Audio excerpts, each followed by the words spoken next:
Good morning, good morning, good mornings. Alrighty, how we doing, boys and girls? Oh, yeah, put the fire on. I just saw it in my OBS. This might make my... Oh God, this... Please don't kill it. Please don't kill it. Please don't kill the stream. Come back to life. Sorry. I didn't mean to break things. We should be good. Are we good?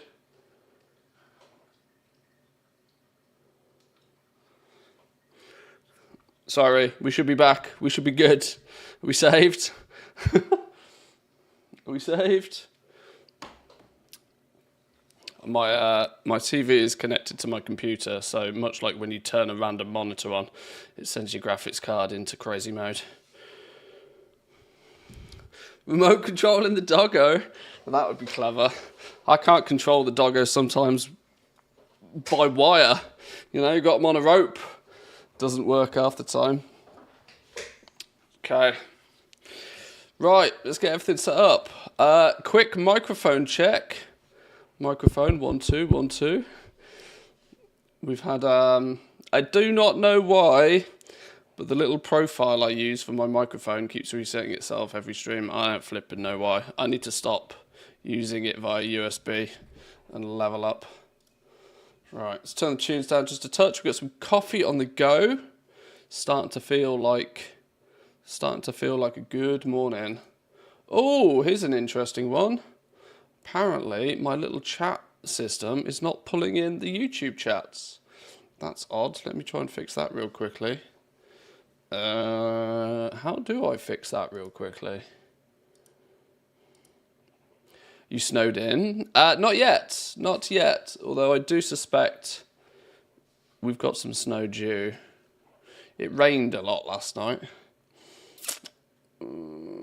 Is it going to be that one? Is it going to be that one?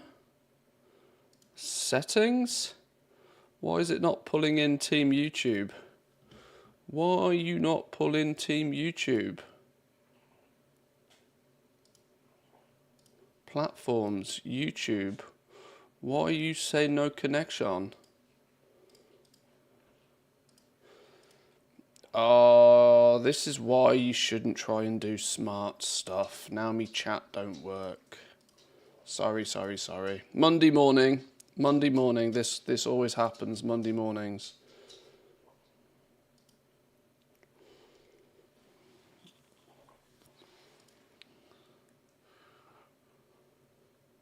It says it's connected. It says it's connected, but it doesn't want to pull the chat from Team YouTube. Why for?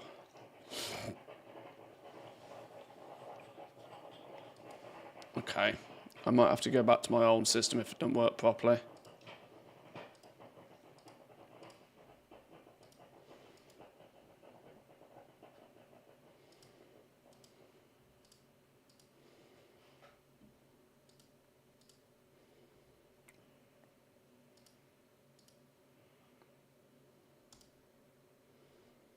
Oh, disconnected.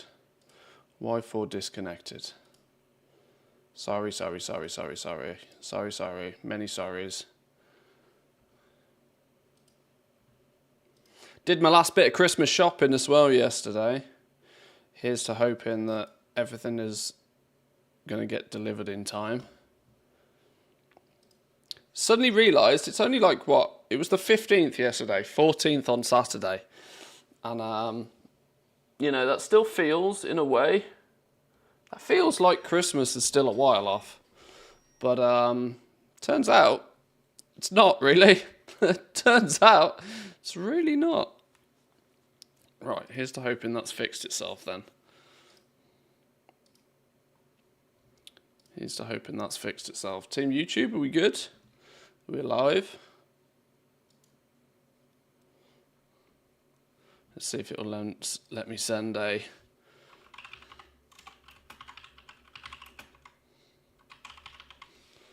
Are you gonna let me send it to everybody?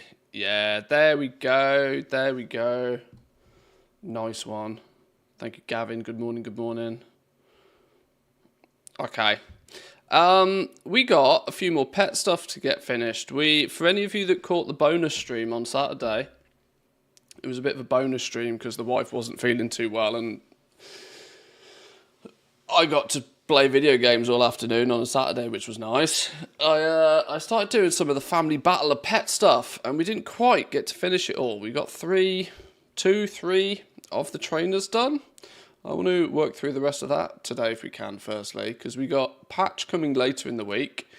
Launches officially tomorrow if you play Team NA. Wednesday for most of EU. So we've got some new stuff to look forward to later in the week. For now, though, I want to get a few final things finished. Where did we get to with you? ATT seems to think that we're missing 3, Mechanical, Dragonkin and Aquatic from this trainer. I'm not sure that's true, you know. I thought we only had 2 to go. I thought we got to Aquatic, Mechanical. I think I'd done Beast. Which one is it claiming? Which is the third one it's claiming I need to do? Mechanical, Aquatic makes sense. Dragon? It doesn't recognise that we've done this for Dragon with a Dragon team. I'm pretty sure we did. Let's see what the achievements say. Family Battler of the Kazalgar, Dragonkin. No, it hasn't logged the fact that we've done this with a dragon team. Oh, well, that was a good catch, wasn't it? Maybe we do need to do a dragon team. What was our dragon team then? Hang on. What have we got? Oh, some guild orders up. Okay. Dragon team. Elemental, flyer, humanoid, magic, undead, dragon. We've even got a team for it. Oh! Huh. We imported the team, but we never leveled up Stormy. Did I just completely skip it then? And it was just like, fuck it, move on?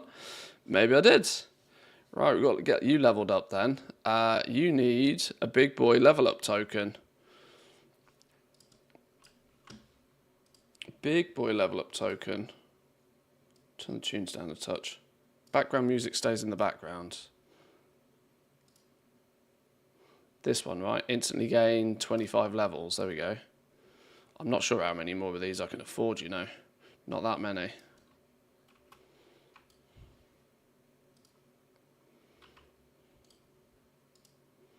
Go. Alrighty. Let's try this, shall we? Let's go.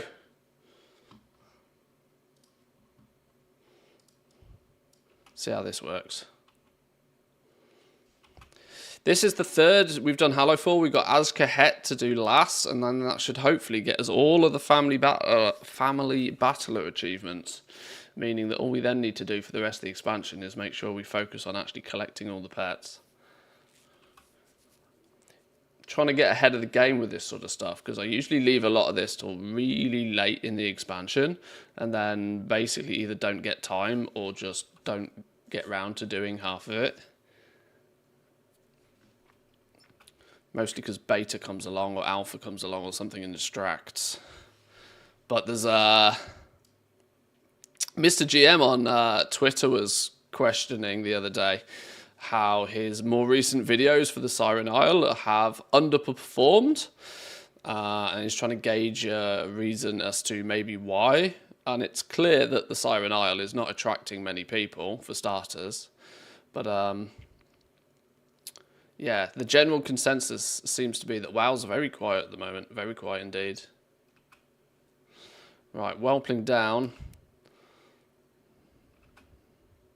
I think I tried to use this team before, and I even think I might have won using this team before, potentially. Or maybe I don't know what I did. It was Saturday afternoon, I wasn't paying too much attention. I blame the release this week. I don't have time to play till after Christmas now. But this is it. There's two categories. There's two categories of people here, and they're in exact opposite ends of the scale. You've either got people that magically now have twice as much time. Hey, Met with the raid. Thank you very much. Good morning. Good morning. Good morning. Welcome in. You can't be doing some pet battles, but thank you very much for the raid. Good morning. Thank you for the follow, Davina_00. Davina, thank you for the follow. Appreciate it. Yeah, there's two categories of people. One being that people now magically, because it's Christmas, have way more time to play games because, you know, they're either off work or Thank you for the follow, Who's a Daddy? Off something else. Thank you for the follow, Xmetex. Who's a Daddy? What an absolutely incredible name. I love that. Who's a Daddy? Nice one. Nice one. Appreciate that. Yeah, you've either got way more time on your hands, or because it's Christmas and you've got real life commitments, you have way less time on your hands. Now, depending on which category you fall in, having a brand new patch launch, like in 2 days, is slightly problematic because it seems just like odd timing, but this is, you know, this is clearly Blizzard's philosophy these days, isn't it? It's clearly Blizzard's philosophy. Like, let's just get content out every 8 weeks. Boom, boom, boom, boom, boom. As soon as they can get into that rhythm, that rotation, where it just happens without too much stress, then they can start maybe, you know, polishing it a little bit better. Because it feels like they're just regurgitating content at a rate that's unsustainable at the moment. Which is almost as bad as going 6 months with nothing. They need to find that middle battle somewhere, hopefully. No life and don't live near family, so bring it while everybody else is away for holidays. You see, this is it, right? That's a really good example of you can either be in one of two categories, but you're rarely in both. So releasing a patch now is kind of like, it's super good for some, but like the worst timing absolutely possible for others. We need an aquatic team. Left Sharks. Wasn't Left Shark the Garrison pet from like way back in the day? Garrison Mission. Yeah, it was. 100 oil. People have guild banks full of Left Sharks. The irony is they point right. Let me go grab some coffee. Hang on. Please hold.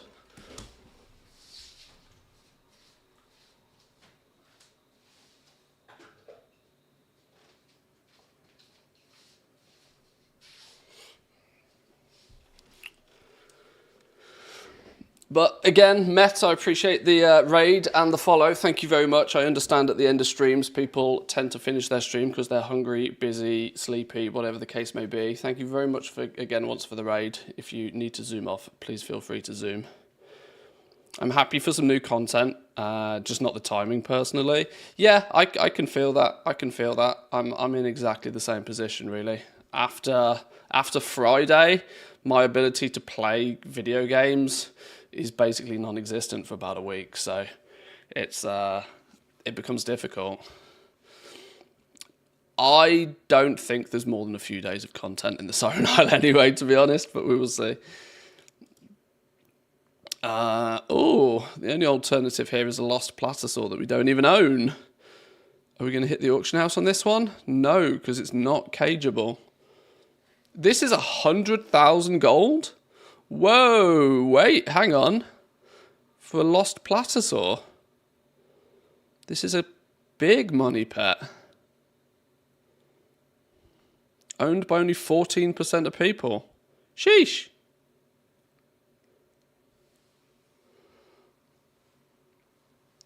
Right, well, maybe we won't be buying that one quite yet.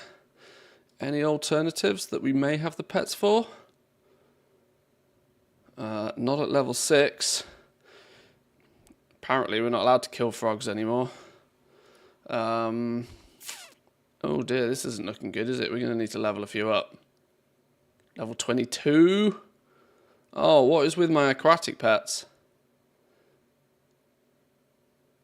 Missing Quack E. Where does he come from? Engineering pet. Should have known that, shouldn't I?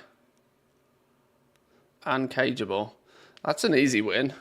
But my spawn is not high enough. Oh, we might have a problem.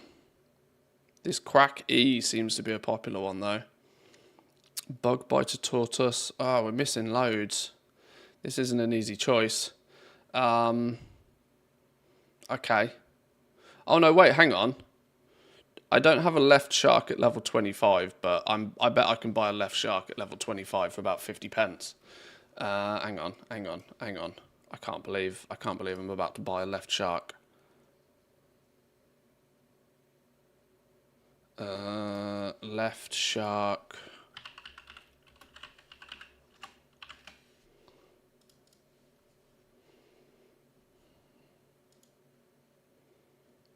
No. I want the actual pet. Boom. Left shark. Gotcha. Gotcha, bitch. Nice. Rip streak. And today's stream announcement. Rip streak? No. No, surely not. Did my Saturday bonus stream kill it? Oh, I'm sorry. You are right, I am missing a Discord announcement for today though.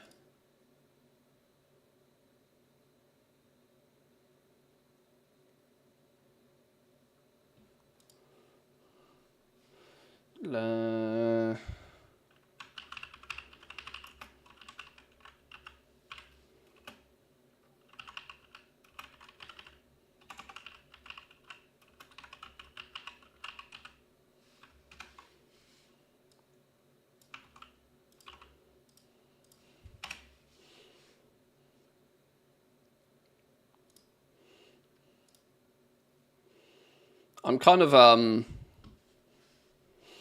of surprised I've kept to this sort of stream schedule for so long at this point anyway. I need to I've said this for ages, but I need to squeeze in a few more Team NA suitable stream times.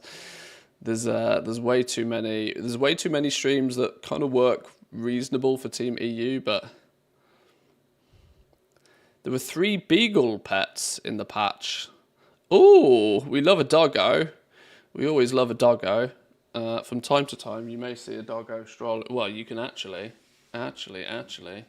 There's one right here.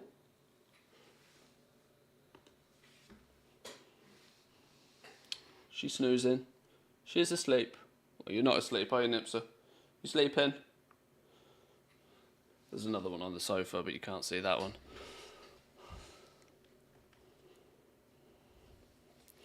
They are Finnish Lapland dogs. 2 of them. One's brown, one's black.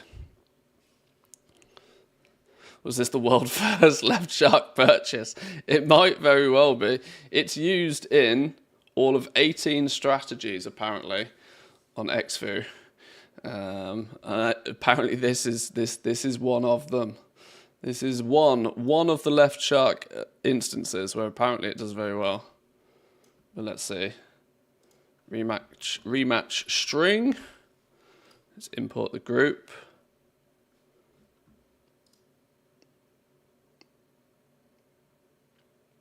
Is that Watson? He's cool. He's cool. We like him. We like him a lot. He's cool.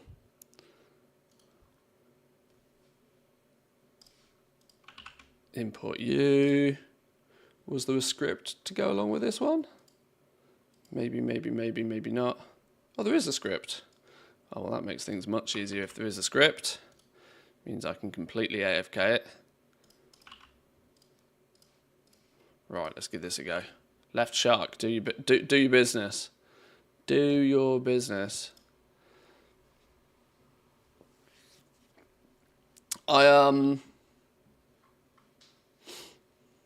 I also need to configure my little chat system because I'm streaming on both YouTube and Twitch at the same time. I combine the chat into one, but it doesn't show the Gigantify emotes properly.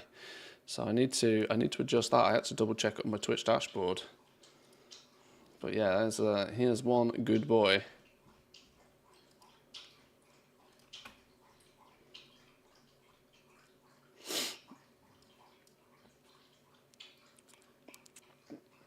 Right, that means we got this one and then one left for this trainer, I believe. We're going to be dealing with a mechanical team next. Is this what abilities does this shark even have? Tidal wave. Oh, is it going to be one of these again? Okay, we're using tidal wave. This whole team is about just slowly chipping it away, making sure the airship and Sir Pounce don't come into play. This is slow and steady, but do we have a heal as well? Is that why this works? Yeah, we have rain dance as well. This basically means you can't be defeated.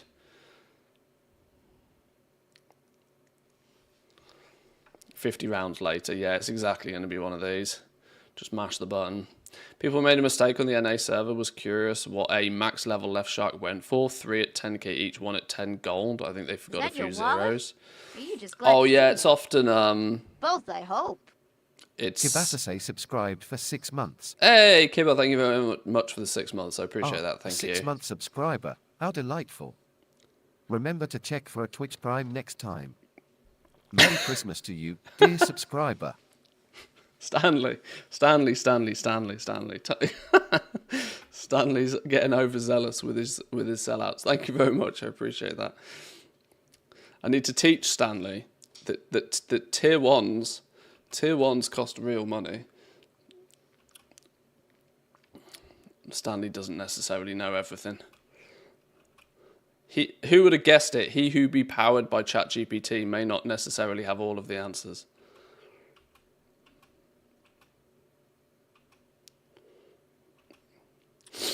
Innkeeper of Moonglade says, where is the digital gaming Christmas tree? Oh, that's true. That's true. Oh, the digital gaming Christmas tree? It's hidden in the cloud, next to the pixelated gingerbread house. Merry Christmas to you. Yeah, Stanley was emoting on us the other day. I don't know why he stopped emoting on us.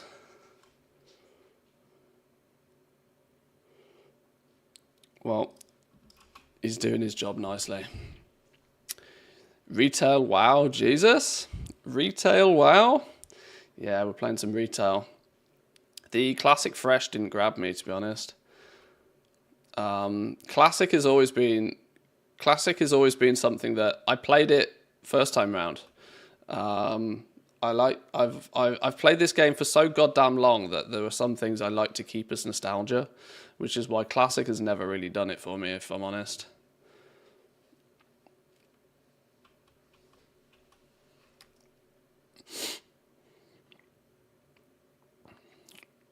Right, nearly got these lot down. We've got to get the 2 down at the back, the mini airship and Sir Pounce, and then we just nuke Flicker, I believe.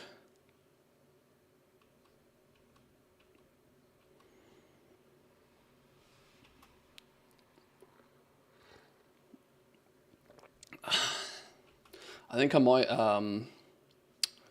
might make a ask Stanley.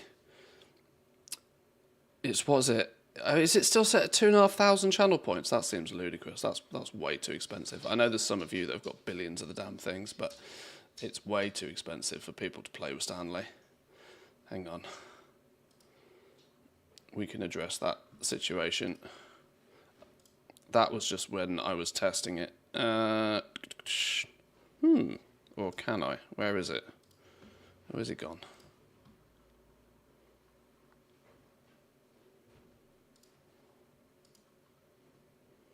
Where's Stanley? There we go. There we go. Let's knock a 0 off that. Knock a 0 off that, but give Stanley a bit of a cooldown on him. So he's not going off all the time. Why won't it let me? Okay.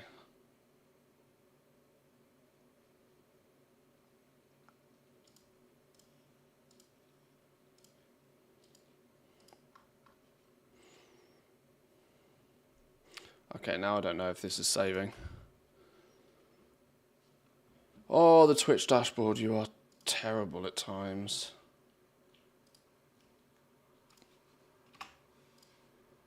There we go. Saved? Let's just leave it. Leave it, let it do its thing.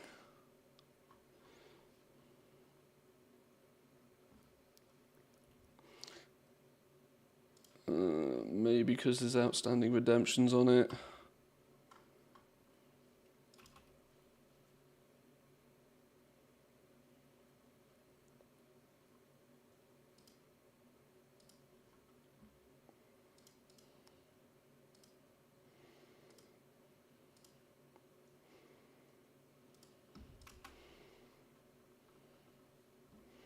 Hang on, hang on. Why doesn't it work? Why doesn't it work? For anybody that streams regularly on Twitch, you'll come to learn that it's cool that they have a few different bits and bobs for you to adjust. But boy oh boy, their flipping settings menus tragically bad to navigate.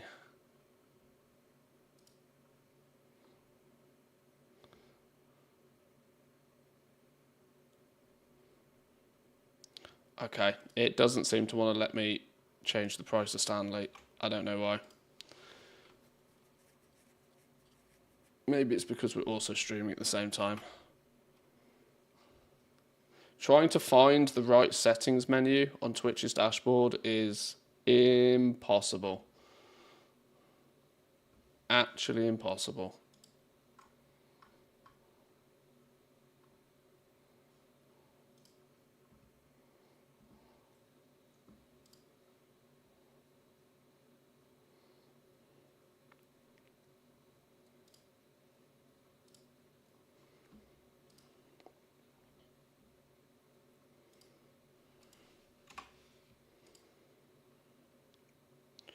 No, it doesn't want to work. Of course it doesn't. Of course it doesn't want to work. We'll try another day. I still miss Twitch Studio. Did you actually use Twitch Studio? I've always used default OBS. No, that's a lie actually. I used Streamlabs' version of OBS for a little while. But outside of that, I've always used default OBS. I think Twitch Studio was pretty much just OBS, just like with a bunch of stuff removed. I think it was very similar. Or do you mean Twitch's back end? Oh, either way. Either way. Right. One more to go. One mechanical team. This looks like a win straight away. Little Bling, Dark Moon Zeppelin, Black Fuse Bombling, 25. We got 2 of these apparently. That should do. Let's just take that straight in. Let's give it a go. Import teams, save, copy script. Beautiful.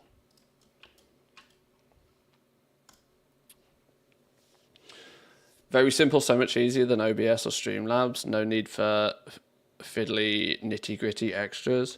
Yeah, I come back to this theory all the time. Like, I try and do some funky stuff from time to time. You know, setting Stanley up and that sort of stuff. But the more I do it, the more I realise that it's often just like fluff that I can, you know, isn't really too needed. And this concept is all the more apparent when you look at the bigger streamers out there. Actually, like the UI and the interface and stuff is very, very simple most of the time. Most of the time it's like a basic camera on them. Your microphone is probably the most important thing. Any other software, plugins, fancy bits and bobs is just nice to haves. Definitely not needed though. Plus OBS looks absolutely horrible. Well, you can reskin it. I have it looking slightly different. My OBS looks slightly different. It's not easy for me to show you my OBS other than doing this. My OBS looks a little different. Here's to checking there's nothing on that you shouldn't see. Oh, well, too late, you've already seen it. So yeah, my OBS is a little bit different. I have all of my sound down here, all my scenes and stuff.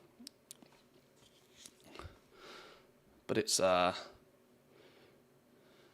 neat and tidy. It just lives on another screen anyway. Reverting the A/B test of the video title on top is now the second highest voted item on the Twitch user voice. Is it really? Oh dear. If it's not broken, don't fix it. Still grey and ugly. Well, most things now are like, I have everything I possibly can in dark mode, which means most things are either black or grey or an offshoot of grey. I mean, sure, I could probably pretty it up with a bit of colours, but... Well, I've got two big spotlights on me from here anyway. I don't want the screens, like, giving me a suntan at the same time. Because, poof, Jesus. When you play video games, you can get a suntan like that. Super fast. Anybody who doesn't use dark mode is a monster. Yeah, agreed. Agreed. Hey, shouldn't you be asleep about now? Welcome in, though. It's hibernation season, isn't it? Or is it? No, surely it is. Surely it is.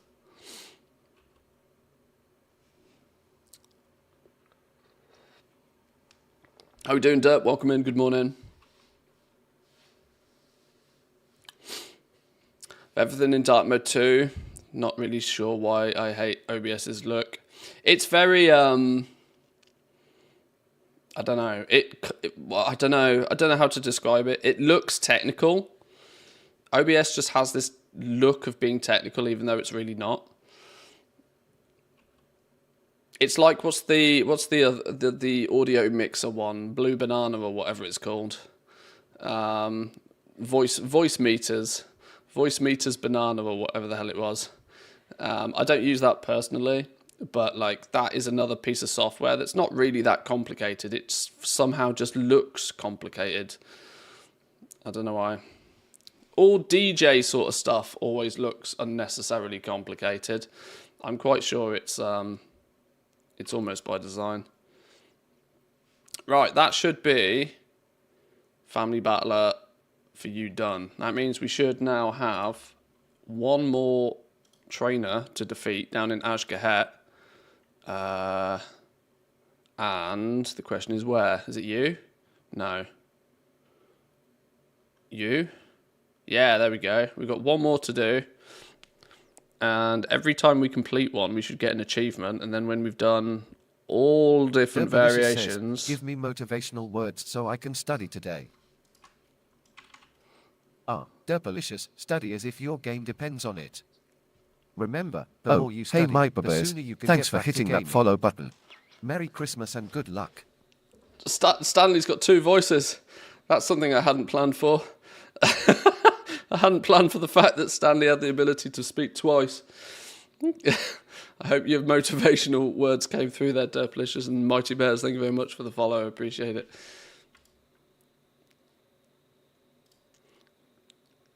That was a Stanley overdose, that was.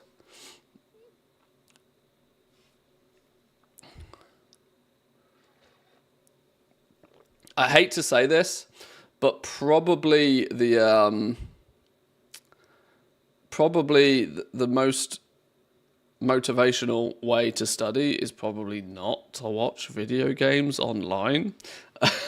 I know that directly affects me, but it would be the honest advice I would give. I didn't hear any motivational words because of the following. What did he say?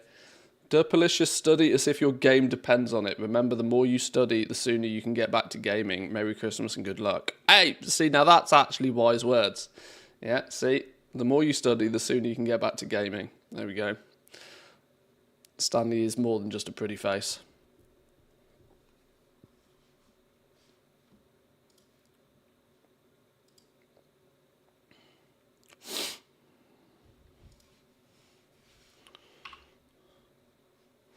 Right, that's 3 out of the 4 for each of these. Oh, you know what we didn't do? I never did. I clearly never did Family Battler in Dragonflight, look. I don't think I did.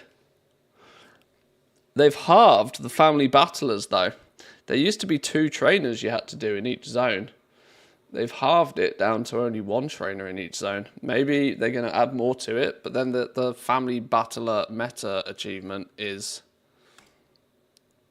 already implemented. So they can't really add more to it.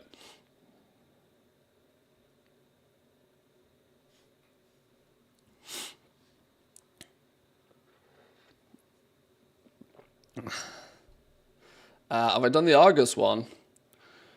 No, absolutely, definitely not. Anything for Legion was the expansion I've played the least. I've done basically nothing in Legion ever. I still to this day wonder if the lack of playtime I put into Legion is reflective on why I think Legion was one of the best expansions ever. I like, because I do wonder, especially, I do wonder if now that I basically play this game for a living, that I play the game too much and it gets to me. Whereas if I didn't play it anywhere near as much, maybe the eccentricities of the game wouldn't get to me as much, but I'm not sure. Because Legion, being the expansion out of all of them I probably played the least, is right up there with, you know, expansions in general. Right, we need a humanoid team for this dude. Let's start off by deleting these. Delete the teams in there. We're not going to need those teams anymore.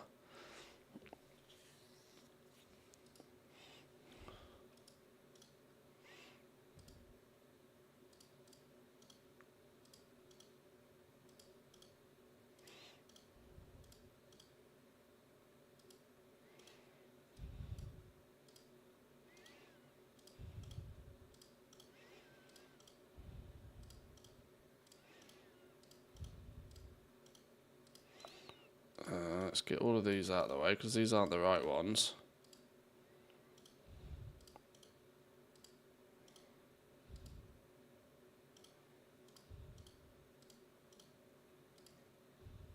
Feasel, we'll leave Feasel there, just in case he's needed, or somebody asks. Family Battler, right. Let's get you in. Import.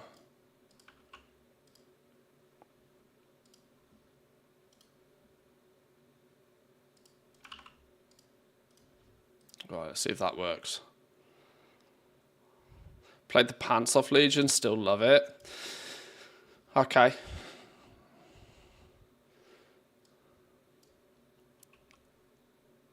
Hardly played BFA at all, now starting the daunting task of the meta achievement. Oh, well, you and me both on that one then. Not that, well, I did play quite a lot of BFA, but I'm very sure that there are huge chunks of the meta achievement that I'm missing. Huge chunks of it.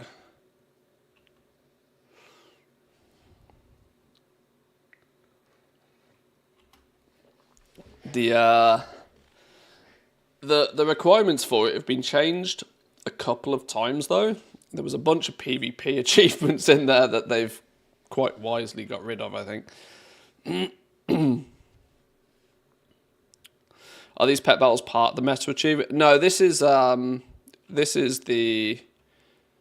family battler achievements. Ones that are usually not crucial to anything else, but are ones that I like to get done. Because then for the rest of the expansion, all I need to do is collect all the pets. This is usually the thing that I go, oh my god, I'm going to have to level a bunch of pets for. But it's turned out so far, touch wood, we've got 3/4 of the way through it without really needing to level anybody up or to buy any extra pets that we've been missing. So our collection is clearly good enough right now.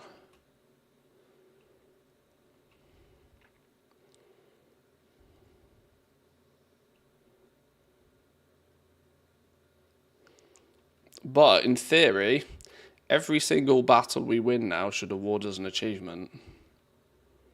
We're on the home stretch.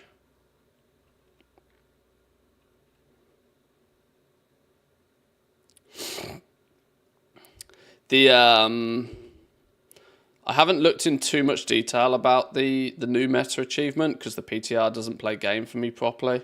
And I still can't get it to work properly as well, by the way. It's just won't let me copy characters over, which is all my account data over, which is mighty annoying. And even putting in a ticket to Blizzard, they were about as useful as chocolate teapot. So I might just have to live with the fact my PTR doesn't work properly. That is going to be an issue come 11.1 PTR season, though. That my PTR will just need to work. That will be the point where I'll start pestering people higher up than general customer service to fix it. But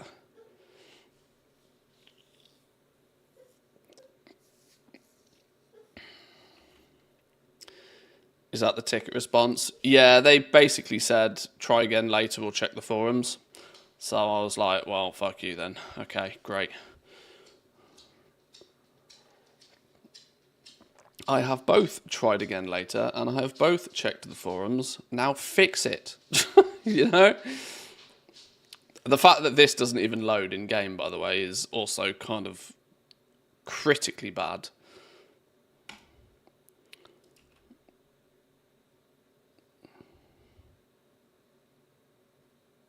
I have to go through my email for the ticket to even load, which is pretty terrible.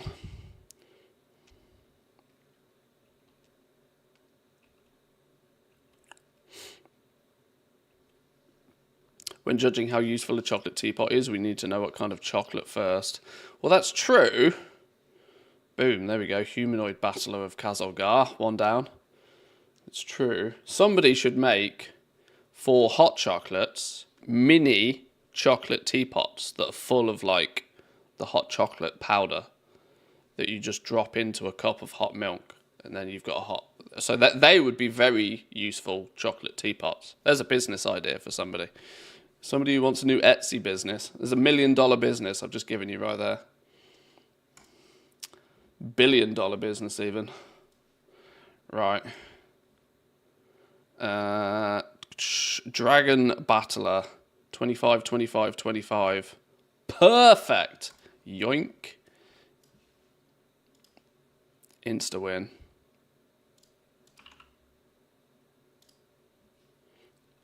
Oh no, there is a script. Quick and dirty script that has limited testing. Well, that'll do. That'll do. Quick and dirty sometimes gets the job done.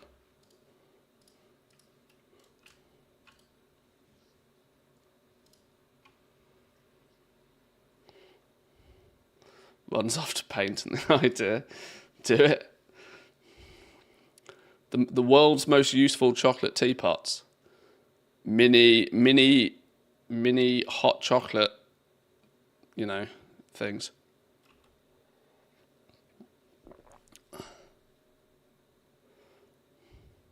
Oh, yeah. Hang on.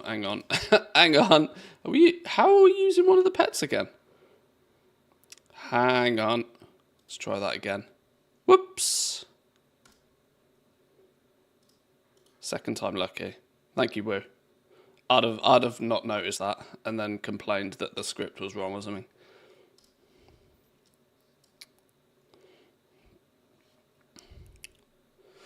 What's the script add-on? Good question.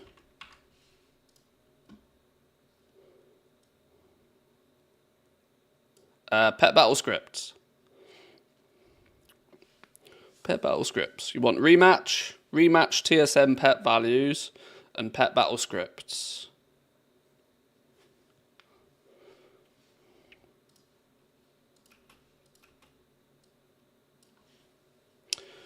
What do you think about the fact that we're basically going to max out professions in Season 2?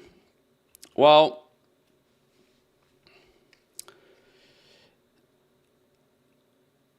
it was quite... You could math it out before the expansion even started within a reasonable degree. I went in saying that it's basically 6 months of continuous play to get your professions maxed out. The only one that's going to take longer than most is blacksmithing, because once again, it's like 800 knowledge points, which is bonkers. Not to mention that the patron order catch-up system is also most difficult for blacksmithing, by proxy of it being most expensive. So blacksmithing might be a lot longer. But it's not a shock. It's not a shock. I mean, the reality is once you've got past about 250 knowledge points, which players are already able to achieve now, most of my professions that I've at least worked on are 300 plus knowledge points by this point. Anything above like 200, 250 knowledge points for most professions, you don't need any more knowledge points. It doesn't do anything more for you. It's only going to push you into nodes that are not really your thing anyway. For example, my leatherworker, my main leatherworking character now, has every one of the supplementary nodes full. The only nodes that it's missing is the leatherworking tree and the mail armor tree, which... Thank you for the follow, Dragoloff. ...is literally only for work orders that I'm not interested in the slightest. Dragoloff, thank you very much for the follow. Appreciate that. Good morning to you. So it's kind of... It's the same story again as Dragonflight for me. That much past Season 1... I mean, we saw it pretty much 6 weeks into the expansion, that if you didn't have best in slot, if your profession wasn't min-maxed, you didn't make profit. As quick as it was possible to happen, it happened. And now that is just, that's your buy-in, that's your seat at the table, you just got to pay the price. I don't think that script did actually work very well, did it? Should we try and do that manually? Not that I think this should be too RNG. We want to do a lift-off. Or if lift-off misses or darkness is not cast well up in the air, restart. Right, we hit with lift-off. Then we want to do a call lightning. Bring a storm in. Continue to tail sweep until it's dead, although keeping lightning storm up is prio apparently.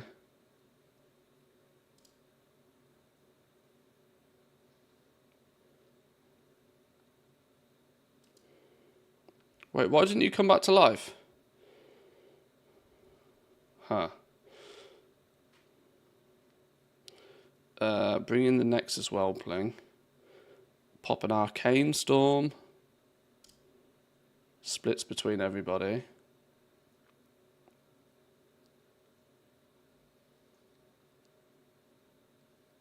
Boom, nice crit back there.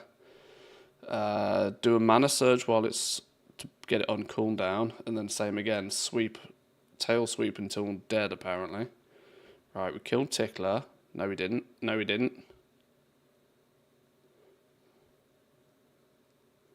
Now you're cooked.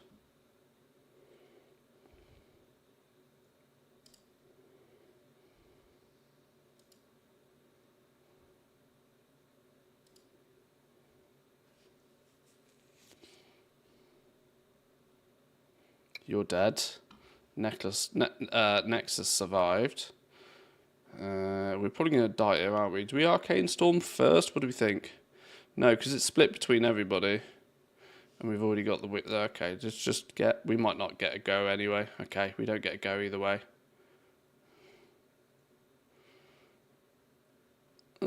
Surge, Howl first.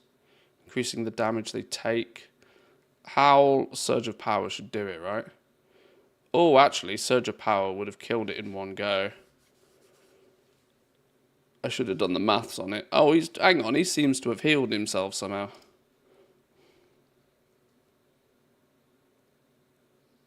Whoa! Not this time, fella. You dead. Boom. Dragonkin Battler. Nice. 2 down. Let's take a look at a flying team. Any solid fly. Wow, that's a really good start. That's a win off the bat. Yoink. Don't question if it's not broken. Wait, hang on. Import team.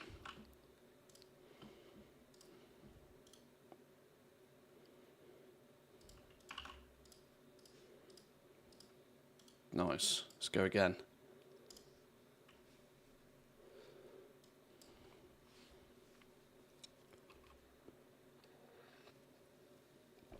My hope is that they just keep on top of, like, I would like to see something new each season. Something like, if we go into season 2, 11.1, I would hope that they bring in some new recipes. I mean, it seems criminal based upon the theming of the next patch for there to not be a bunch of cool engineering stuff.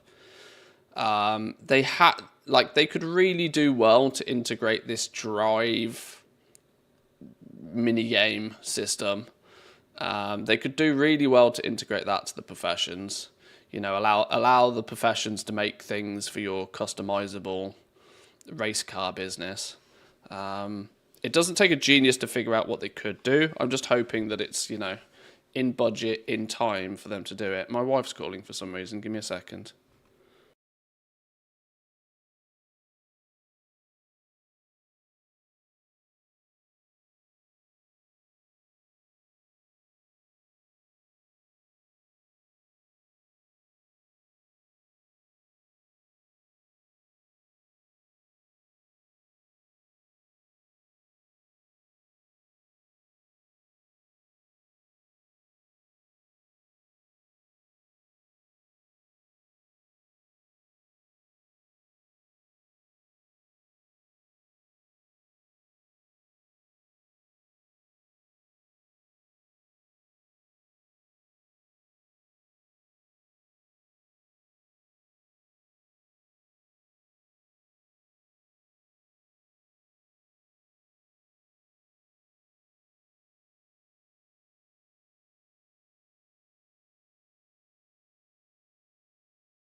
Right, we're good.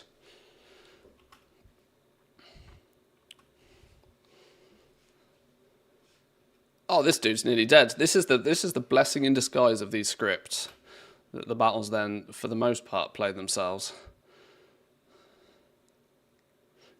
Admittedly, like most things, it's not teaching me much about pet battles, but it's getting the job done nicely. Right, we need an undead team. We need an undead team. Our Frost Wolf, unfortunately, is going to need some leveling. An alternative. Our Macabre Marionette needs a level. Blight Breath. Now, who was here on Saturday? Did I level Bright Breath? I'm pretty sure, you know, I leveled him. I'm almost convinced I leveled him. If I import this team, I'm pretty convinced he's level 25, you know.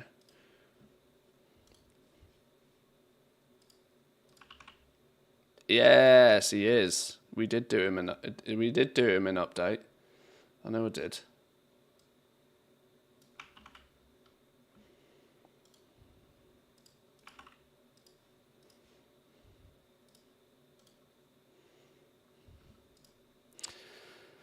They're even using an AI program to figure out the most efficient strat these days. Oh, I'd be disappointed if they weren't. I'd be really disappointed if they weren't. Because they absolutely should. The mechanics of the pet battles are very easily inputtable into an AI, I would imagine. And with all of the pets that exist out there, it's yeah, I'd be almost disappointed if they weren't doing that. It's one of those clever uses for AI. Here's a shitload of data that's difficult to sift through as a human. You're a computer. Go and do it. And then report back what's an optimal way of doing it. There's not many uses for AI that don't cause some sort of moral conflict, but this is one where it's kind of a perfect use. What do you suggest? I have 137 Authority of the Depths and I really don't want to sell them for 2.9k. Should I save them for 11.1 or just sell them? I only have 2 alts for concentration for enchanting. Authority of the Depths is an odd one, right? Because it's a very specific enchant, one of which is 50-50 whether it will be useful and still best in slot in 11.1, or nobody will want it anymore because they add a new one. This is something you got to bear in mind, that until we get the PTR, I can't really give you a very sensible answer on it. But bear in mind, it's a weapon enchant. If a new weapon enchant drops in the new raid, that one will become then the BIS one that everybody wants. Meaning the Authority of the Depths could potentially fall off the cliff completely. I don't know. I'm still just crafting and selling them. But I am tempted to spread my wings a bit wider with what enchants I craft at the moment. But it's difficult because you got to remember though, the Authority of the Depths is still good money, even selling them at 3k. Because you got to look at the profit you're making on each one. It seems like a much smaller number than the 12, 13k we were selling them for once upon a time. But also remember the mats are basically free, right? I'm still making, I think my enchanters are still making about 13 gold per point of concentration, crafting Authority of the Depths, which is double what most other professions are doing. Yeah, the revenue is less, but your costs are also way less. So the profit is still in them. The profit's still there.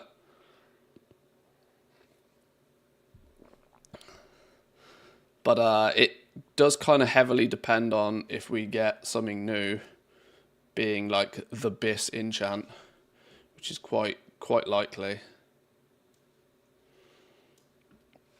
Right, critters. Cobble shell, if we can level up to 25. That would be an easy one to begin with. Any alternatives? That would require us to level up at least 2. Okay, so with that, we're running out of options here. That also works if we level up our Arctic hare. Although there's lots of variations on the Arctic hare here. Hang on, that works, doesn't it? Dust bunny, spring rabbit, noble garden bunny. I've got 3 uncommon ones. Oh, I've got an uncommon one at 25. Or just use Dark Moon Rabbit. Dust Bunny, Dark Moon Rabbit, Noble Garden Bunny. Boom. That works. That'll do. Welcome to another brain dead spam strategy. Oh, love it. Okay. Hey, if it works, it's not brain dead.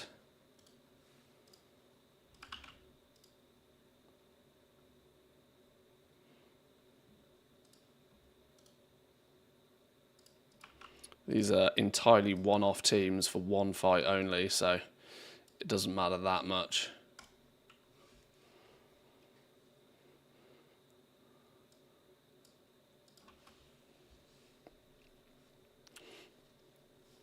I think with resto changes, enchants will go down. Oh, resourcefulness changes, sorry. They're not happening, by the way. Don't forget. Resourcefulness and multicraft changes aren't happening. They've been cancelled until further notice. Along with the respec. Oh, I wouldn't assume. I wouldn't assume. They very well might be, but I wouldn't make any assumptions on that.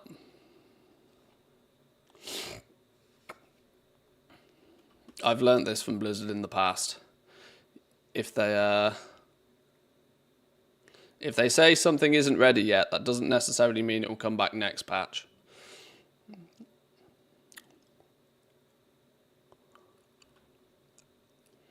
Poor bunnies, I mind. They got a really, really bad, really horrible animation on these. Poor bunny. Get back up.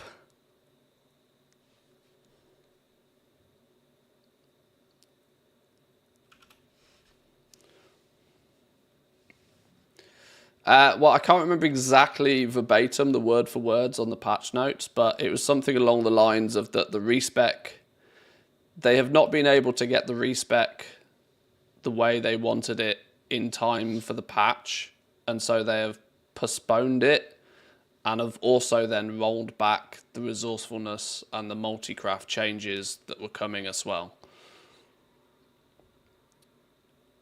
Postponed or delayed is corporate speech for cancelled until further notice. Often, yes. This is why I would not assume that it's going to turn up in the next patch. Like, I'll just pretend now from this point on that it never existed until we're told otherwise. Because, yeah, we might not see it. Much like the full region-wide auction house. You know, we got it for commodities. They said that they said that they would like to do it for everything, but you know, that was 2 years ago. I'm at the position now where I don't think they probably will make the rest of the region-wide fully region-wide unless they also do something drastic with like basically making your server pointless. They are slowly working to that, but I certainly wouldn't assume it's coming.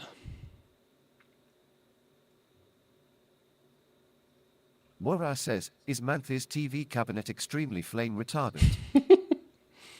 Yes, it is. I'm sure Manthi's TV cabinet is so flame retardant, it's practically fireproof.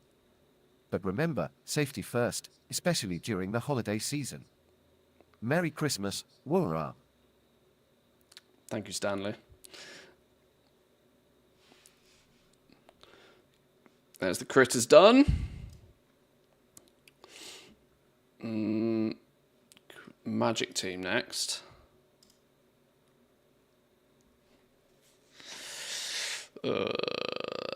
That's not going to work, is it? Because you're too low level. There's only 5 potential strategies on this one. That doesn't work either because of the court scribe. If I was to buy... These are cageable and cheap, right? Horrific Visions. There's the potential to just buy a second one of those, potentially.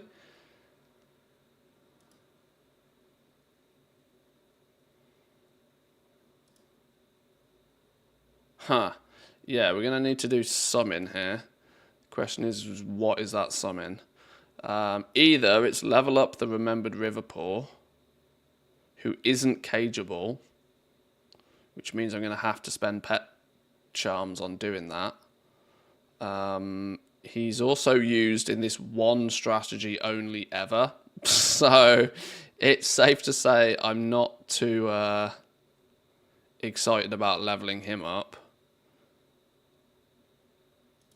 Not at any cost, anyway. Court Scribe.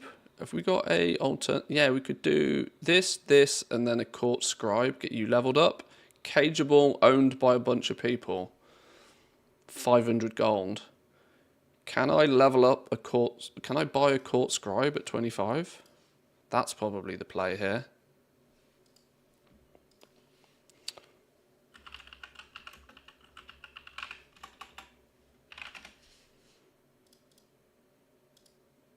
Yes, easy money. Easy money. That'll do.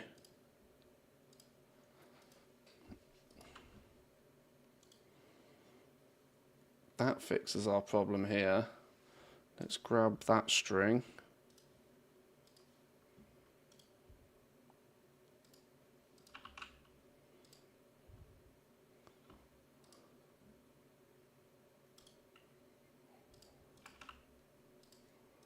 Right, let's try that then.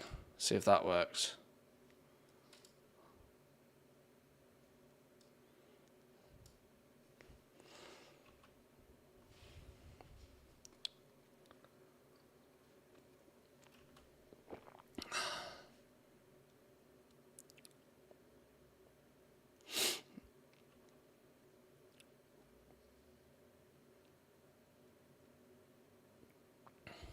Yeah, Dirt makes a good point on the enchants as well, by the way.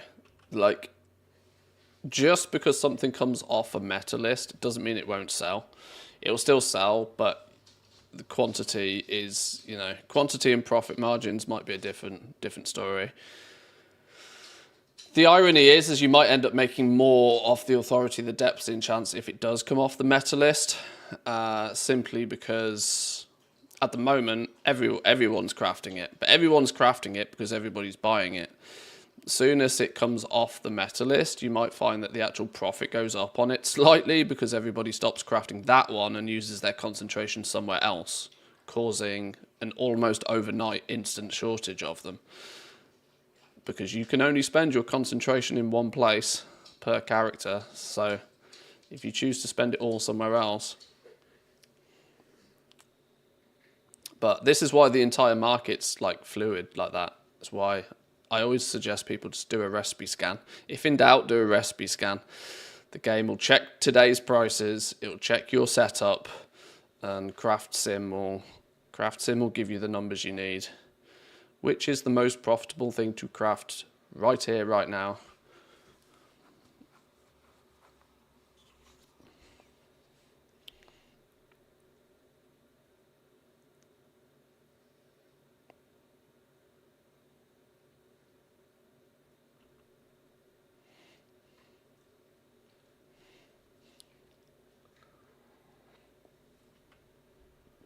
Right, come on, 4 legs.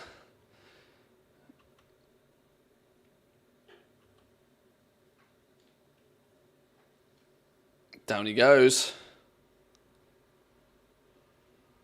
Beautiful. There's the magic battler. Elemental.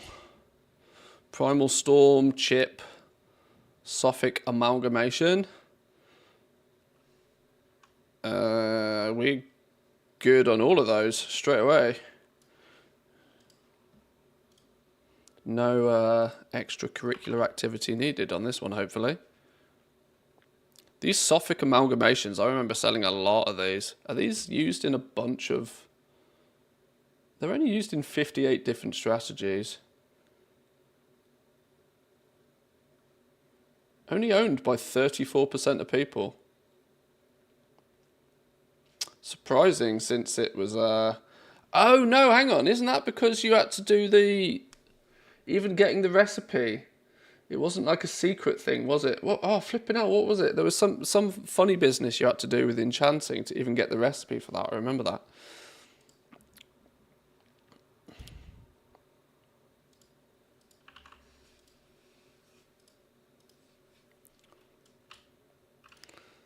Yeah, that might end up being a nice pet to have the recipe for in the future. With over time, less and less people will have it.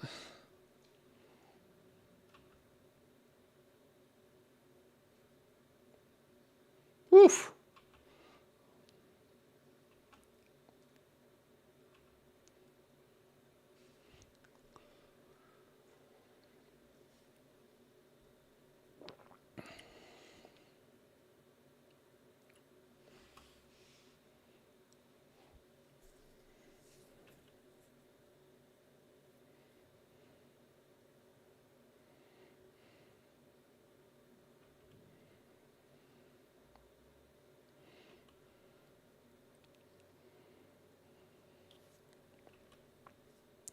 I've managed to somehow work my way through most of this achievement without either buying or leveling up too many pets.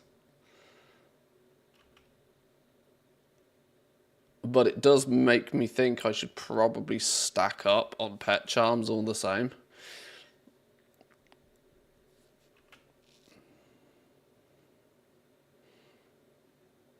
Tempted to leave a few characters just kind of like chilling at the pet battle places.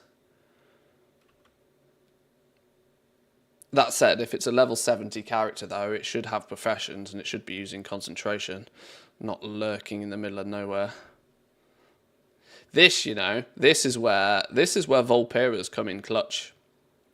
Vulpera's, obviously goblins have some benefits for crafting, and if your crafting professions have very specific racials, it's worth having. But for any crafting character that the race doesn't matter too much, that's where Vulpera could come in really clutch, actually.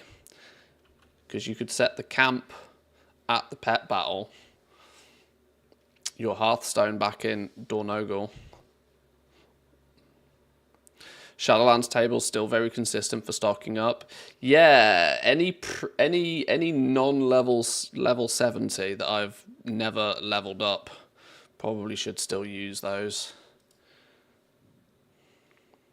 Yeah, there's definitely a few options. Just because I know full well there's a few pets that are still like big price. Big price on those pet charms. I used to have loads of them because of Shadowlands, but I've slowly burnt through my stocks of them and never really done anything particularly to get them back.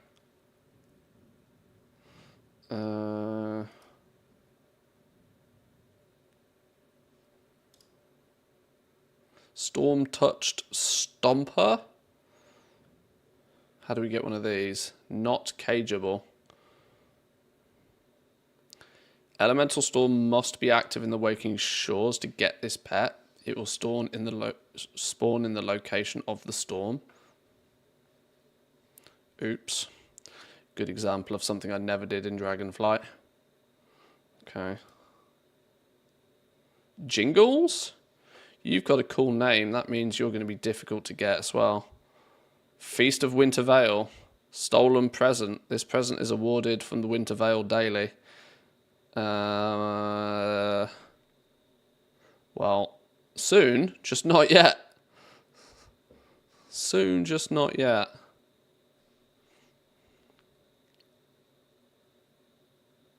Winter Vale is another one of the seasonal events that I tend to not do much of because, well, Christmas gets in the way. Well, that's not happening. Or might it happen? No, that's not happening.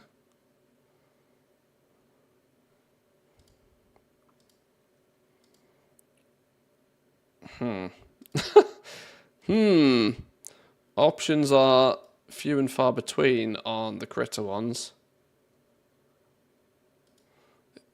I sense the fact I'm going to need to buy or level up something here.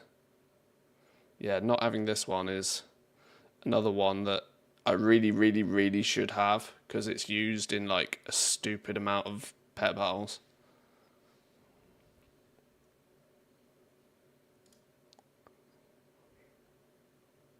Level 22. Oh, that's another flipping.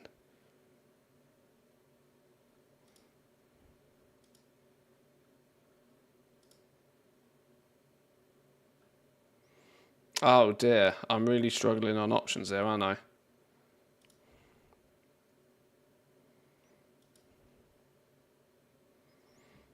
Right. Maybe one of the first ones. This looks to be the best option. Can I get a Thunder Lizard Runt? Cageable, owned by 30% of people. Oh, it's a raid drop one. That probably also means it's not super expensive then, because those are overfarmed like nobody's business. I've said Thunder again. Clearly can't talk today.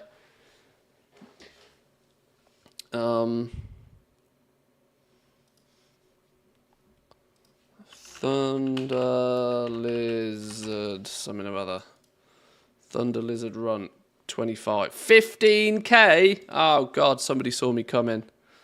Alright, fine. It's only gold, eh? Fixes a problem. Fixes a problem.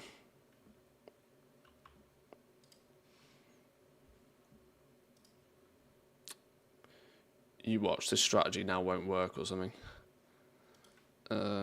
Import teams, that one. Wasn't actually a script for it.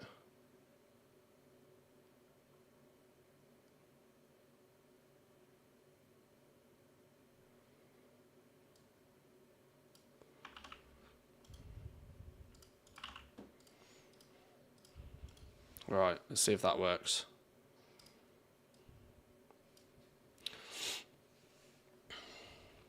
If you have alts you want to level, just zooming around the pet battle world quests would probably be faster, but tables are very consistent for like 1 or 2 relevant missions per character, per table, per day. Okay. Yeah, thinking about it, you get so much experience. Yeah, that's actually not a terrible plan of action. Has anybody ever tried that, like put it to test properly? I know it's probably not super efficient, but due to the fact that you can set up teams, do scripts for them, probably use something like routes to plan your path. I reckon leveling whilst pet battling, whilst it may not necessarily be super efficient, one will get the job done.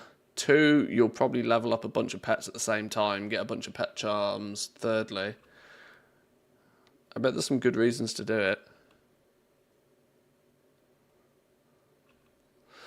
The problem is you can level up earthens in like an hour now.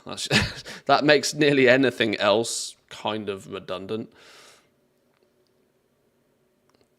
Finally finished a goal I set for myself. Got all of the cooking recipes from Nomi.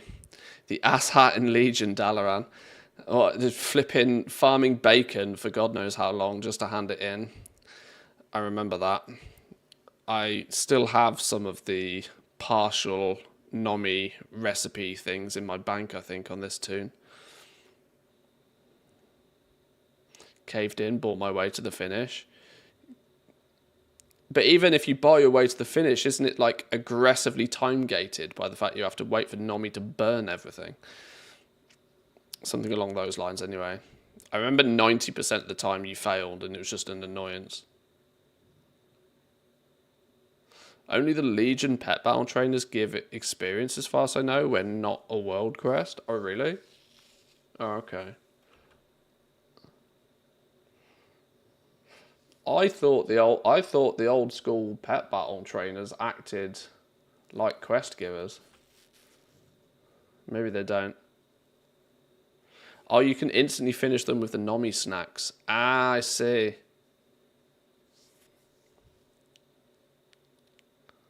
Yeah, I remember now.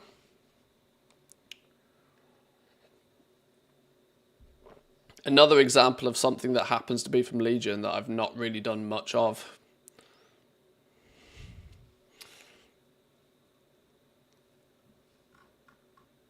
Okay, we got 2 more to do.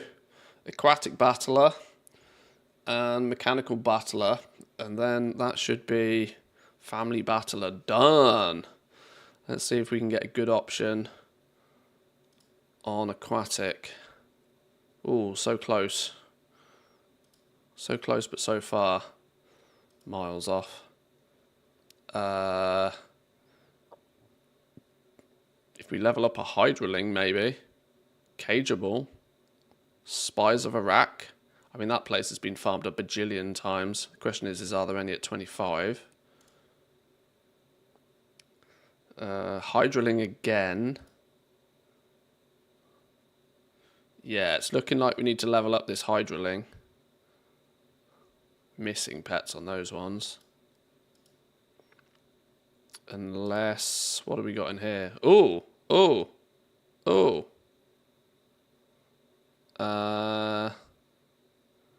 Need to be level 25 and rare. Okay, that might not work. My Venomous Buffonid is only 2 levels off. Swamp Croaker, not cageable. Pet Battles, Isle of Thunder. Oh, Lord. Upgrade him to rare. Upgrade this dude to rare and it works. That's a team if we upgrade him to rare. That's probably the cheapest option, isn't it? Should we just do that one? Mod Jumper, upgrade him to rare. I might give it a go once without him being rare, just in case we YOLO it somehow.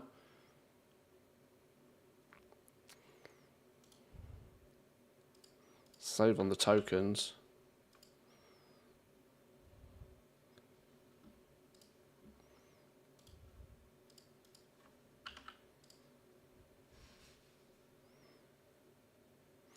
This script was generated with wowpetsim.com.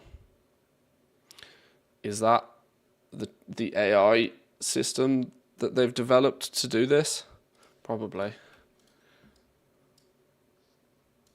Let's try this without upgrading him to rare first, just to see if he does the job, or whether he gets his ass handed to him because he's not rare.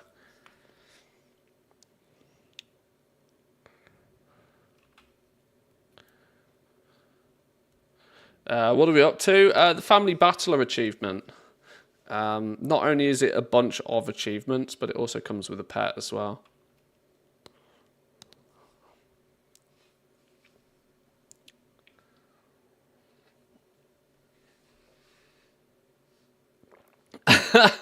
Pet, some achievement points and an aneurysm.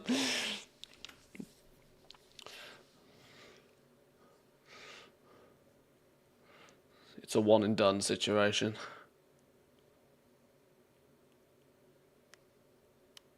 Yo, our mud jumper's doing alright, you know.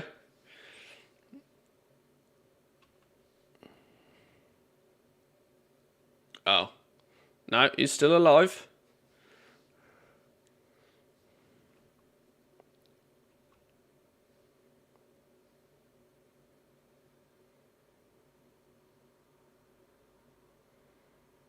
Okay. Now to take on four legs.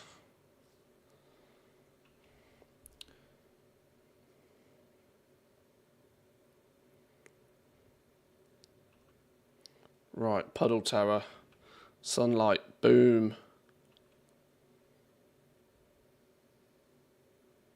It's a good start.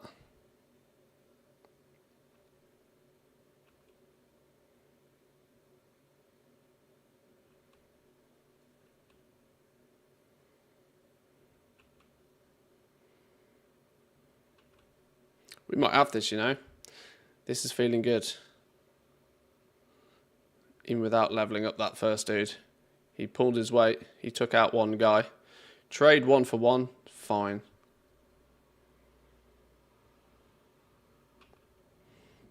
What's the pet? Does it look cool? You'll see in a minute. We got one more battle after this, and then we'll have it. Assuming this one goes to plan. I think four legs is dead here. One more shot. One more shot. There he goes.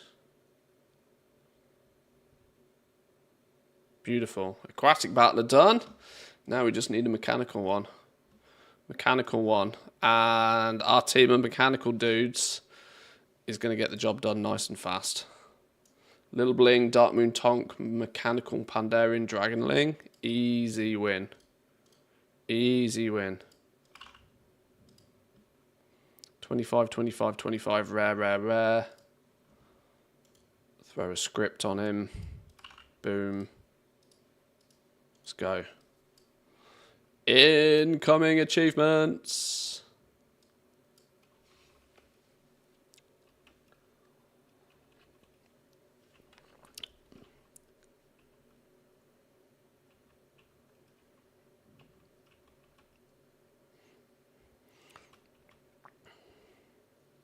I'd laugh my ass off if these achievements do end up being part of the meta for the expansion. They absolutely won't, by the way, but it'd be funny if they did. There'd be far too much uproar if they made pet achievements part of the meta. It's not a played enough part of the game.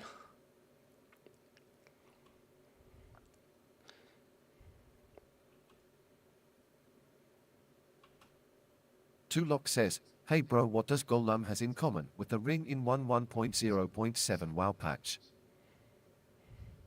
Golem and the ring in 11.0.7 WoW patch. Both precious, but remember, don't get too attached to virtual treasures. Merry Christmas, 2Lock. My precious.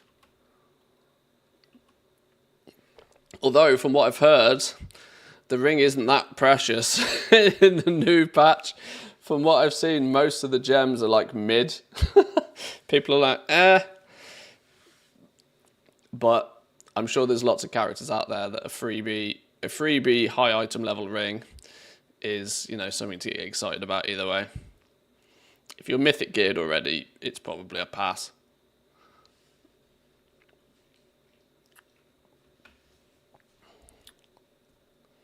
Right, little bling's down, but we're within 1 pet away from our achievement now. It has been such an achievement. I have pressed the spacebar more times than I care to imagine. What an achievement.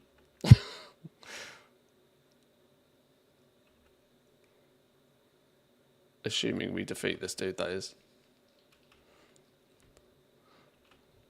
With 2 dudes, we'd have to do something pretty special not to.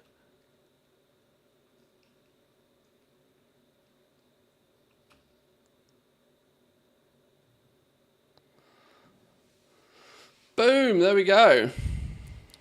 Family battle of the Khazalgar. We got ourselves our fuzzy pet.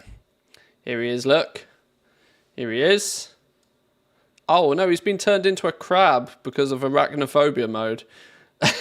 Hang on. Please hold. Summon.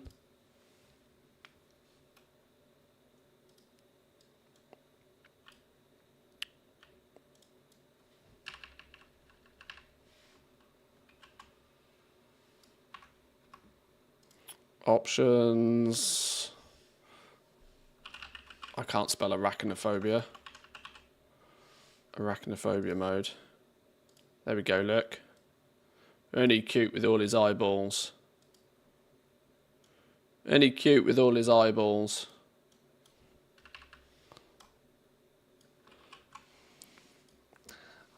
All the effort was worth it for a cute little fuzzy pet. Another one to the on the pile of 1,500 pets or whatever it is.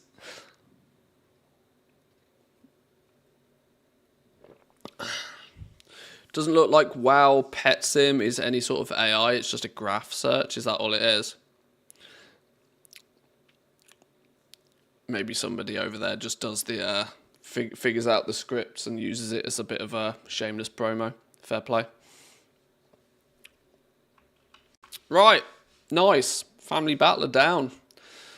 Done. That'll make my ATT list look much more pleasurable every time we go into a zone. Although it will only go to highlight all of the other random stuff I haven't done in the zones more effectively now. But as far as pet battles go, that's... do you reckon we'll actually hit 30,000 achievement points this expansion? If real spiders looked like that, we wouldn't need the arachnophobia setting. That's true. If they were all this cute.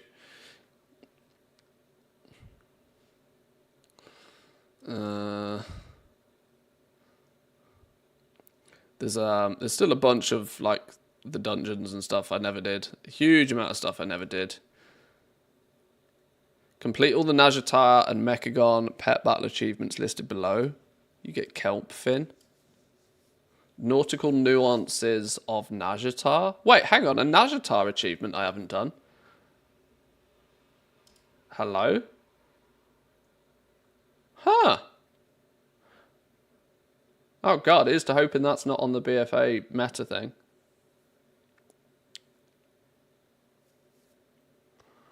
One, two, three, four, five, six still to do.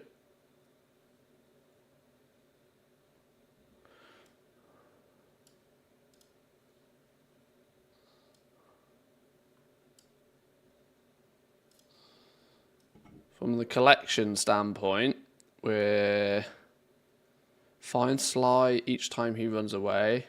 1,600 unique pets. We have 1,432 unique pets. So Fuzzy was number 1,432. Should we name him?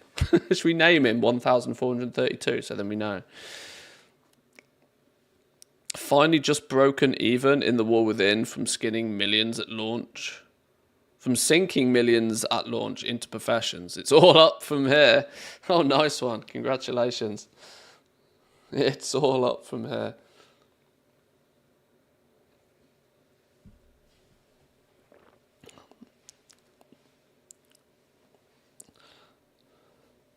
Watch out, the faction-related reps have got bugs in them, including Najatar. Most of the Najatar stuff I've done.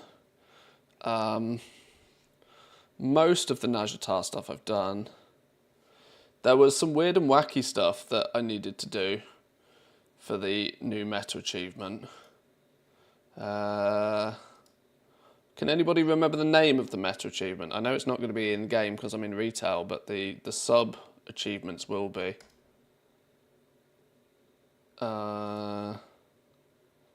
Somebody will remember the name of it. See if I can find it before you do.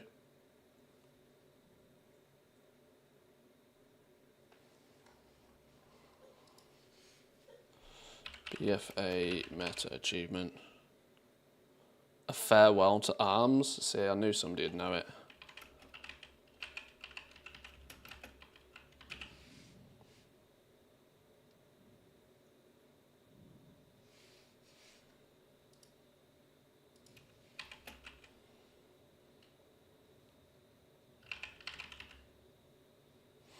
Farewell to Arms, Battle for Azeroth, meta achievement. Here we go. So we can do a bit of a comparison.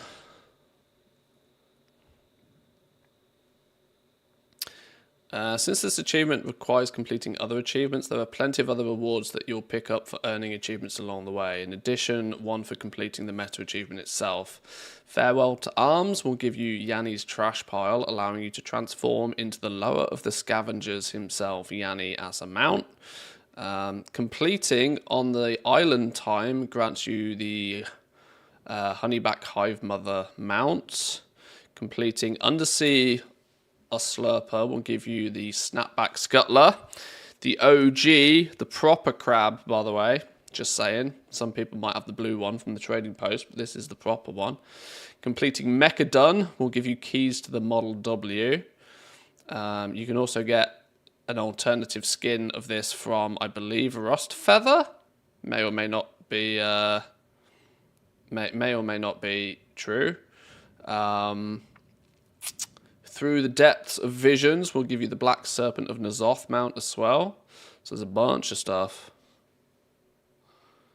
The crab was a long thing to do. Can't remember, but it was long. You had to level up. You remember the little bonus followers you could get in Najatar? You had to get each one of those to level 30. And you could basically get one level per follower per day.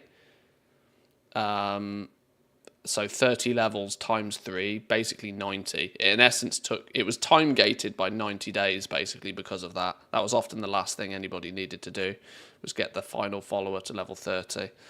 Yeah, it literally took 3 months. And not to mention half of it you had to do without flying in the first place, yeah. That was just the Najatar one. Uldir. This achievement requires defeating all the bosses in Uldir, the first raid of Battle for Azeroth. As this achievement can be completed on any difficulty, you can simply kill them all on the LFR difficulty for the quickest completion. You can solo queue for the Battle for Azeroth LFR difficulties from the following NPCs. You'll need to queue for the following wings to get credit for each boss: Halls of Containment, Crimson Descent, Heart of Corruption. Let's start this off. Now, obviously, the patch hasn't actually begun yet, but we can see if we've got these.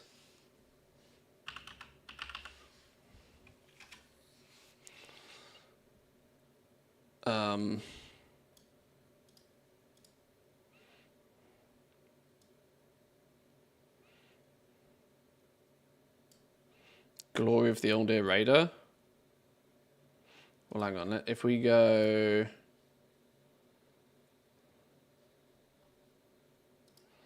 Dungeons and Raids, BFA... Battle Dungeon, Battle Raid. Is that what they've called them? Why didn't they just put BFA?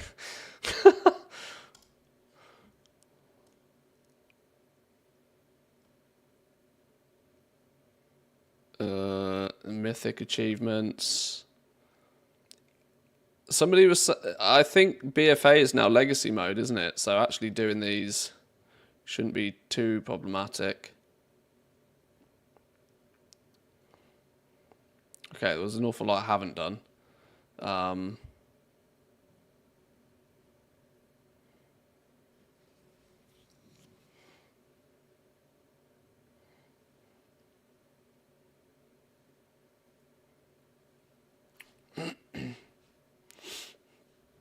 Oh, hang on, that's a different link to the one I'm using. Do they go the same place?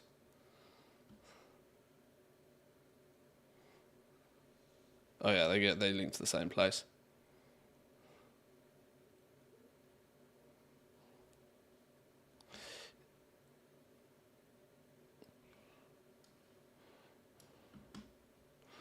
Oh dear. Is it just called...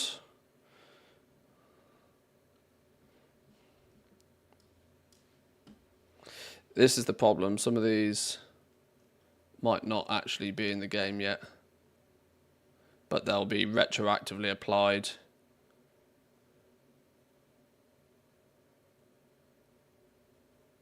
Because searching for Old It didn't return what we wanted, which makes me think it's not actually in the game yet.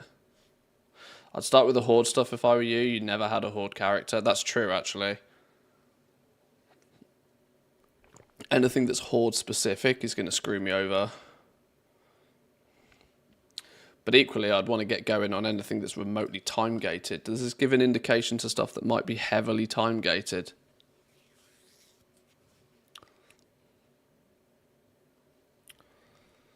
The Raids, Crucible of the Storms, Eternal Palace. We can just do some LFR queues, easy peasy for those. The Battle for Azeroth Dungeon Hero. Complete all of the 8 dungeons on Heroic. I'm going to assume that's done. Requires completion of several open world zone achievements in all 6 BFA zones. They involve zone quests that require playing both Horde and Alliance to experience. So these are probably some of the ones I've not done. Requires the completion of many achievements in Zuldazar. Look at the Horde World Quest achievements. Several of them are a pain to do with multiple people around, and once the achievement is live, it's going to be a nightmare. Interesting. Maybe we start here then. Let's start with just Hot Tropic. I reckon that's one I probably don't have. Hot Tropic. Huh. Okay. This whole thing is going to be difficult because they're not in the game.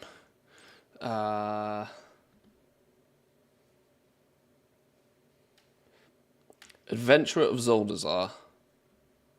Hang on, there'll be an exploration, won't they?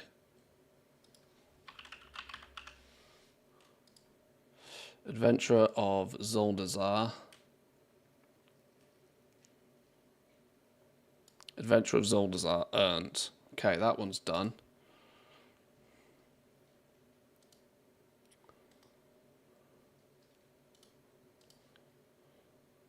Right, this is going to need its own window, isn't it? So Adventure of Zuldazar, lower expectations. Isn't there some way in Wowhead for it to pull your achievement progress? I thought that was one of the reasons you logged into Wowhead. I'm almost sure of it. I'm pretty sure it's meant to pull stuff in.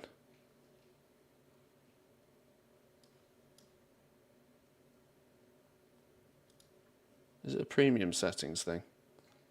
No. Don't know.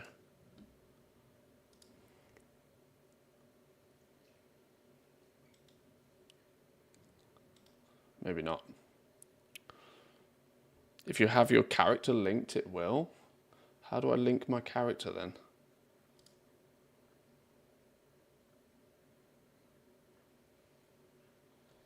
Uh...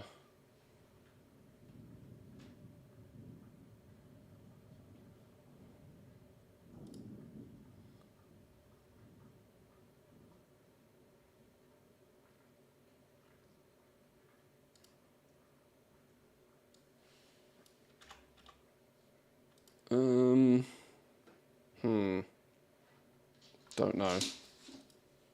Alright, let's not worry about it. We'll search for them in game, it's fine. We will search in game, it's fine.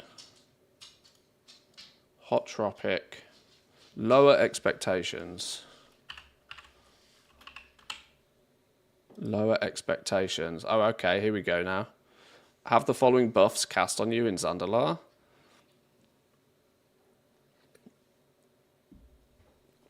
Oh, God bless Zygor guides. Come to me, Zygor. Zygor clutches up with all of this. Complete the Zoldazar quest lines. Use the Zoldazar leveling guide to accomplish this. Completing this will unlock Paku and Gonk boons. Okay, well, we need to start there then. Zoldazar leveling guide.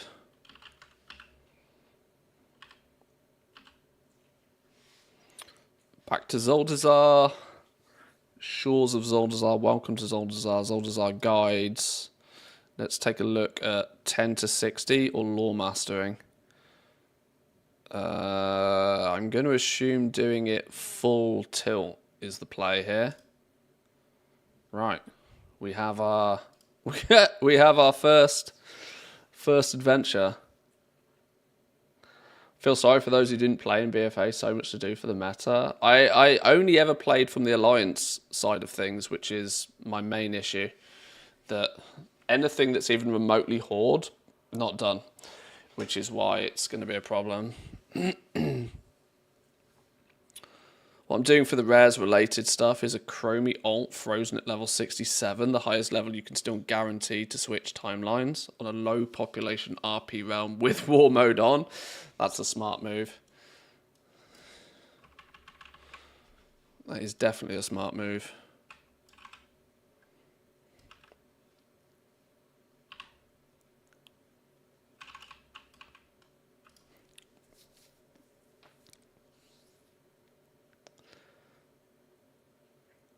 Some of the ones mentioned numbered days in the articles. Let's Be Friends 7, Junkyard Architect, many days in Mechagon, making the Mount 12 days.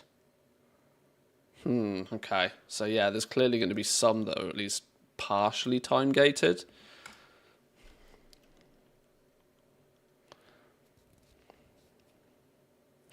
I wonder if they deliberately added this now, knowing that the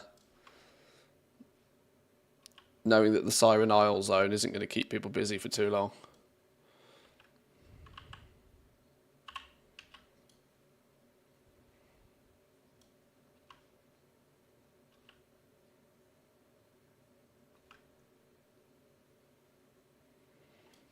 Right, how do we get into this joint?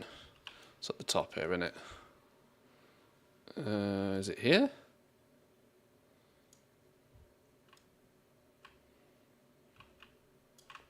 Go. Zoldazar. Go, go, gadget, go.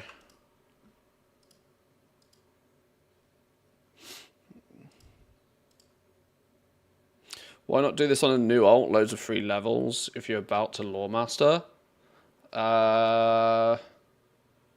Mostly because I assume I'll just one-shot everything and it'll be faster. You're not wrong. I just kind of think it's probably easier to do it on just a max level tune anyway. I have lots of alts. And it's not particularly fast for the purpose of leveling of it, I don't think.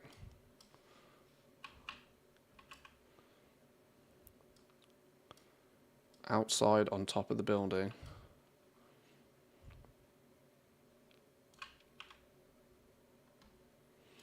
Yeah, I'm more going for ease of ease of play here more than anything else. What it might lead me to do is also turn Zygote onto automatic mode. Automation, auto accept, turn in, and guide quests. That'll do.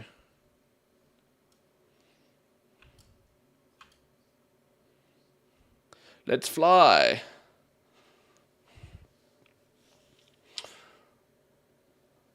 I have my main druid, my first retail toon, and I want to do all of the things on her first. Yeah. Yeah, this is also my main character, which I've done absolutely everything on ever. So there is an element of that as well. In fact, this is the character that's probably done nearly everything from the Alliance perspective.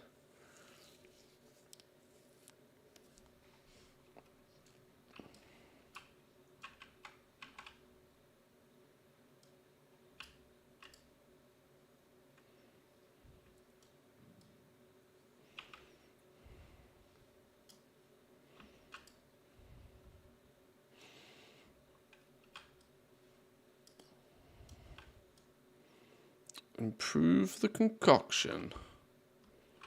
Concoction be improved.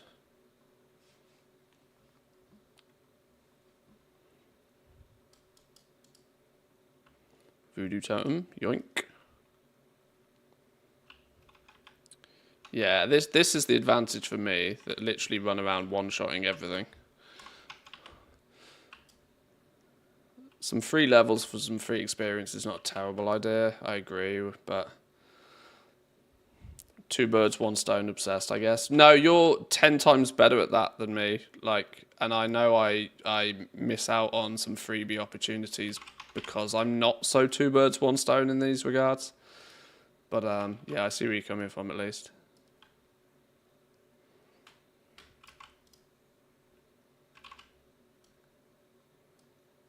Is there a treasure in here? There's a treasure. Yoink.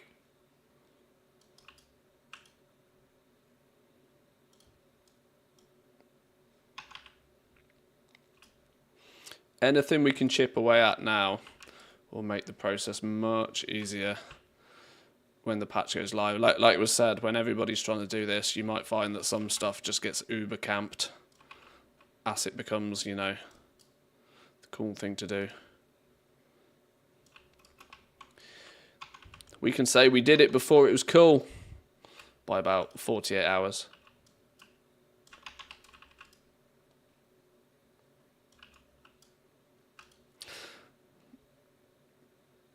I end up inefficient, spending an hour planning things, out using WoW thing, quicker to just do it.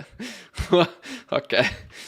Yeah, see, this is it. Sometimes I'm like, yeah, you're right. I could bring a second character along and have them both on one mount and double my experience and all of this sort of business. But there's also part of me that's like, or I could just not, like, and just do it. I see the problem for me more than anything is I know categorically I'm 50%. I live at 50% optimal anyway when I'm streaming. I never do anything even half as fast when I'm streaming as I would if I wasn't streaming, if that makes sense.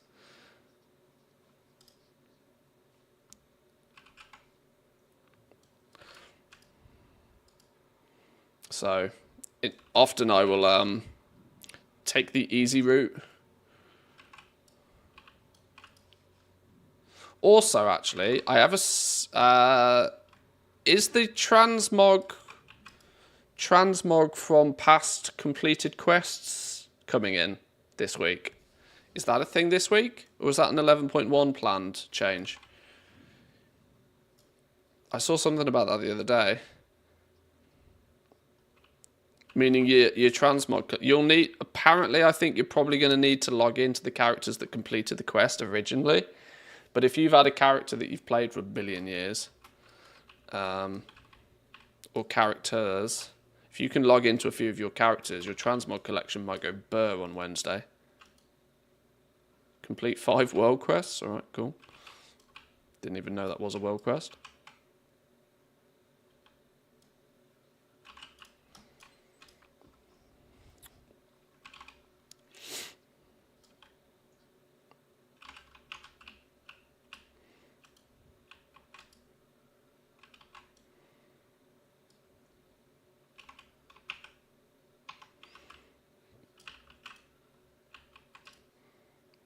Stockpiles destroyed. Do we need to unlock you somehow? Maybe not.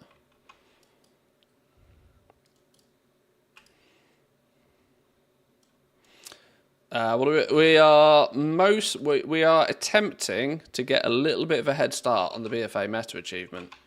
My playthrough of BFA was only ever from an alliance perspective, so anything even remotely horde, I never did. Meaning I'm going to be behind on quite a lot of the meta stuff. Anything that is, you know, specifically horde.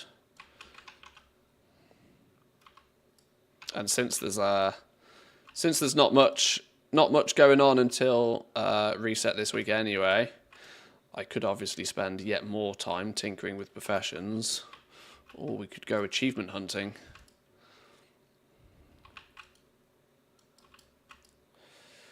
We don't need to do both sides. No, you kind of will. By the looks of things, there's lots of very horde specific achievements, lots of alliance specific achievements. So if you, like me, only ever played, or if you're team blue for life or you're team red for life, you might need to sacrifice your morals for a while and go play the other faction for a bit.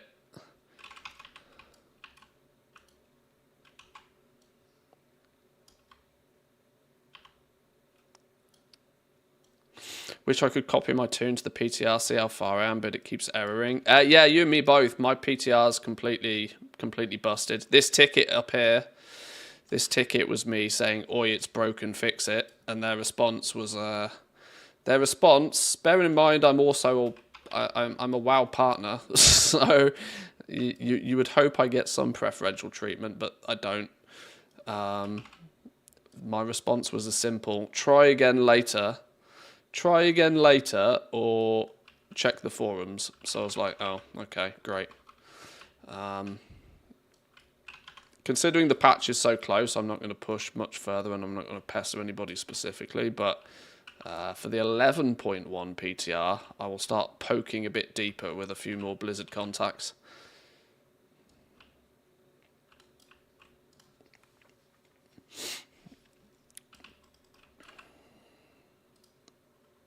Yo, that's a cool emote, by the way. Oh, is that one of Chloe's? Okay.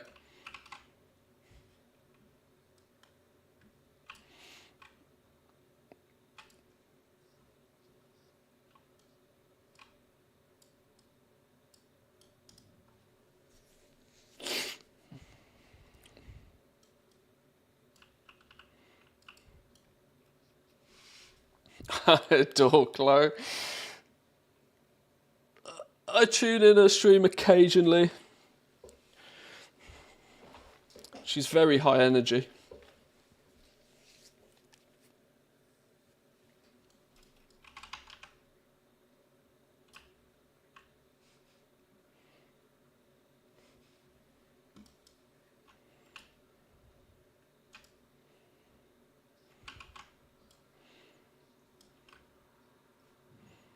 Whoop, trees. Many a tree.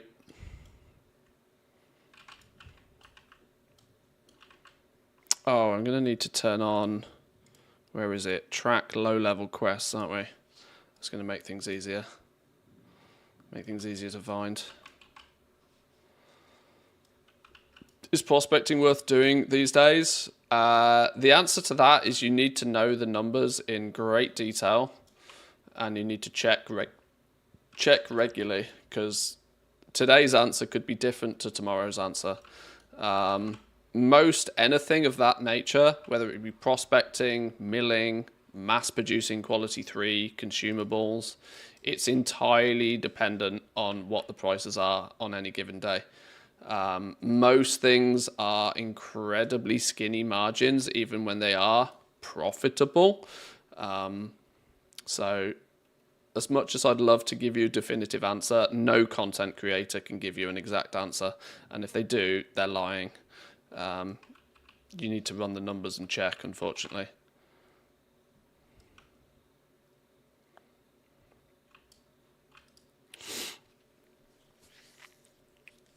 Prospecting is probably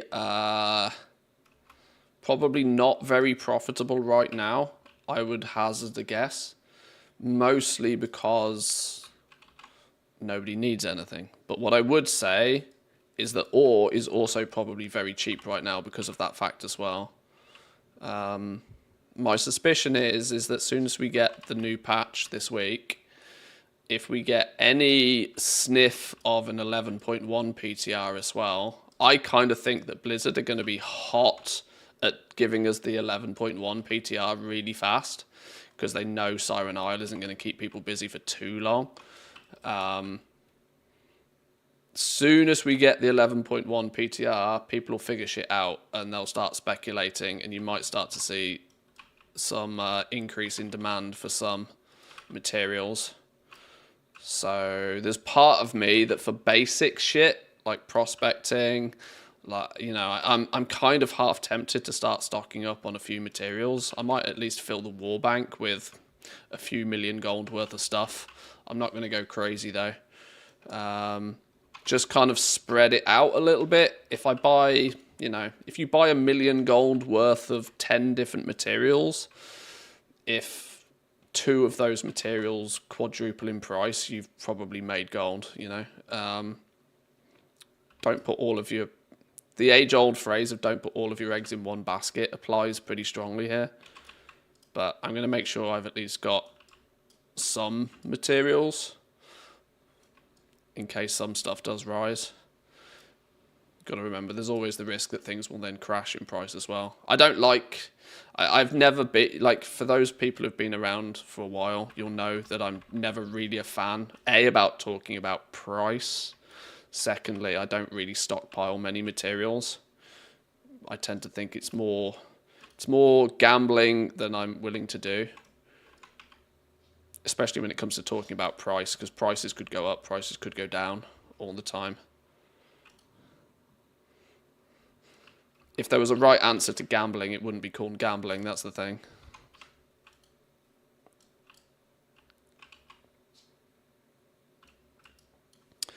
Speaking of high energy, got a recommendation about a video from Nerdforge. She's probably the highest energy person I've ever seen. It was like watching a demon hunter. Nerdforge.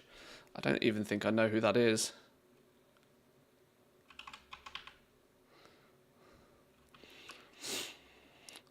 There are rare drop teleport items from Shadowlands called Attendant's Pocket Portal X Zone. Man, how I wish those things were a toy or something.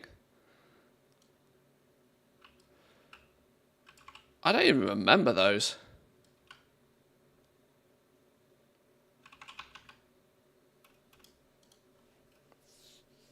They do sound like something that would be cool to have as a toy, though.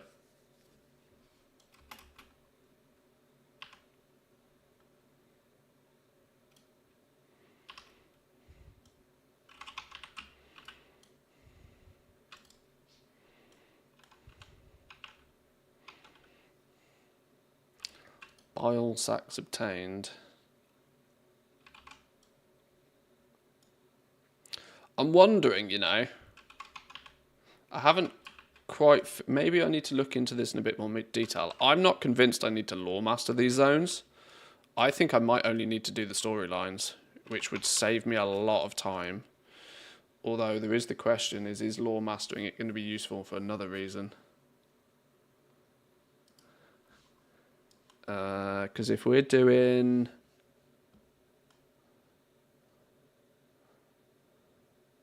In fact, the only reason we were doing this is to unlock the boons. This was actually the one I was looking at, but Zygor very quickly told me that to get access to these, you need to have the Lore Master done.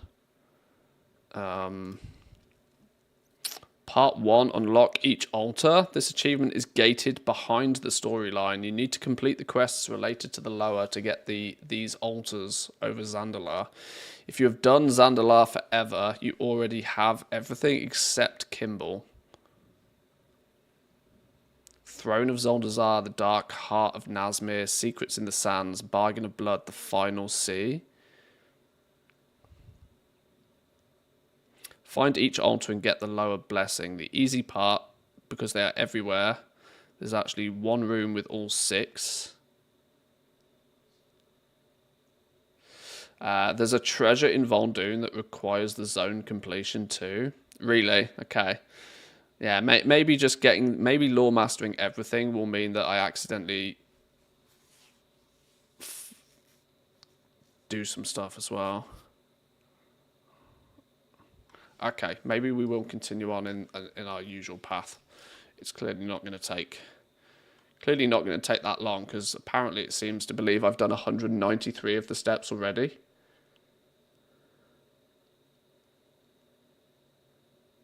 I'm not sure that's true. I'm not sure that's true at all. Call down a portal that teleports you to Ardenworld. Huh. So they are. They just bind on pickup items. They could at least do with being warbound. You could at least do with being warbound. That would be nice.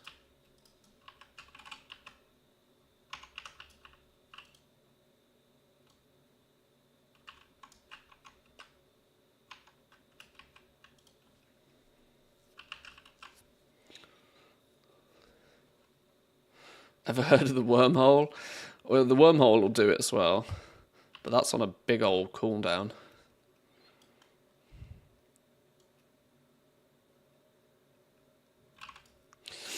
Do you think the razor-thin margin meta caused by the region-wide auction house and the new profession system has made things more dull overall? I find it so.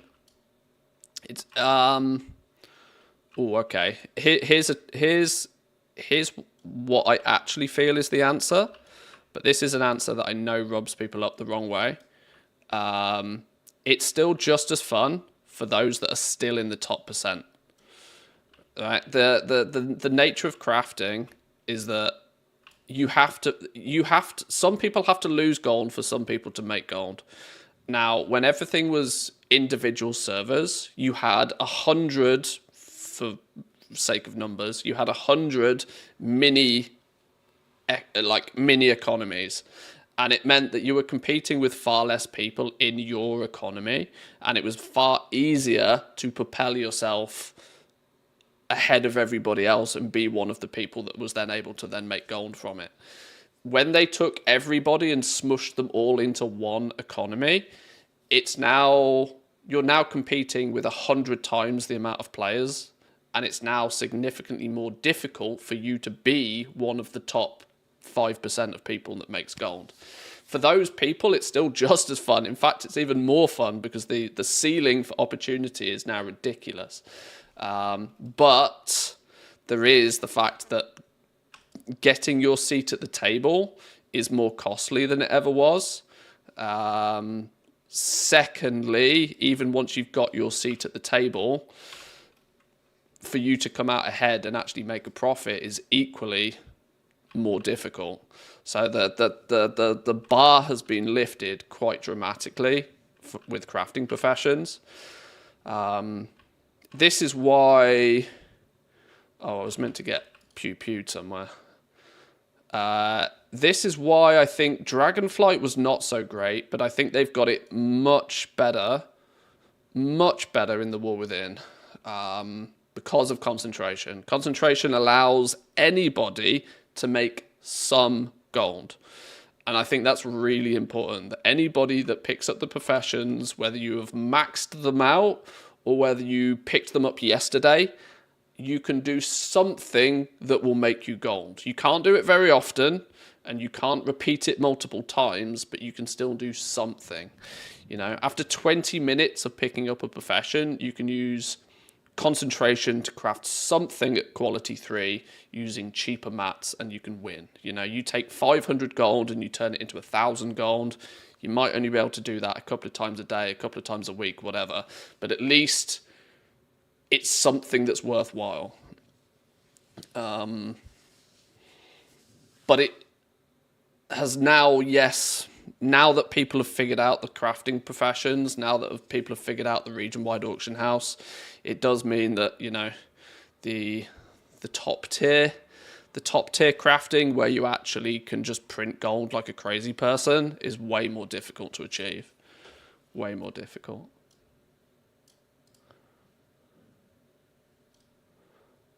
So yeah, it's still just as the TLDR is that it's still just as fun for the people who are good enough. It's just a lot of people have been pushed back a few steps because what used to work doesn't work any longer. You have to stay ahead of you have to keep your head above water. I know I'm using an awful lot of like metaphors here, but yeah, you know, it helps make sense of the situation.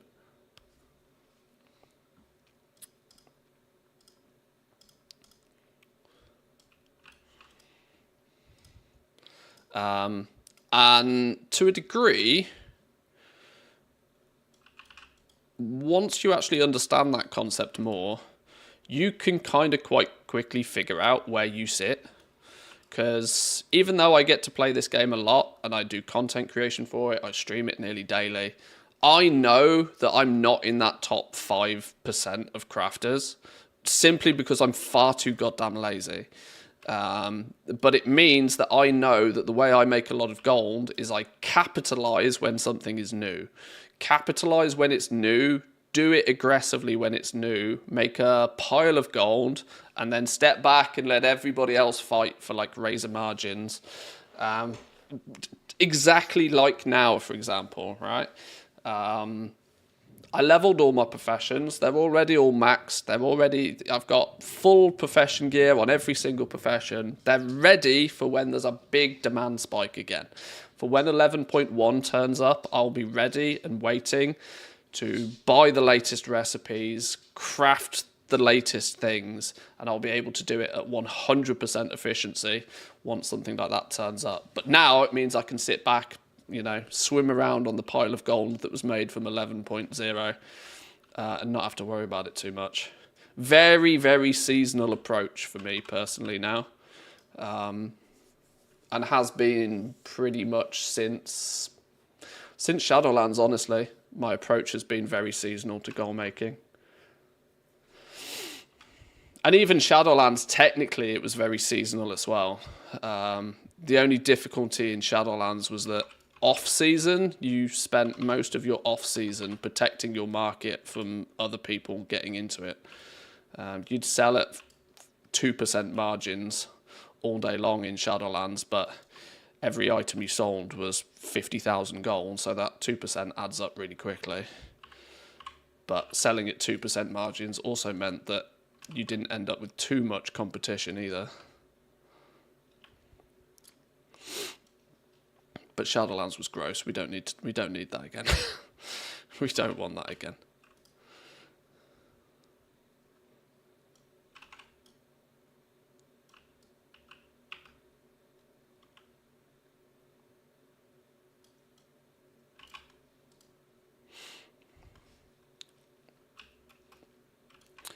I think, you know, I know they have just added Longboy 2.0. Oh, look, I'm tiddly compared to this dude.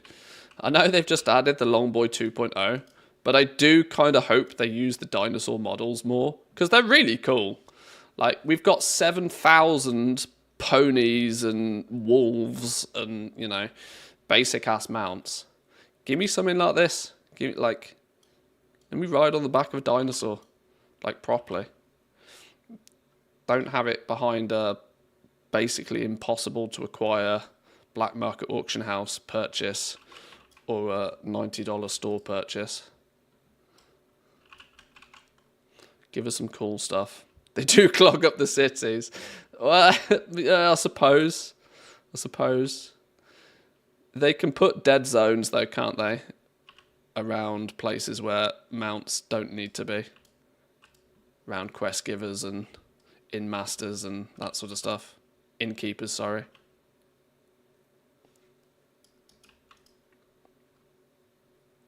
Yanni is a dino you can transform into. So, well, that's true, actually. Yeah. More of a Velociraptor style one, but yeah. I don't know. Dinosaurs are just cool. Call me old school, but I think dinosaurs are just cool.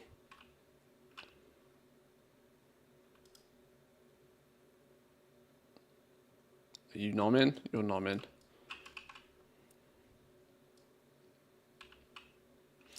I have an RP character whose job is shoveling Brutasaur shit in Stormwind. Incoming new profession. Oh dear. Somebody's got to do it. Somebody's got to do it. That shit ain't gonna shovel itself. Kill the irritable ones. If you don't conform, you get killed.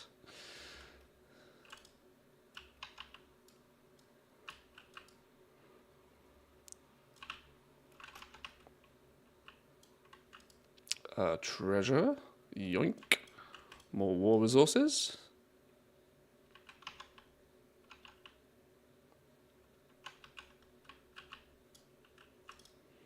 I'm not entirely sure why I'm looting all of these dudes. I doubt I'm ever going to need anything from them, but it's force of habit. It ain't much, but it's honest work. Somebody got to do it.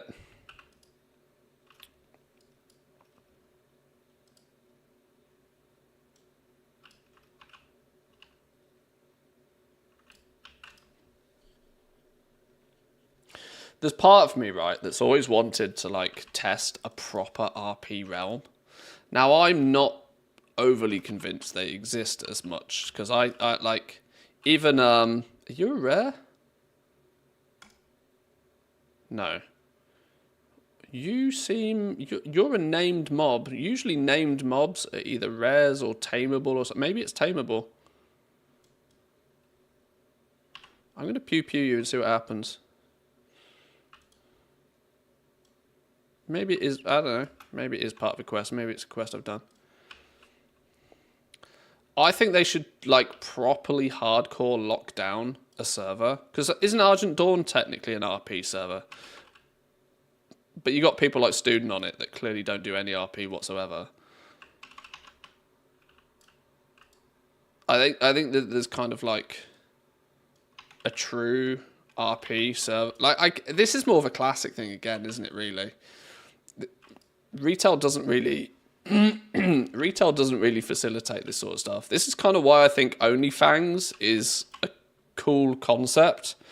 And admittedly, it would take somebody as big as Soda Poppin to really orchestrate and make something like that work. But that's a kind of thing that you could perceivably only really do on Classic, because there's just too much going on in retail. It's far too arcadey these days.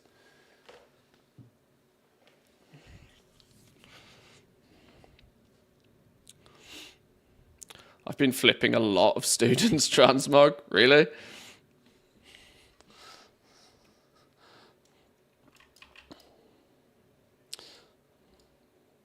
I've always said one of the best ways to make gold in World of Warcraft is to, instead of do whatever student puts in his daily video, is to buy whatever student puts in his daily video and then sell it 6 months later when everybody's forgotten about it. Or quite simply, pick a student video from 2 months ago and do that.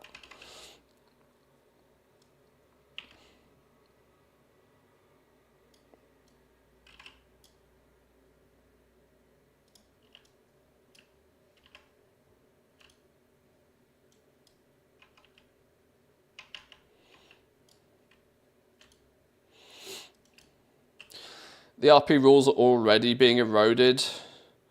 On Argent Dawn, you see so many stupid meme names these days, but they're clearly against the Blizzard RP realm rules, but they don't care. Yeah, see, this is it, right? I think, like, for the people that do enjoy the RP, it's not my thing. It wouldn't be something you, like, I would only ever view it from an outsider perspective, right? Like, look at GTA RP. You had no chance of you getting me role playing a fucking police officer or something in GTA. It's just not happening. But I do think Blizzard themselves would need to do something about it rather than it being a community thing, probably. Or it would take some monstrously large personality to you know, to head the, you know, this is why Soda Poppin with OnlyFans is working quite well, because Soda Poppin is like literally grandfathered into this game at this point. And he's probably the only kind of person that could tell other 30,000 concurrent viewer content creators what to do and get away with it. Right, you cheated. You have to delete your character. Okay, boss, you know. He's that old school now that you can get away with that sort of stuff. But if Blizzard were to like do something, like really heavily enforce it, like it's something that Blizzard could actively put like dedicated GMs on an RP realm and make it a thing and actively enforce it. Kind of like what they did with Season of Discovery, but just like from a different perspective, you know.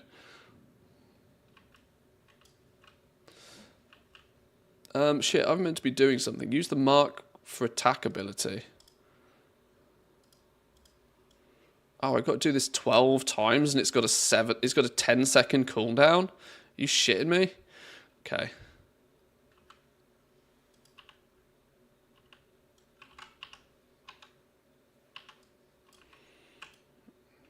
I didn't realise that was the case. If I realised this was a 10-second cooldown, I might have pressed it a few more times.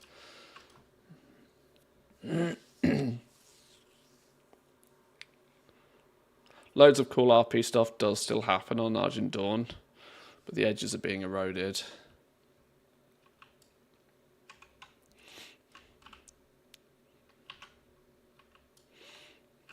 Maybe it's, I don't know, if it was maybe more well documented, maybe.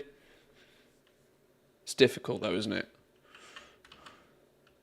Because there's clearly a market for it. GTA RP, like OnlyFans right now falls under the same category. There's clearly a market for this kind of thing. People enjoy it.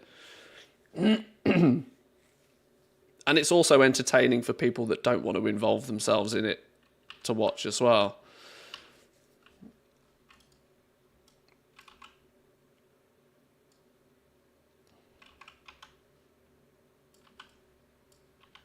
Recent documentary helped put it in the spotlight a bit. Yeah, you're probably right, actually. Here's you know, somebody that was into it very much so. You're an egg thief. I have you've got a quest on you. I'm not going to kill you yet because I think I need to come back and kill you in a minute. And if I kill you now and you have a long respawn time, I'm going to cry.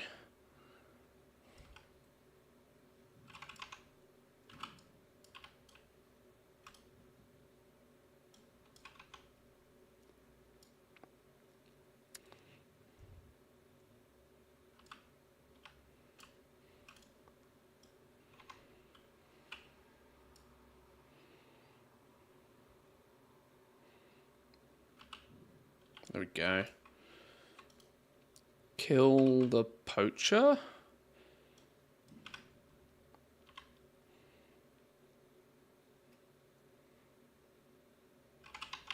Boom, get wrecked.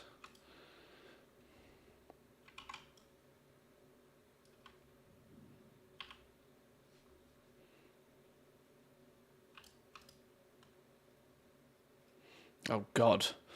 Artifact power for my necklace. I forgot about that. That's PTSD.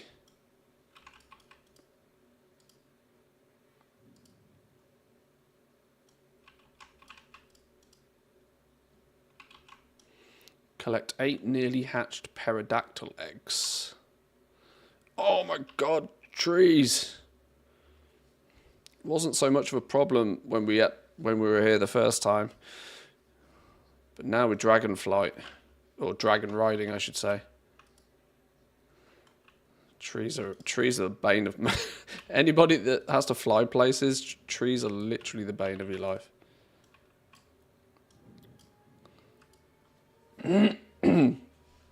It's a permanent complaint of mine, one of many, but it's a permanent complaint of mine that trees aren't made to be. That you know, why are trees, tree branches in specific, why are they physical collidable objects with dragon riding? It's like, really? There's no need for that. But then again, for Blizzard to go back and retroactively make all trees take out the collision code from every single tree in the game, it's probably not an easy task either. Don't actually me. Outrageous behaviour. Yeah, you're right though. You're in the jungle, of course there's trees. Yeah, but you shouldn't collide with them when flying. They don't have to get rid of them. You can still see them. Just take the collision mechanic off them.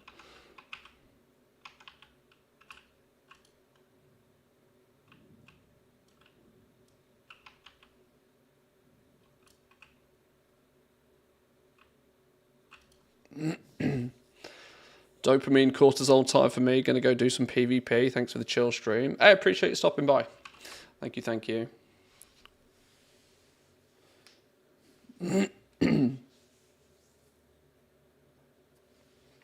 I realise you're not one to blow your own trumpet, but if you're not in the top 5% of goblins, i.e. the billionaires with 10 plus accounts, etc., where in your heart of hearts do you think you really are? Whew, deep. Deep. On a Monday. Content is the word. Content is probably the way I would describe it. I already have plenty enough gold that I could probably never make another penny in the game ever again, and probably have enough to play the game for free and buy most near anything I ever wanted. But also, as the years have gone on, the pile of gold that sits beneath me has mattered less and less. And I think a lot of players fall into that same category. That players don't end up with millions, tens of millions, hundreds of millions of gold because they want hundreds of millions of gold. It's just a byproduct of doing the aspect of the game that they enjoy. Like, you imagine if you were like heavy into PvP, and you somehow magically also made 10,000 gold per arena victory, PvPers would have tens of millions of gold. It would be a byproduct of their, their playstyle. The fact that that doesn't happen is a different story, but, that's kind of where it comes from a lot of people.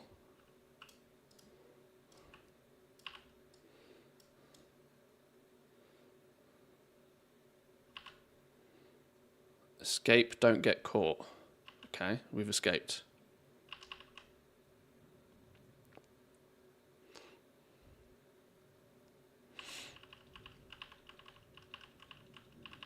Run away! Throw a toy. Distractions.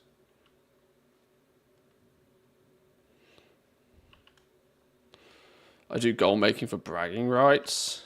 Yeah, everybody does it for slightly different reasons.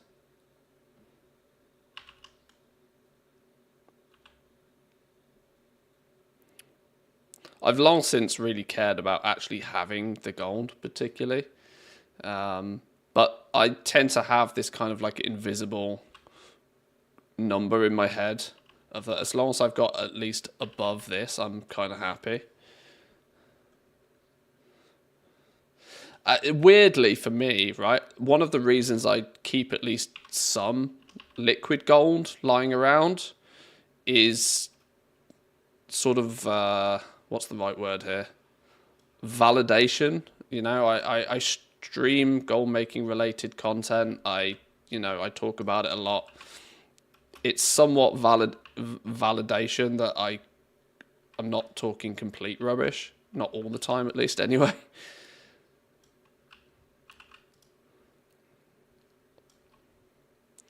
There's nothing more cringe than seeing, it's like, imagine you had sort of like some... It's like these get-rich-quick influencers, for example. You see driving around in their clearly rented Lamborghinis. It's just cringeworthy. if like you're talking about being rich but then you're not rich kind of thing. It's weird. I know that sounds really odd to sort of translate that concept into a video game, but if I didn't have 10, 20, 30 million gold, I think I would look more foolish doing what I do, if that makes sense.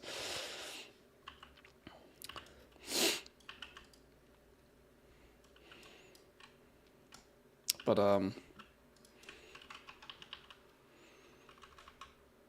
yeah, there's rarely much of a desire to make the pile bigger, if I'm honest.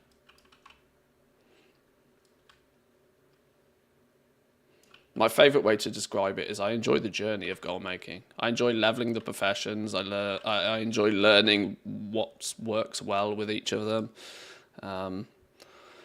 More often than not, by the time I've fully leveled my professions and it's just a craft this, sell this situation, I get bored super fast. And hence end up running around doing other things like this instead.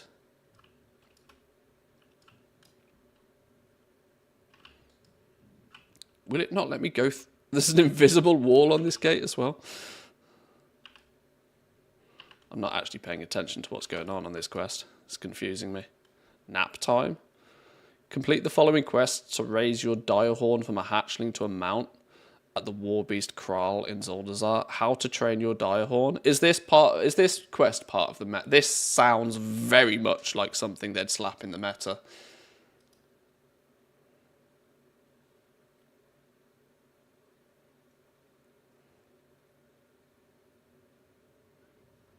It's not in the Hot Tropic. Control F. Dire horn. Whoa. Okay, dire horn isn't listed on the page. Maybe it's not. It also gives a mount in itself, so you should do it. Oh, that's sneaky. It doesn't say that. But yeah, worth doing. I do it to make people cry. That's another take for sure.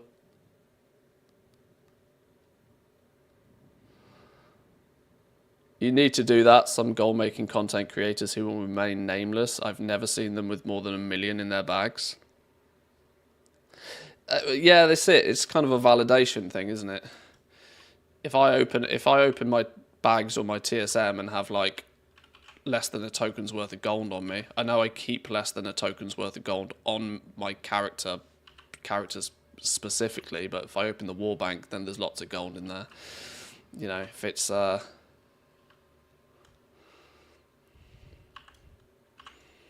it's probably not for you guys that are here all the time. It's for maybe anybody that, you know, stumbles across me and my content.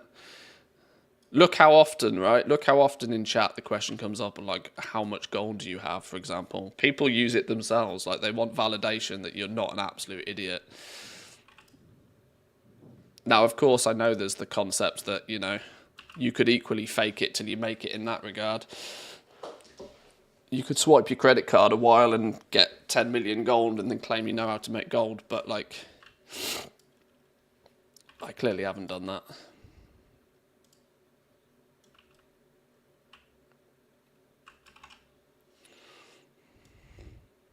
The concept's the same. Like, would you take PvP advice off somebody that didn't have the rank 1 title or something, you know? It's the same theory, really.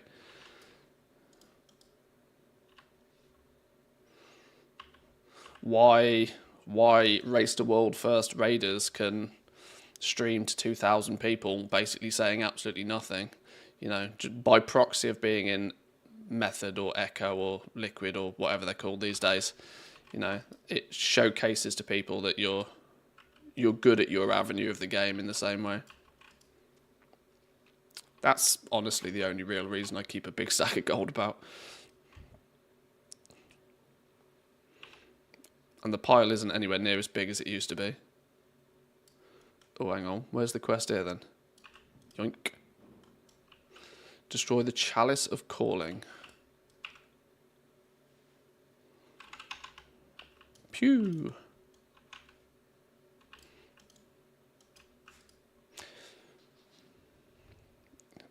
I reckon he has at least 500 million. Take a 0 off that and you're about right.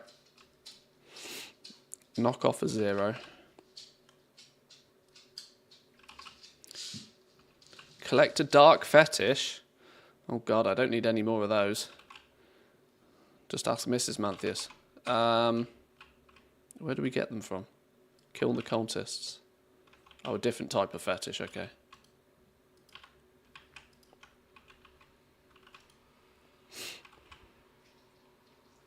Man, you're a casual these days. Pretty much. What did Blizzard claim? Was it? I think it was Holly who termed this like mid-core. The Blackwood nut fetish. There we go. I'm kind of the definition of mid-core, really. I play the game an awful lot, but I don't do any high-end stuff. I don't do the high-end end game. I just play the game a lot. So I'm sort of mid-core.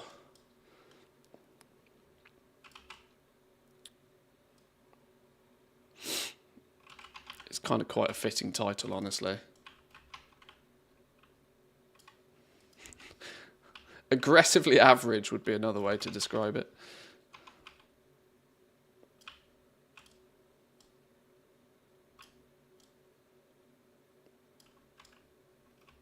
Where's me elephants gone?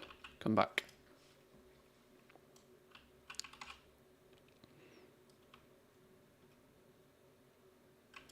I'm not quite sure how we got so much progress done in the first 5 minutes of this. I reckon a huge part of this guide is like the intro to the to BFA in the first place, which is probably generic across both zones.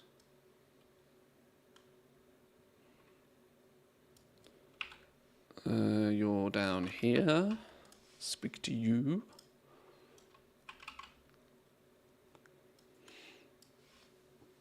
Call it what you want, still a casual. I remember when you were sitting there sweating and sweaty and greasy making all the gold. You remember auction house PvP from Shadowlands, is that what you're saying?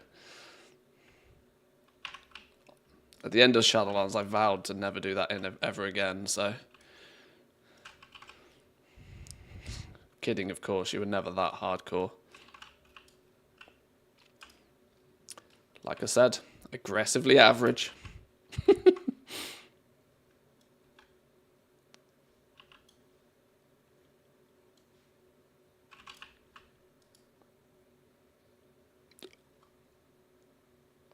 Oh my god, I've just remembered what quest this is. I've literally just remembered what quest this is. Now this amuses me because I've definitely done this quest before. I've just remembered. This is the quest where you whip kids. You're literally whipping kids.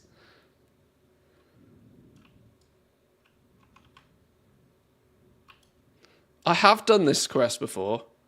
That means I must have done at least something in this zone for some reason.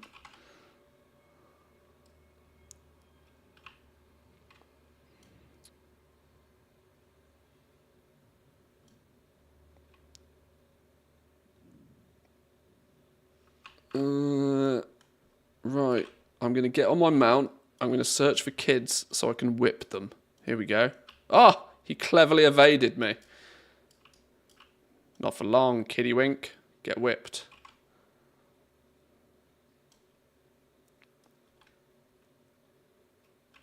I'm sure there's a law-related reason why we're doing this. Orphans chased? Herding children? Okay. I don't know how I heard you. Get in the van! It's probably not the way to do it, is it?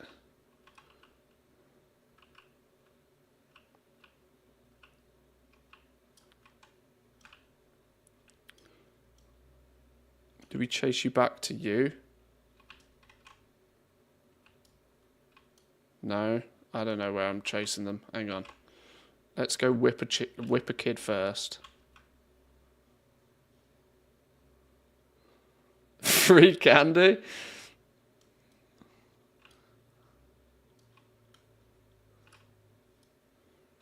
Free candy is an option.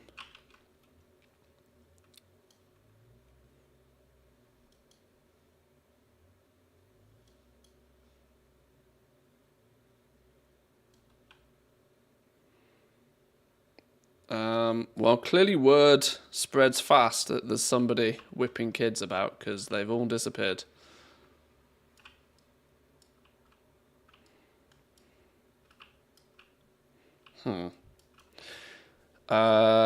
Is there an achievement called Two Sides of a Story or something like that? It's basically doing all the quests on an Alliance and a Horde character. There was something way back in the day where you had to... I think they kind of went away from achievements like that because people complained that they had to do everything twice. There was definitely something like that way back in the day, though.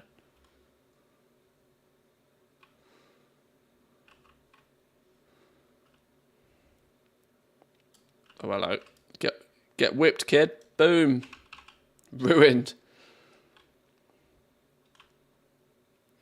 Ruined and cancelled.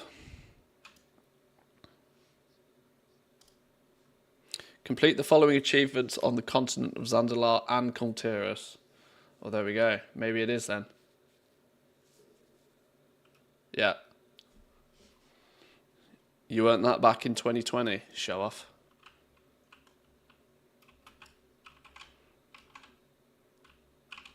Track down the lair of the scamps. Oh, God.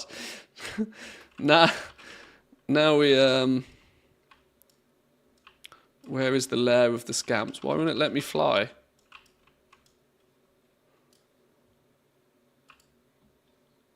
Lead the way.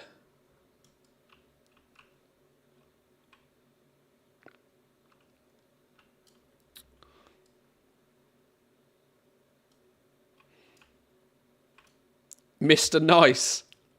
Sure. This is a sketchy quest line.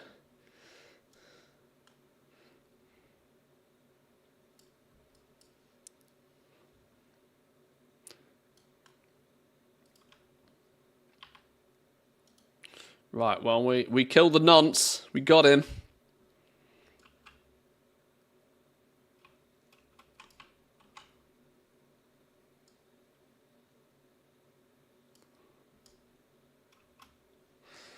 Like you said, aggressively casual. I did make gold for the long boy, though, with 5 million to spare.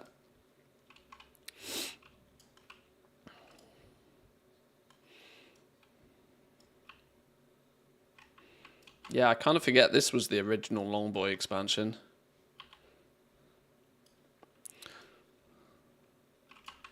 Now we've all got pity long boys. Or are in the process of acquiring our pity long boys.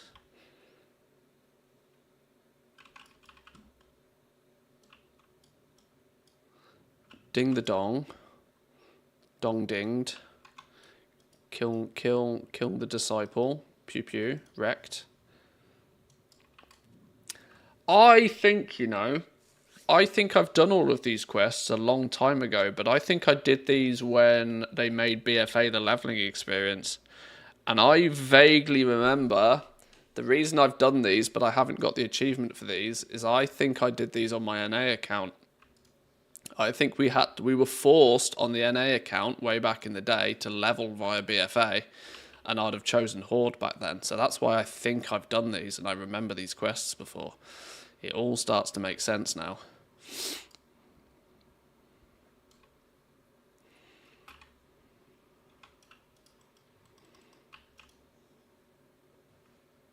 Now, luckily, my progress on my NA account is pathetic, so it's not like I'm going to have to do too much again, but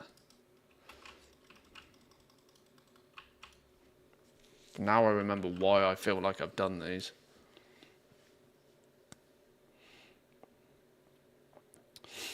Cascore or hard casual, or what I've used to explain my playtime. Yes, I play 10 hours a day, 7 days a week, but no, I'm not good at the game. Yeah, exactly. This is it. This is it. It's a true example of the fact that practice does not make perfect.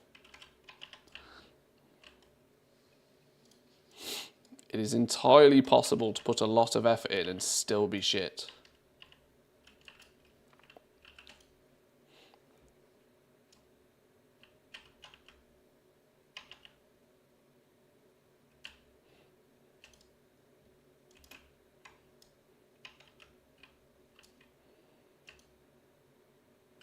Oh, what? No, they didn't have what I need.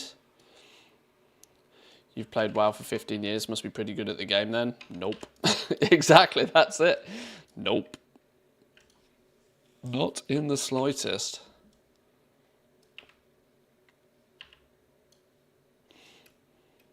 Why do you think I decided to have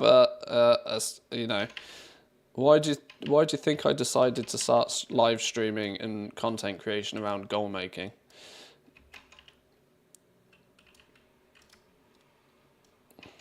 If I was rank 1 PvP, I'd have probably chosen a slightly different career path.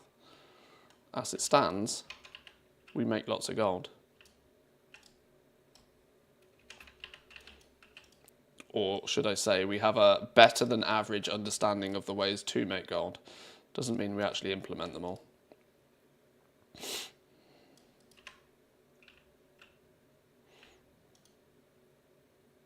Oh, I get it. He's got 3 tongues because he's got 3 heads.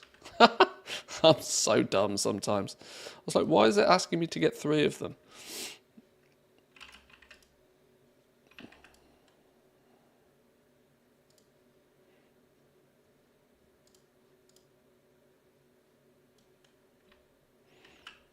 Right.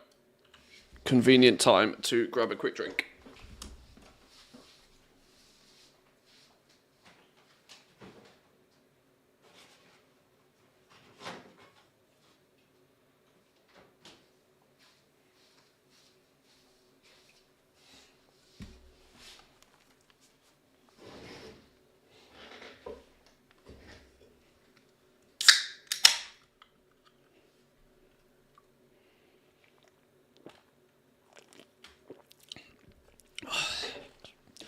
There's definitely advantages in life to having 3 tongues, though.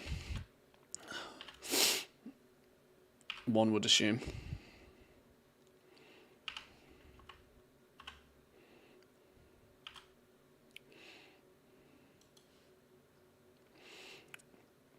I've seen those body modifications where people cut their tongue in half, and I think that is absolutely mental sauce.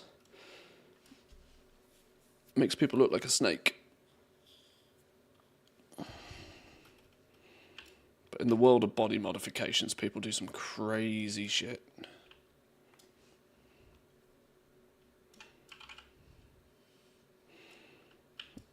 I'm not touching that even with a stick. Get your stick off my 3 tongues. Oh, hello, that's a treasure. Is that going to be something we're going to need to pick up? Where are you? Oh, no, above this. Oh, I've got an eyelash in my eye. Oh, I'm going to die. That's karma for making rude jokes.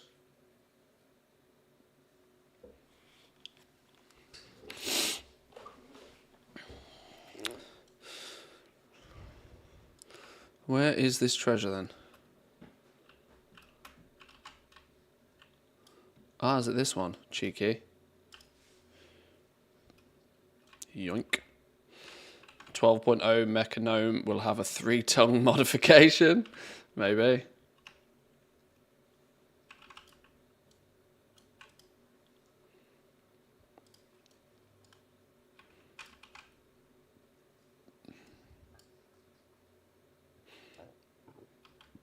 Yeah, the Cyberpunk modifications would be wild.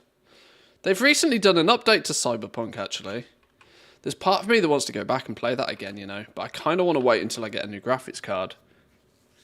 My graphics card still doesn't allow me to play Cyberpunk quite in the graphical fidelity I'd like to. There's as soon as Nvidia release and launch their new range of graphics cards, I think I always said that I'd skip the 40 series, so now the 5 series is on the horizon.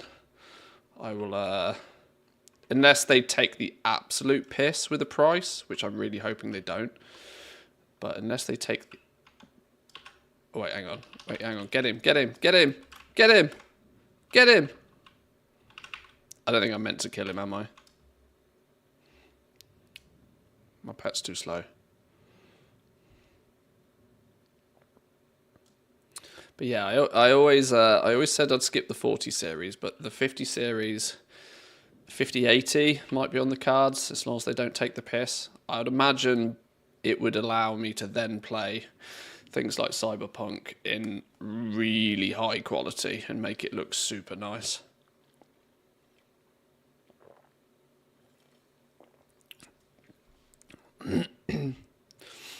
Reach Nakano, use the sprint ability, you avoid trolls and spiders.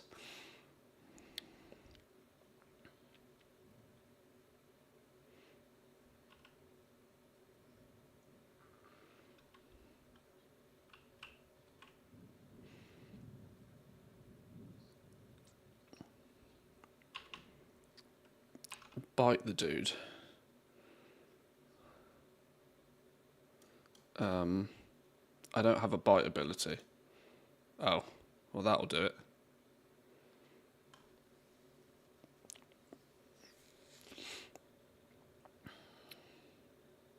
Wife loves the game, says it's the best game she's played in the last 10 years. Cyberpunk, that is. We played Cyberpunk. Was it last year? When did we play Cyberpunk? It doesn't feel like it was that long ago, but it probably was.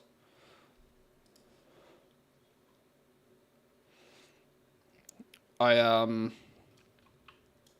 did really enjoy Cyberpunk. In fact, we played Cyberpunk just before they released, was it an expansion or a big update, a 2.0 update or something?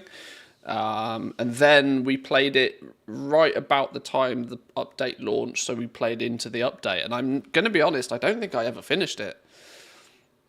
I think like a lot of things, I left it half cooked. But it was really fun. I weirdly didn't play Cyberpunk enough to really get to like the end game where you are just doing absolutely Phantom Liberty, that's the one, yeah. I don't think we played it quite to the point where you just were ridiculous and just deleted the screen all the time. But it was good fun all the same. We didn't even explore like, you know, the alternative endings or something.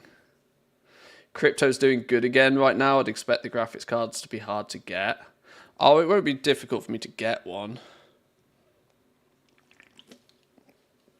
I'm more concerned that they'll just take the piss on the price.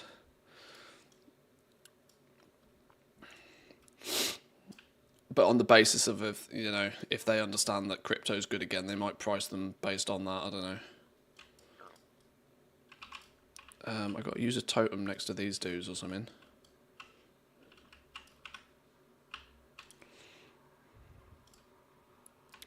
Wife did it with all the endings, all the quests. She's obsessed. It was a good game. Really good game.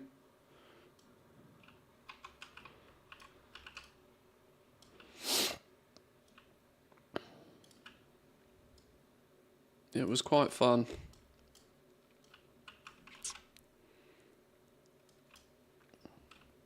It would have been nice to have played it a few times through, just to sort of try the different builds and stuff. Definitely a game I'm willing to go back to at some point. But like I said, mostly the reason I haven't gone back to it is because while I can comfortably play it, I can't play it with things like ray tracing on, and I can't make it look beautiful. I can run it, on medium settings at maybe 40 FPS because it's just a stupidly high demanding game. I'd want to play it like big dick mode. Make it look real spicy.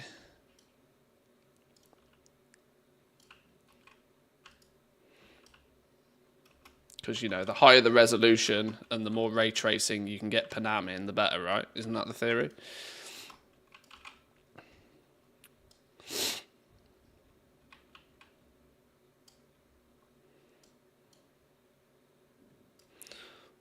The internet's biggest thirst trap.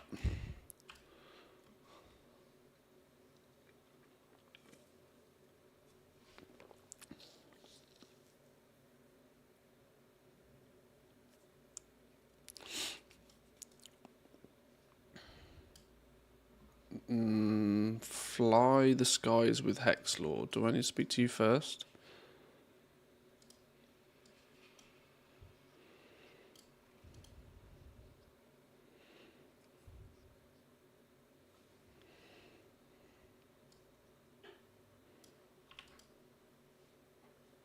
Totem down, I guess.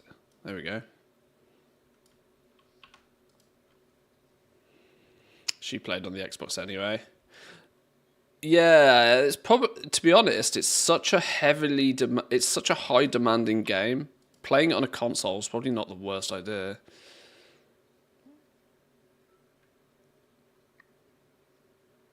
There is also going to be the need for PlayStation 5 at some point next year, because there's absolutely no way I'm not playing Grand Theft Auto 6 when it comes out.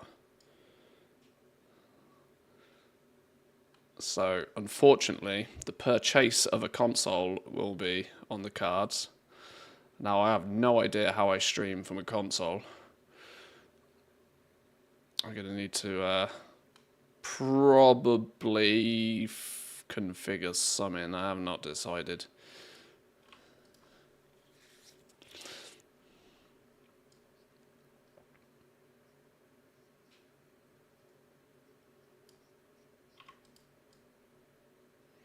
Is that 6 for 6? There we go.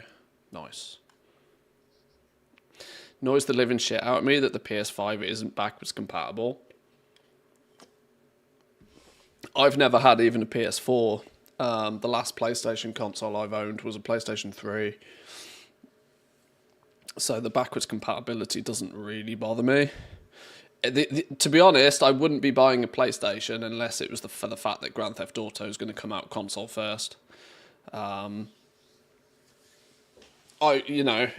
GTA 5, given the choice, play it on PC. Like there's literally no questions about it. PC gaming is just objectively better, but that choice is made for me when GTA 6 will come out console first. Do I just kill these things?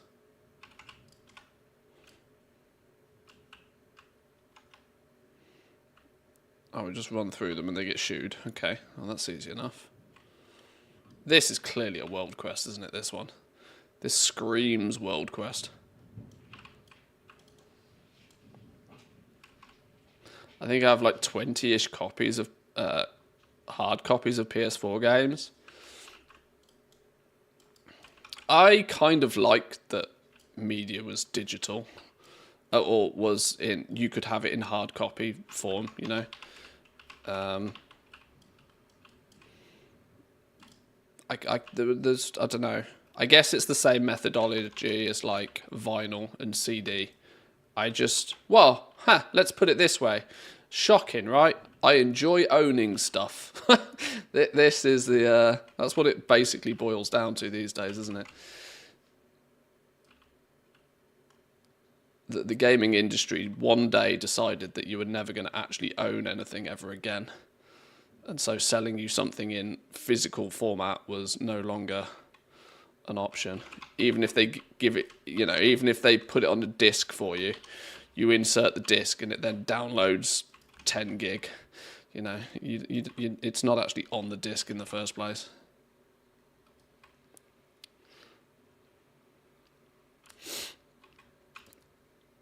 And in my opinion, that was the day that console gaming died, because by that point there was no reason to it. If you're just digitally downloading anything anyway, for Christ's sake, play it on a PC. Do it properly. You've just nuked all advantages that consoles had. I'd be one, like, when you think about consoles, we're on the PlayStation 5 now. The PlayStation 5 Pro has just come out. They're clearly making a PlayStation 6, but you've got to start asking the question: when do consoles just die? Because they don't have any advantages anymore. There's basically no advantages of playing on console. Because consoles these days are just very carefully tuned PCs. Standardized versions of a PC.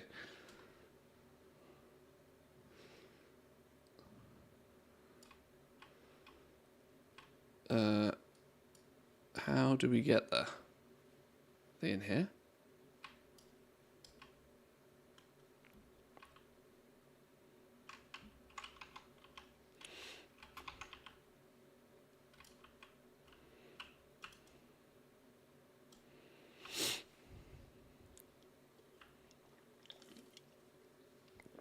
since through Game Pass you can play on both PC and Xbox.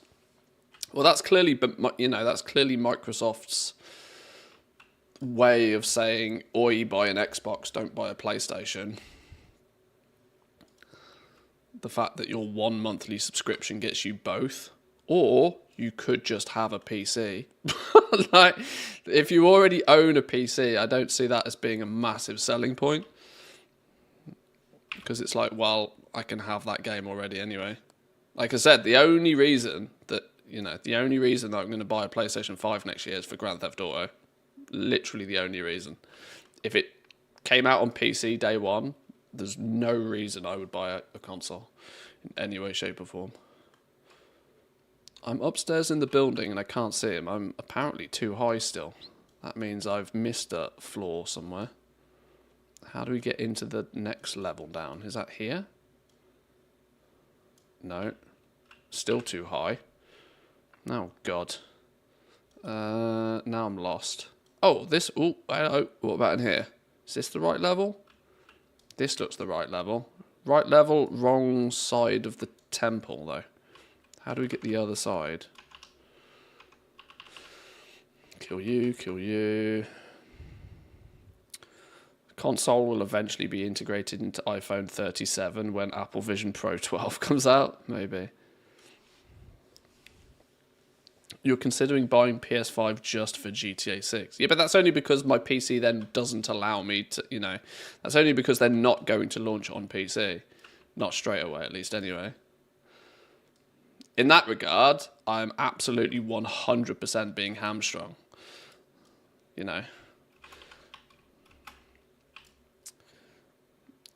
You can't so much sell the advantage of console gaming as being that, oh, well, there are console exclusive games. But that's clearly because, Rockstar are in the back pockets of probably both Sony and Microsoft at this point. I would very much imagine that the console exclusivity is a money thing.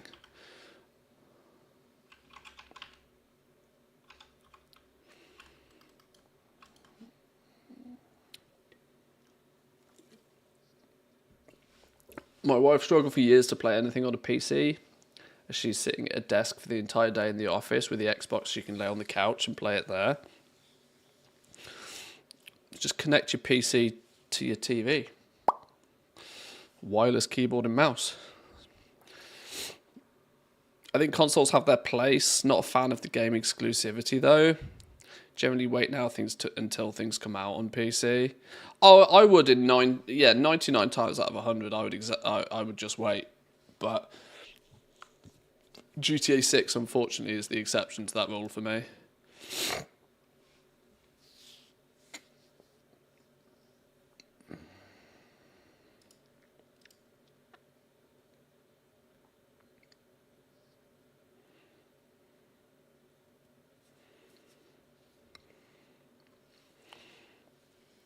This year's Game of the Year was a Sony exclusive. I don't really know how that's possible, to be honest. I'm not sure how that's even, that doesn't make any sense.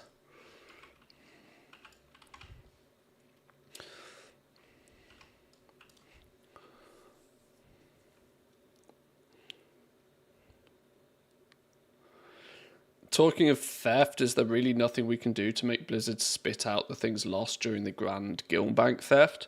The reality is I think that's data that's just gone poof. It's like, it feels very much like, if a hard drive fails, you're fucked, right? That's kind of what it feels like with the whole Guildbank thing. That whatever their storage system was for all of that data clearly went wrong, and I think it was practically unrecoverable. I am amazed that they got away with it as they did, though. Like, there was basically zero backlash, They've done way less things that have had much bigger backlash than losing literally thousands of guild banks worth of stuff. I'd never heard of Astrobot until that. I'd heard of it, but I know basically nothing about it. But for it to win Game of the Year is surprising.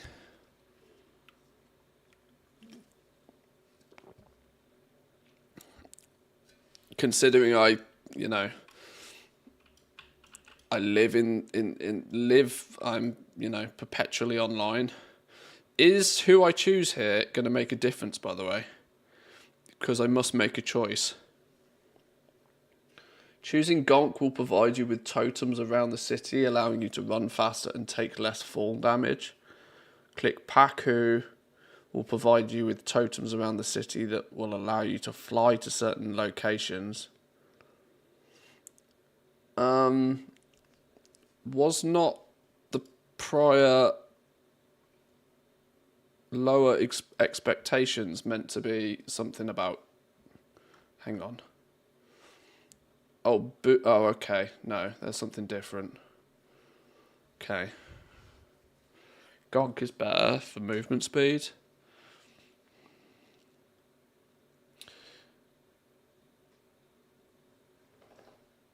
Let's just pick Gonk.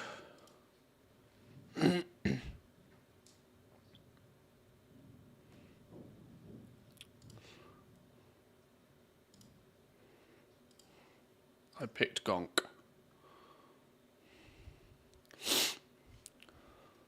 It's a private company that runs the show. What can we expect?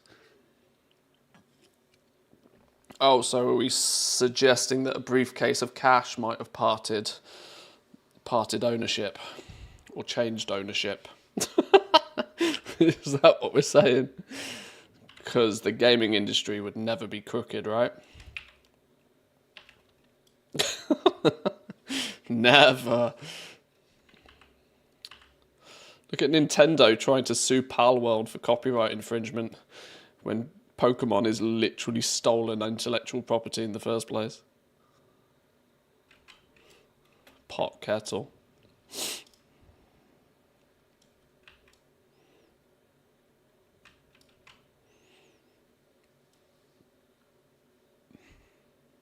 There's achievements associated with both, but you can change them later. Oh, okay, well that's fine then. I don't need to worry.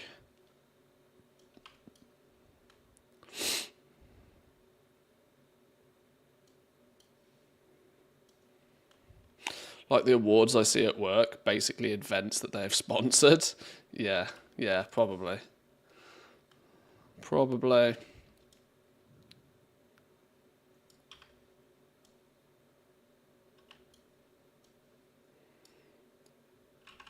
Next to the Flight Master. Why do I not see a quest giver next to the Flight Master?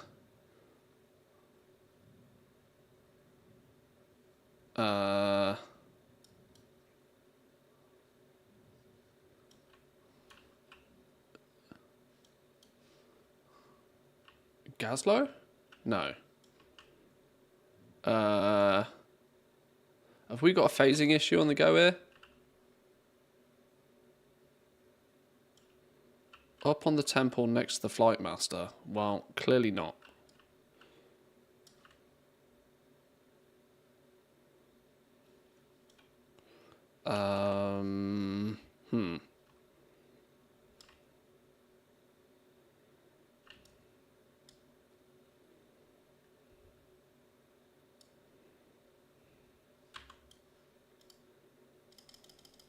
Must be an Ogrimmar to do this.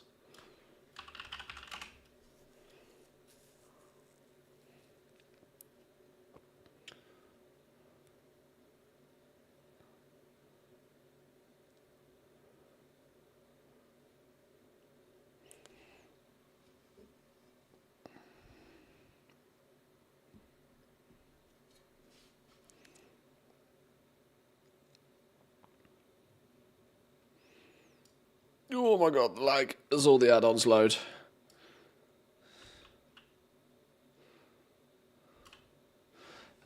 Right, well, okay, this is a problem. Where's this then? Huntmaster Killer. To Wowhead. The irony that Wowhead is probably better, probably fixes more issues than Blizzard's own customer service does. Huntmaster Killer. What you saying then, Wowhead? Why are you not here? Comments. She isn't there from the start, appeared for me after handing in Gonk, Lord of the Pack. May also be dependent on your progress in the Throne of Zoldazar. I had 2 storylines completed. She may be a Zandalari troll, but she has the skin of a female troll Death Knight. Okay. Appeared for me after handing in Gonk, Lord of the Pack. Well, surely I've just done that, right?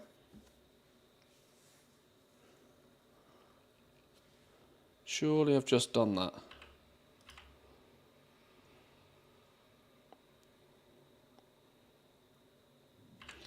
Let's hand one of these in either way, just in case this triggers something. Can't imagine it does, but...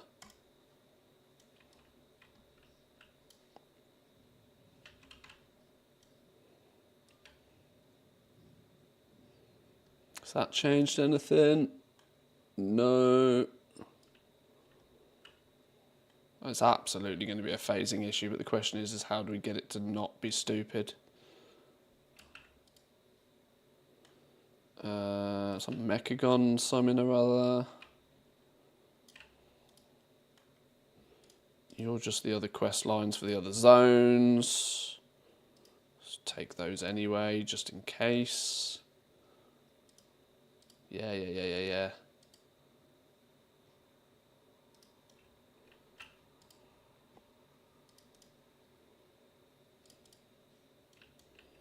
I don't know. Pick up a bunch of shit, turn it in, see what happens.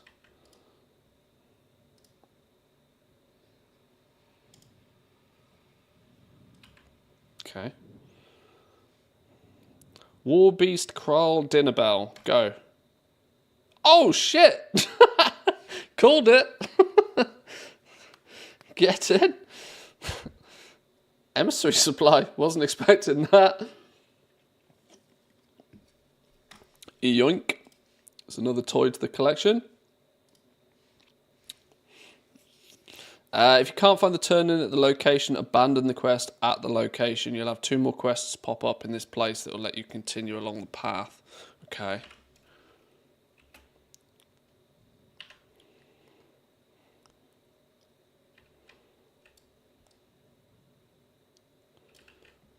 This is to accept a new quest, though. This isn't to hand something in.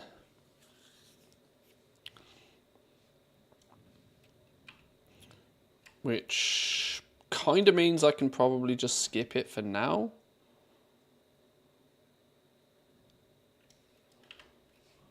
Because it may not have ended up being that important. We can always quickly come back to it later if it, you know, if it starts a chain or something. The advantage of Zygor is even if you skip something, it's usually quite easy to get back to.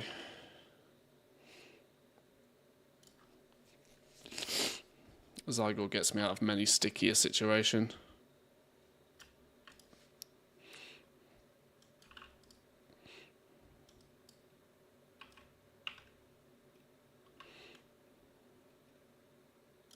And the reality is the guide for this was probably made like ages and ages ago. Shit's probably changed.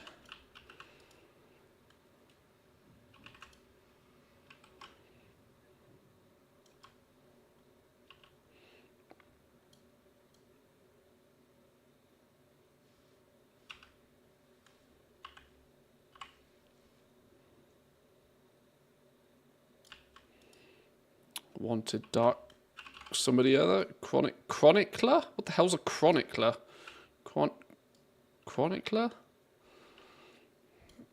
World of Warcraft has, over the years, made me understand that my vocabulary is not as large as I assumed it to be.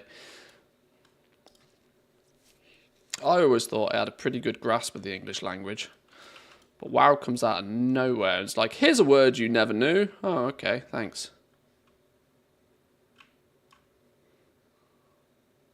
It does it very frequently. Somebody who writes chronicles. Maybe.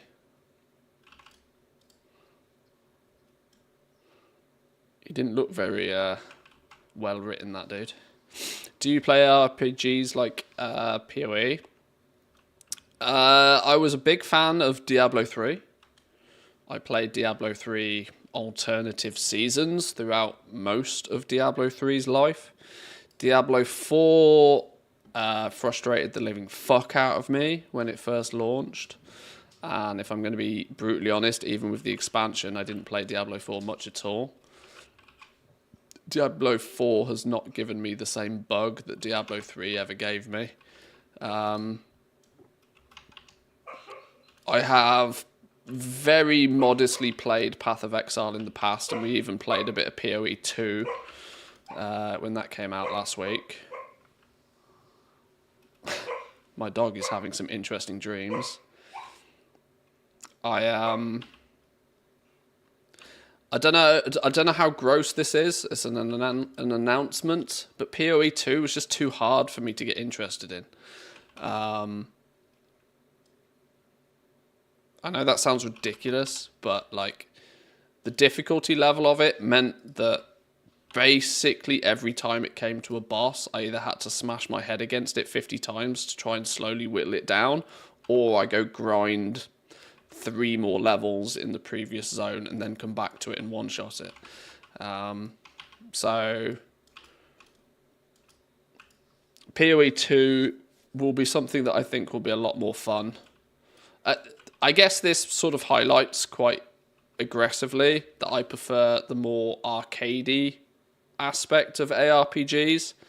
I want them to be absolute loot pinatas. I want you to be able to level up through them quite quickly. The thing I really enjoyed about Diablo 3 was that you could basically play it and complete it in a week and then be happy to put it down. The more hardcore, long-term grind fiestas from an ARPG, maybe not so much my thing.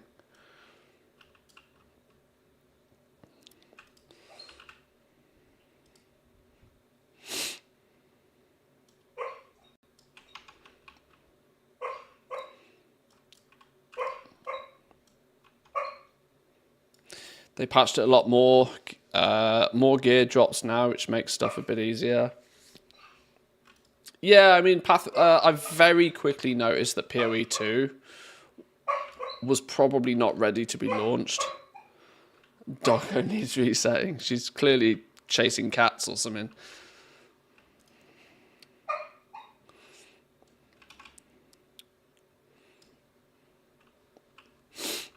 Oh, I've got to collect something from here.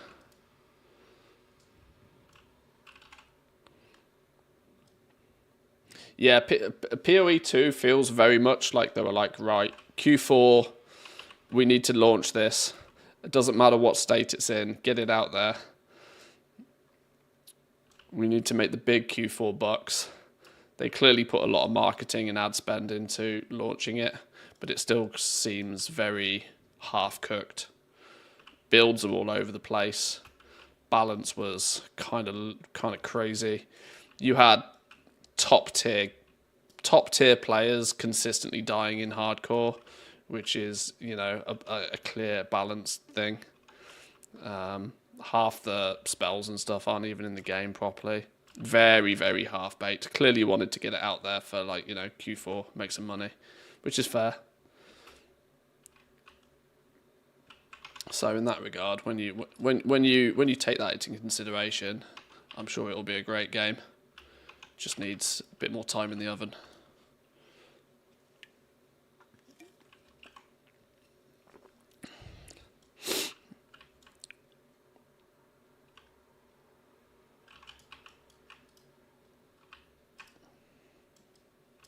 PoE 2 did seem to do a fair few things to make it at least appear slightly more beginner friendly.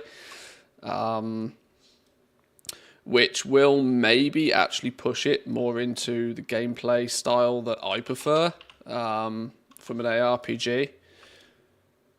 I think they will make it a little bit more arcadey and will, take out some of the hardcore features, which will be divisive changes from PoE 1 for a lot of players. But the reality is, a free-to-play game with a freemium business model is by design meant to attract as many people as possible. It was kind of a bit of an oxymoron with Path of Exile that the game was free to play, yet it was also had this very hardcore cult to it that had a very steep learning curve and was very difficult to get into and this sort of stuff, which is clearly why they've gone the route of just doing PoE 2. Do enough to make it a separate product that can sort of wipe the slate clean. They can add some extra bits and pieces into it, which makes it makes the onboarding of new players easier, because of course they're not going to sell you cosmetics, they're not going to sell you extra bank space, they're not going to be able to sell you the stuff and make the money unless they keep the players. So that onboarding of players needs to be really good. When you look at it from a business perspective, it makes a lot of sense to why they've done it the way they've done it.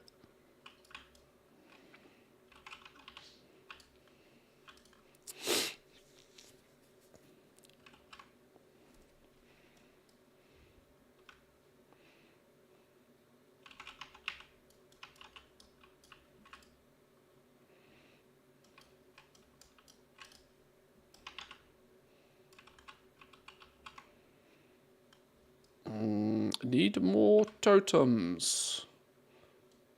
Where's the rest of the totems? How many more do I need? One more. There's one.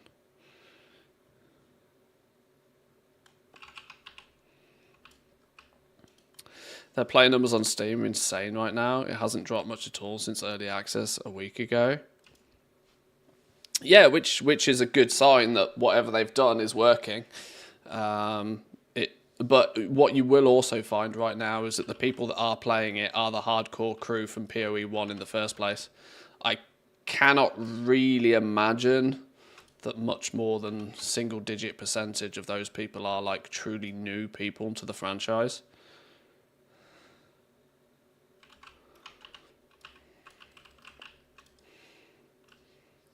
I mean, it also has something to do with the fact that they paid fuckloads of money to all the big streamers to play it. So you got to remember, these guys are like the initial blast of popularity is, they paid enough money to pull everybody away from playing World of Warcraft Classic. So they paid a good amount to these people. Many of which will happily take the payday because they were going to play it anyway. So, as far as the content creators are concerned, it's a win-win, but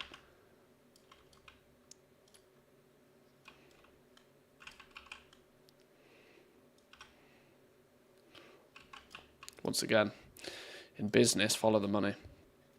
What am I farming? Not particularly farming too much now. Trying to get a little bit ahead of the game when it comes to the new BFA meta. I have not done nearly anything in BFA from a Horde perspective. So there's going to be huge chunks of the meta that I'm missing. So I'm trying to get the basic easy stuff out of the way now,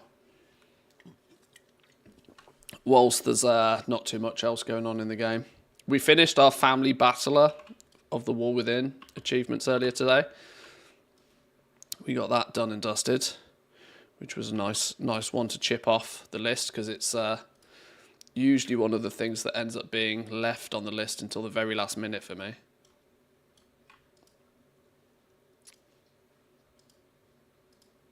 I don't know what these are, but I'm sure I'm probably going to need them in a minute. Restarted my more farming out of boredom earlier this week. Don't recommend it. Oh, gold. I mean, if you've if you've willingly gone back to the moor,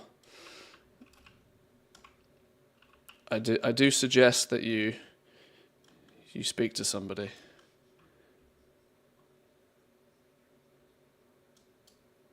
I wonder if this is going to get in the way of...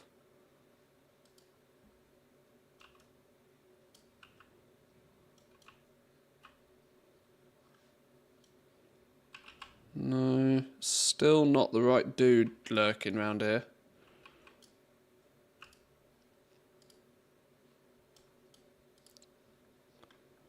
Legend in Mechagon.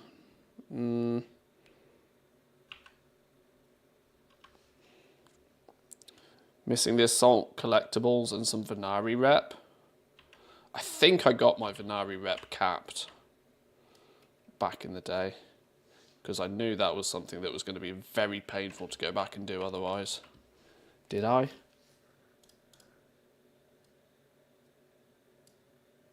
Yeah. Yeah.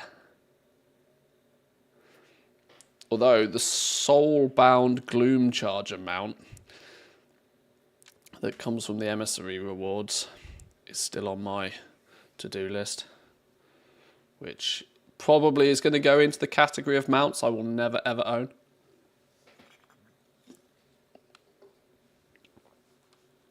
Sometimes you have to just, sometimes you have to just admit defeat. I still never did the Avowed, by the way. This is funny. I still never bothered to level these dudes up. Because guess what? It involved farming. Manthias does not farm.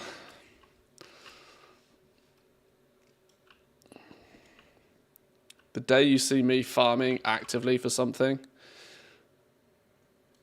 is the day you know something's gone horribly wrong.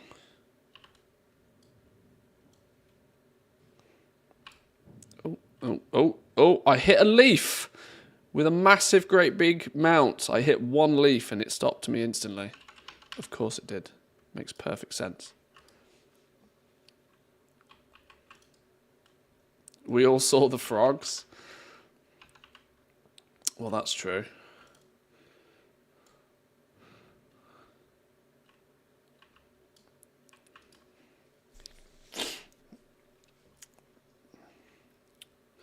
I mean, you could argue that something was horribly wrong. So, still stands to reason.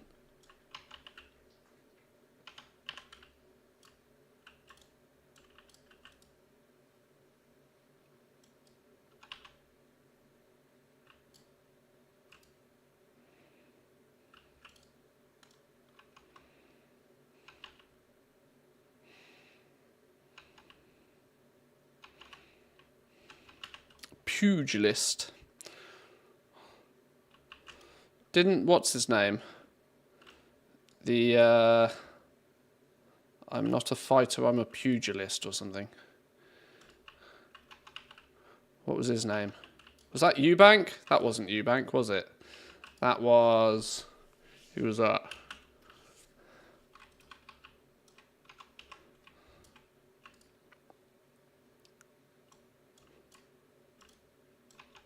Another example of a word that I kind of know the meaning of, but don't think I actually know the meaning of.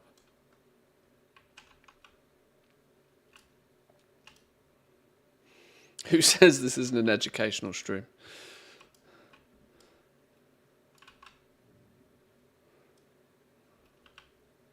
Where is a steam vent? There we go.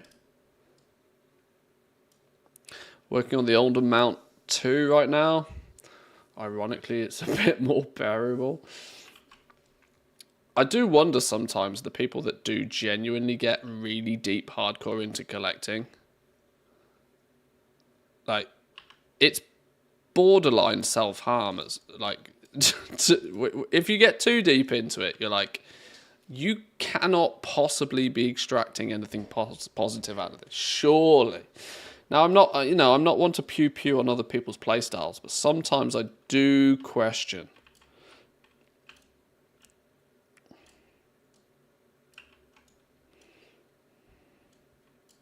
This sort of stuff, I I kind of quite like what they do with the meta achievements, and I kind of think it's quite cool they're going backwards and retrofitting them, because one thing they definitely do is get people seeing corners of the game that they wouldn't naturally. Like, although BFA was only a few expansions ago, a good percentage of the player base probably has never seen it properly. I mean, you can argue this isn't seeing it properly, but the zones, achievements, aspects, the dungeons, the raids, all of the stuff that they try and get you to see with the meta achievements gives you a good reason to go out and play other aspects of the game, which I quite like.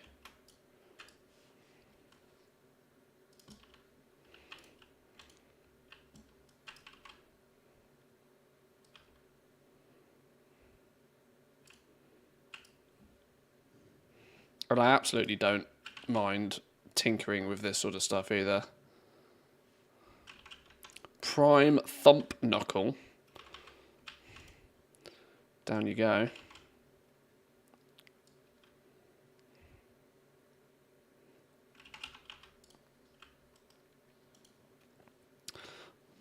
Heavy Collector, just draw lines. Well, I think you have to. I genuinely think you have to.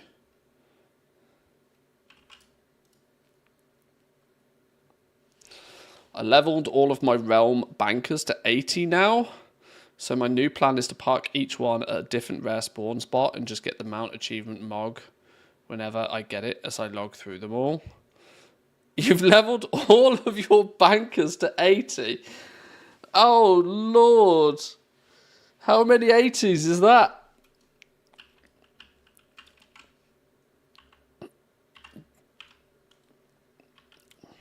I thought I was doing well with like 13, 14 level 80s.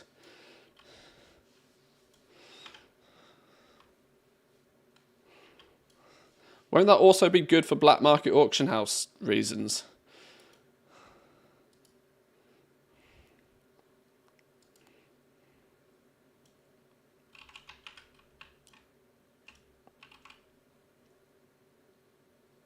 $78. Woo, Lord, okay. That's a lot of level 80s.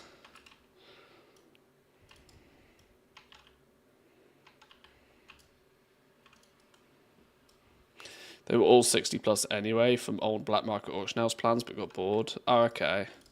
I mean, I say okay, but like the majority of the leveling is still 70 to 80 in terms of time.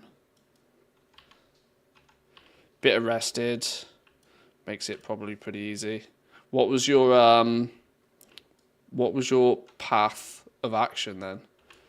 Was it just sort of rested experience plus like time walking dungeons or something? Just to keep it easy? Knowing you probably did 2, 3, 4 at a time as well.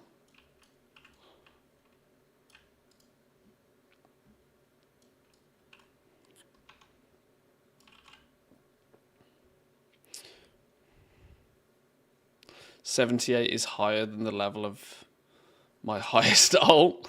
But you are strictly main character mage for life, which I also admire. If nothing else, focuses you on doing everything on that one character. 70 twink on a the War Within account, blasting time walking dungeons team of 5, mixed up with some regular time walking dungeons on singles when fully rested. Yeah, I knew there had to be some cleverness going on.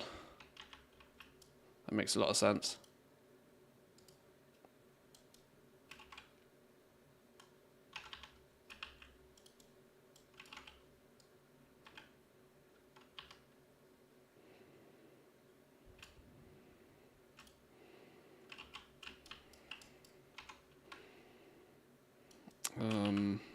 I'm stuck in combat with somebody somewhere.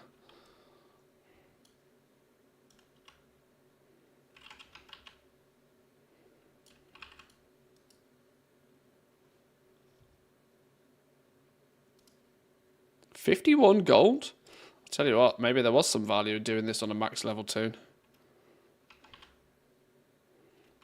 Cash monies, we're rich.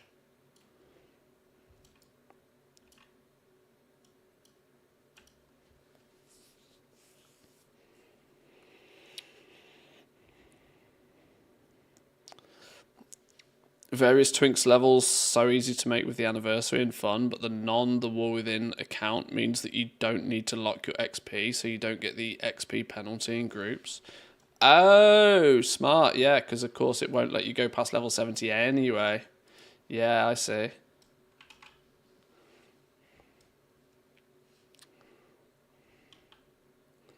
Yeah, that's quite clever. There's clever use of game mechanics to get around that otherwise, but it's a little bit too clever use of game mechanics, I think. I'd actually go as far as to say I think that was outlawed by Blizzard to do in the first place, or suggested against. There's that macro, wasn't there, that allows you to queue up without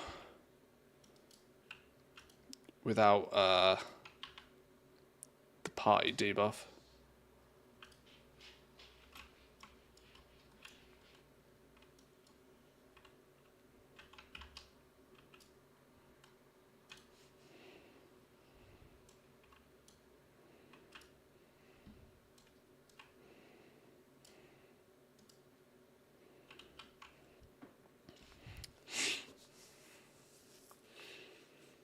I need to level healer and tank, ideally on the same character. There's an achievement to do all mythic with each role. Oh, I'll just pick a paladin. Paladin's easy mode.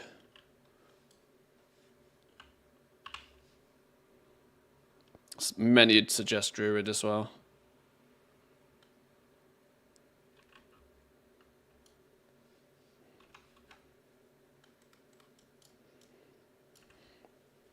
Screen captured? Why did it screen capture?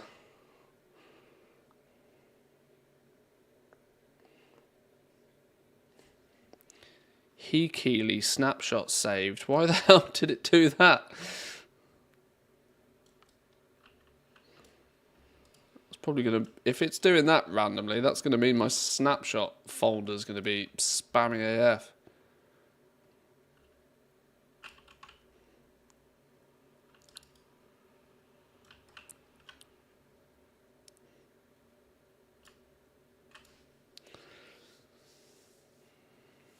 Clear dungeon as your preferred spec. Switch spec before the last boss. GG achievement. That works as long as you're on a class that has access to all three roles, though. Kahani is a mage, so may not be so easy on a mage.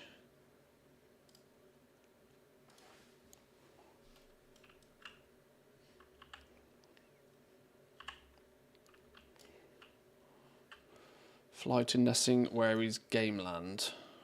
From who? You. Why not all the way here? Okay, I'll trust you, Zygo. You never let me down. Apart from earlier when you let me down, but we'll ignore that one.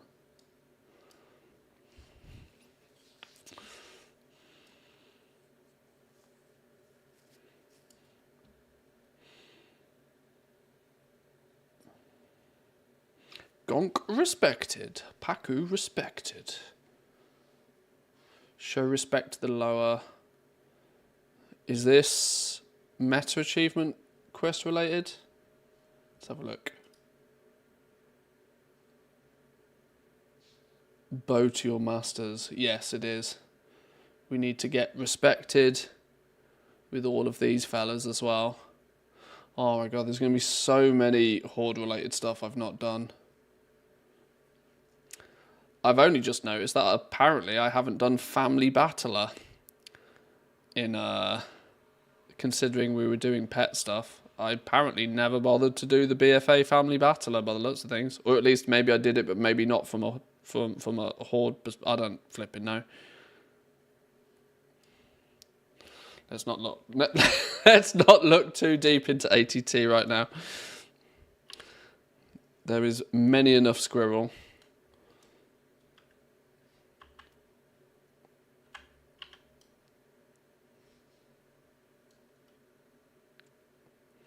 The Wounded King.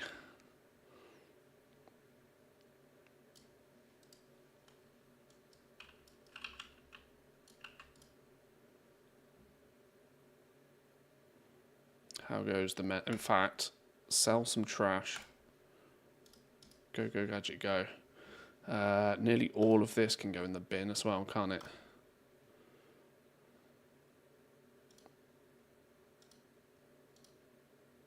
Clump of broken lower idols. Something odd under the layers of junk might be worth scrapping. I have no idea what that means. Pet thing. Sell that, sell that, sell that.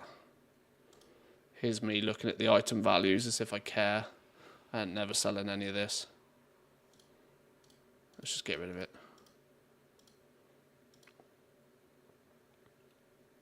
Ha! Deep sea satin and tide spray linen. Ooh. Gives me shivers just seeing them.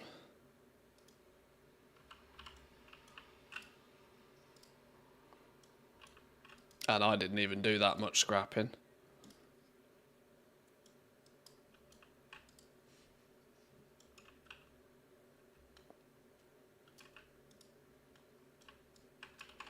Collect a Brutosaur scale.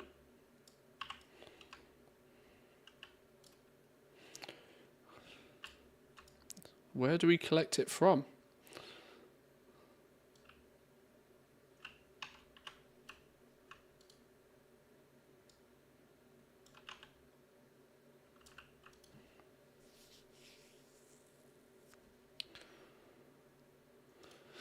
There's going to be a sudden glut of all the BFA stuff incoming soon anyway, seeing it already with pets. Yeah, you might be right. With everybody hunting down this achievement, there'll be a shitload of people just randomly running the dungeons and doing the raids and everything, yeah. Yeah, there'll be quite an influx of it. Island Mog is a good shout, though. Oh, yeah, that's a real good shout. That's video-worthy shout. Not for the, well, for two reasons. One, for either padding your own collection, or two, for stocking up to sell for the next 5 years. It's more of a student video, but you know what I mean. Glazer, stuff like that, yeah. Yeah, there's probably going to be some good stuff available at a relatively cheap price, isn't there?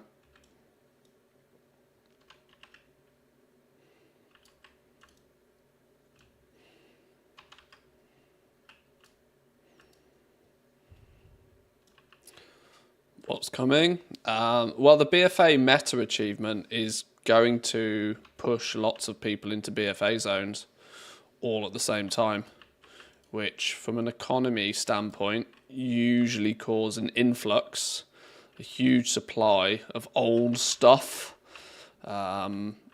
most of which has been steadily selling over the years. Island expeditions, for example, have always had some pretty good MOG items in them. But of course, the reason that they're quite lucrative is because under most circumstances, nobody's really doing any of them. So there's not really that much of a supply of the items. Yet with everybody looking at getting this meta achievement for BFA done, it'll bring a new supply of all of these items. Now, what it probably won't do is bring a huge amount of people looking to buy this sort of stuff, because you know what, like if they wanted it, they'd have already had it kind of methodology, right? What might happen though is it'll mean that a lot of the stuff that comes from BFA that's of any reasonable value now is likely to be a touch cheaper as more of it is supplied. And then in 6 months again, when nobody cares about the achievement or everybody that does care about it has done it, then the prices will go back to like previous prices. So yeah, if you've got deep pockets and you like flipping transmog or whatever, there's probably going to be some opportunities.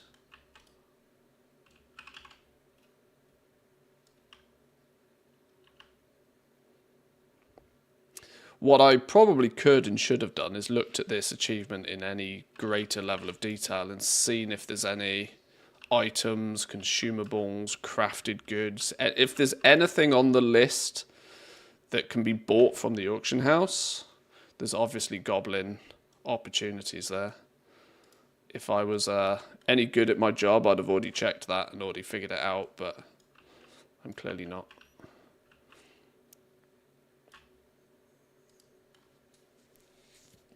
Just kind of like with the secret bike, for example, the fell bike, for example, any of the pets that were convenient during that have boomed in price, and people have seen great demand for them. Flipping, wasn't it like Peace Bloom or something, 100 gold a piece again randomly. You know, soon as everybody's focus switches towards something, you know, that's where goblins do goblin things.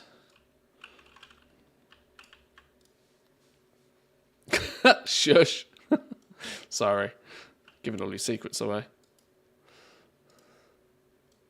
I haven't said what the secrets are. I'm just telling people that there might be some secrets to be found.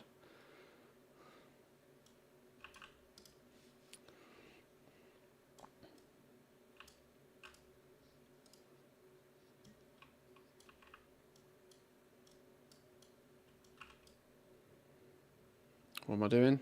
Click on the stew.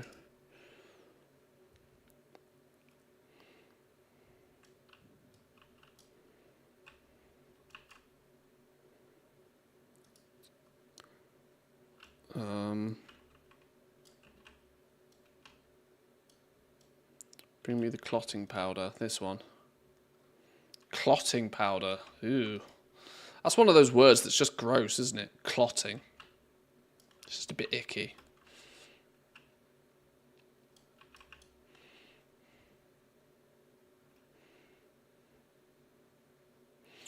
I want to keep my sausage monopoly.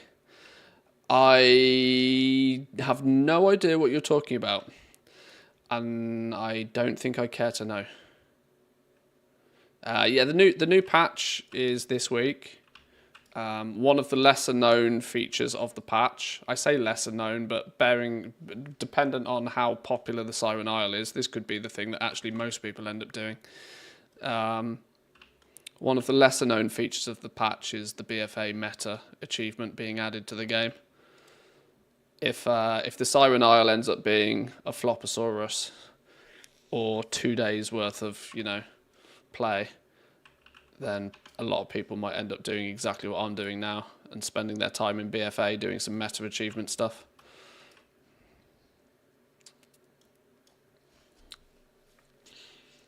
Siren Isle will be forgotten fast, I think. Well, it's an old BFA island expedition in the first place, so in some way, whatever the team was that was in charge of BFA back in the day has clearly gone, my go, and they've just like, right, here's some content, something for the war within retail and something for people to get their teeth into from past days.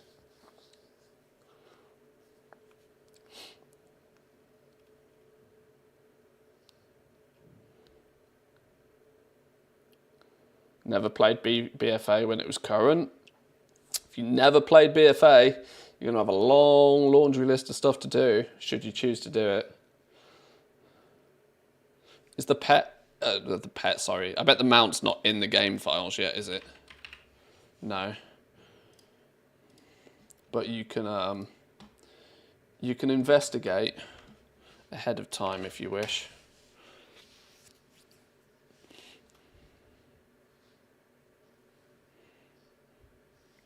If you never touch BFA, it's probably like 6 months' work to do it all. I mean, there's at least 90 days in just Najata, right? I'm pretty sure of it.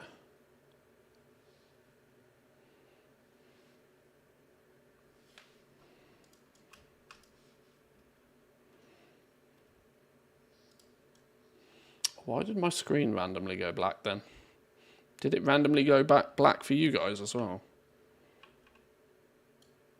I think this fog effect is nuking my graphics card. Oh, maybe, I don't know.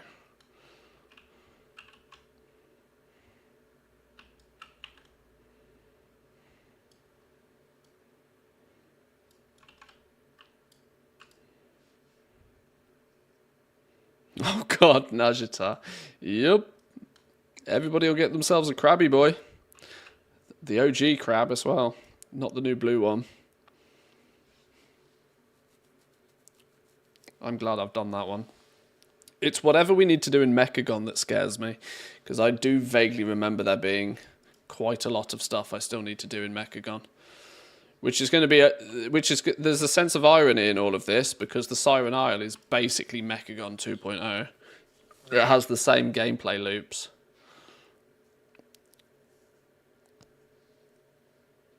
OG meta crab, yeah, the Najata meta, the undersea schlurper or something. What's it called?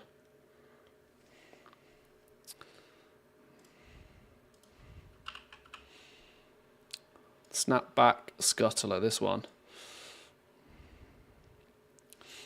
Undersea. Okay, I don't know what that word is. I can see why I remember it being schlurper though.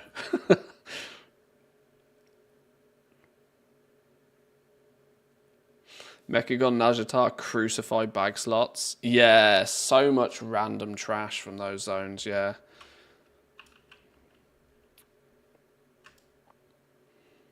Huge amount of just random guff. Hey, that's an English word I've not used for a long time. Guff. I forgot that was a word that existed. We should have a word of the day, you know.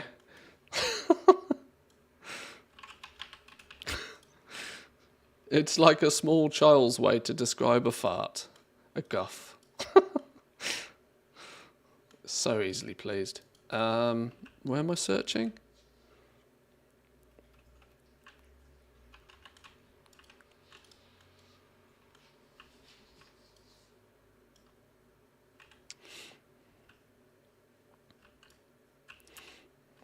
I think for anybody that ever wants a true understanding of the English language, even if your native, especially if your native language is English, you should spend some time in a foreign country, preferably a foreign country that has a reasonably good understanding of the English language, because it will give you an appreciation for some of the random bullshit words we have that you use on a regular basis but don't think about.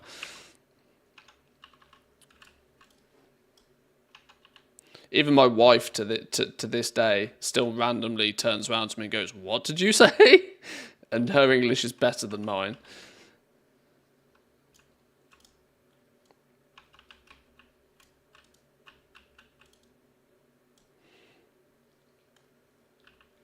How do we search this? Do we need to get in that chamber? Let me in.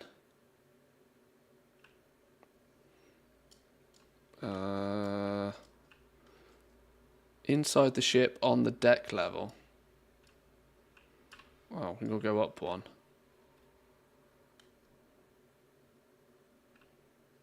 Ah, this way. BFA Remix will fix that. BFA Remix is definitely a possibility. I don't know whether it's hopium or whether there's anything actually substantial in it, but I think a lot of people want Legion Remix, preferably first. Downstairs 2 levels inside the ship. Chronicler, you dude. Who's meant to be here but you're not. Does this mean I've broken something? Have I killed somebody I shouldn't have killed?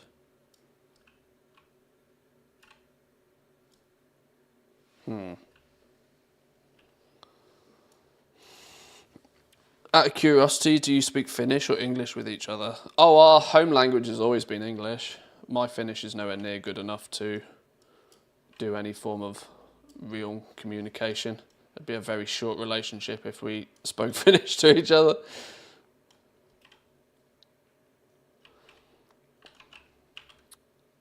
Like I said, her English is better than mine. So it's... Because the significant difference is, right, I've learned this over the years, people who learn English as a second language learn the rules and, more importantly, the grammar, which is in essence what the rules are. But like, whilst there are just as many exceptions to the rules in English as there are actual rules, the point is that people who learn English as a second language or an additional language at least know what those rules are. Most English people I've come to learn have absolutely flipping no idea what even the rules are, myself included. We can be quote unquote fluent, we can read and write, but like, you ask me, why a certain sentence is structured the way it is, I ain't got no clue, not the foggiest. But people who learn English as an additional language have a much better advantage of that they actually know this shit.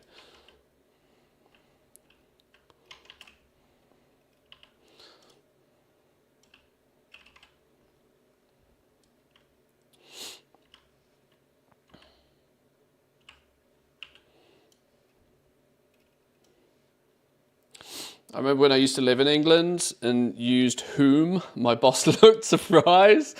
So I asked him if he used it correctly and he just said yes. But nobody uses it correctly. He probably just said yes to save face. Yeah. You're kind of one of those, you know? To whom it may concern. See, that's another scenario, right? I know when is the right time to use it and when's not the right time, but I couldn't tell you what the rule is.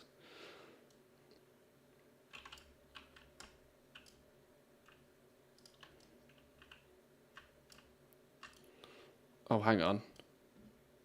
I'm not meant to kill him. Whoops, hang on. We'll come back to that in a minute. Well, that feels like a world quest anyway.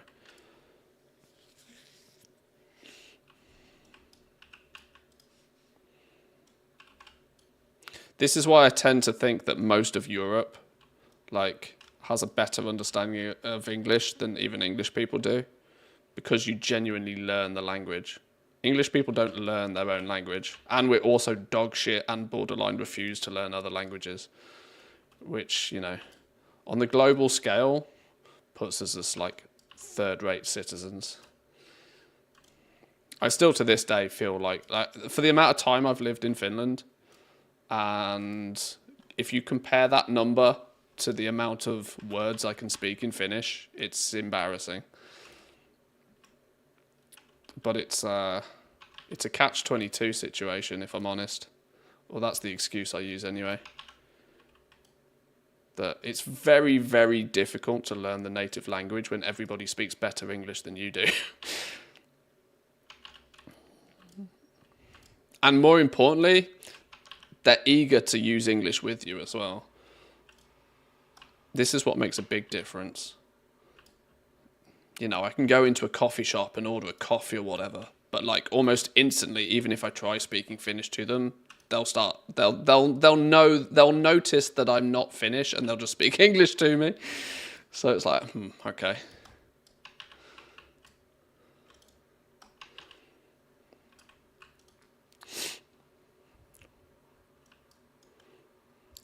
Knock, knock. Knock, knock. Who's there? To who? No, to whom? Yeah. Well, as eager as Finns are to talk to strangers. Well, obviously, yeah. Then they're absolutely not going to say anything to you unless you say something to them first. That's a given. Inherently antisocial by design. Antisocial has negative connotations, though. They are very reserved individuals. They keep themselves to themselves until they need to, or you know them well enough, or they've had a drink. If any one of those occurrences has happened, Finnish people know how to talk.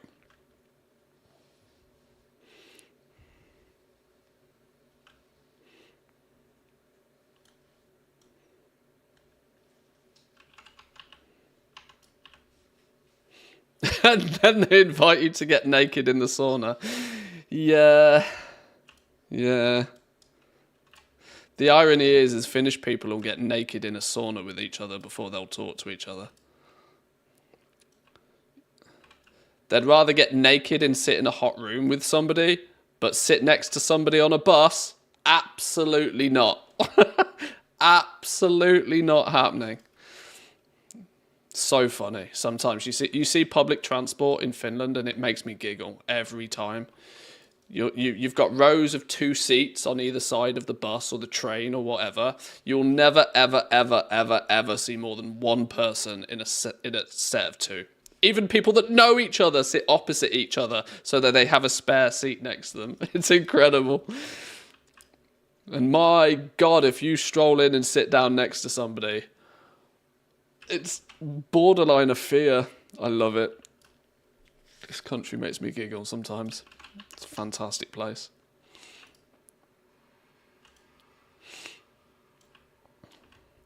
They use the urinal rules on trains. Oh yeah, pretty much, yeah. Yeah. It's kind of naturally built into Finnish people, those rules. And Finnish people love a good rule. Oh boy, they love a good rule. That's why there's no such thing as crime in Finland.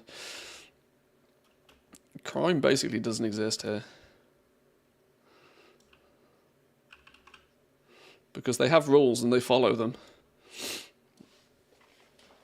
My message got mod flagged? Oh, I didn't even see it. I know I did. I learned German 2nd, English 3rd. Now my verbal German is rubbish. That's where your problem was, by the way. And my English is still better than my native language from daily use only. Even with fellow Dutchies on Discord, we all speak English on a call anyway. Yeah, this is the thing that blows my mind. Like, I physically can't get my head around how people just fluently know multiple languages. Oh, wait, this dude's got some health. He wasn't a one-shot. Get wrecked. Yeah, it blows my mind, and I wish I would be able to achieve the same thing. There probably will come a day in history at some point where I eventually will speak Swedish, Finnish, and English, but I don't think I'm ever going to be fluent in anything but English. Having an understanding and being fluent are 2 very different things.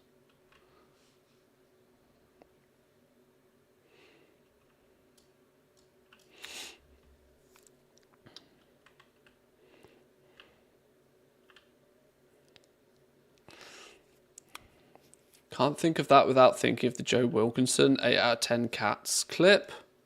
Hang on, I don't know what I was saying now. I love Joe Wilkinson. He's hysterical.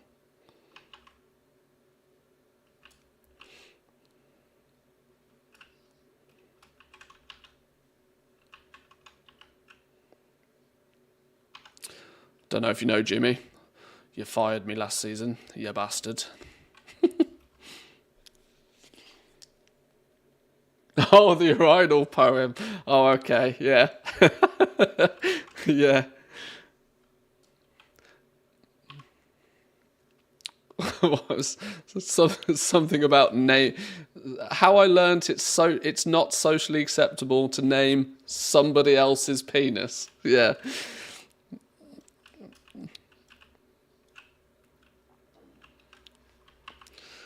Yes, I remember now.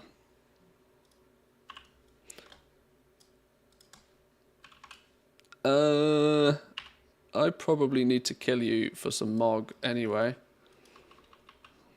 As you're here.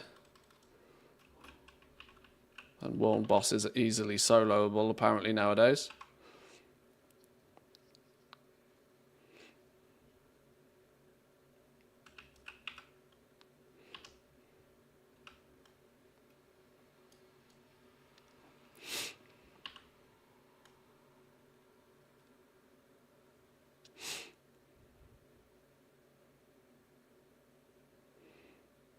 No, it was Sean Locke that he had throat cancer, I want to say.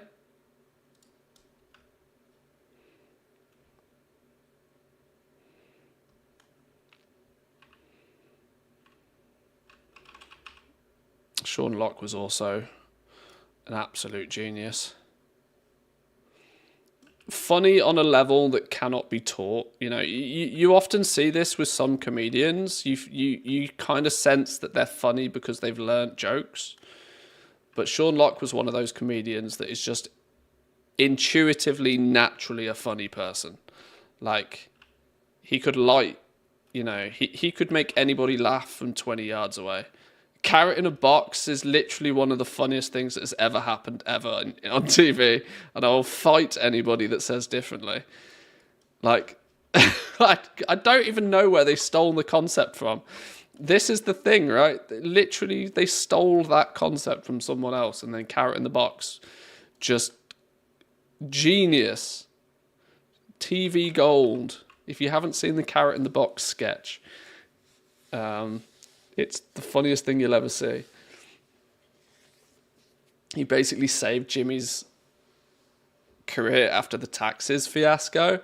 Yeah, but Jimmy also did the right thing with that, right? Jimmy Carr, as divisive as a character he is, he did the right thing with those taxes fiasco in terms of the fact that he took ownership of it, right? He didn't try and deny it. He didn't try and make excuses. He literally turned around and was like, yeah, I fucked up. Right? Somebody said, I was asked if I would like to save money, questioned whether it was legit or not, believed the person who told me, didn't look into it, didn't take responsibility of the situation themselves, but then took responsibility when the tax man turned around and said, actually...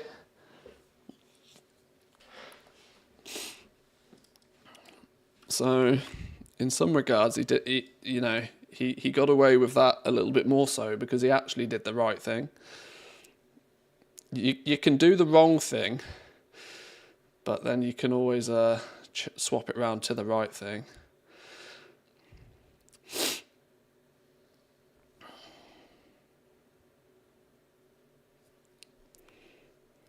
Taxman doesn't like creativity. No, he definitely doesn't.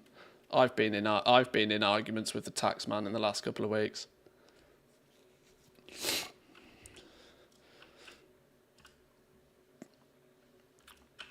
They don't fuck about. So unfortunately, I'm substantially poorer currently than I expected to be. Because for some reason, I have no idea what the reason is, the taxman did not take into consideration my expense claims for an entire year.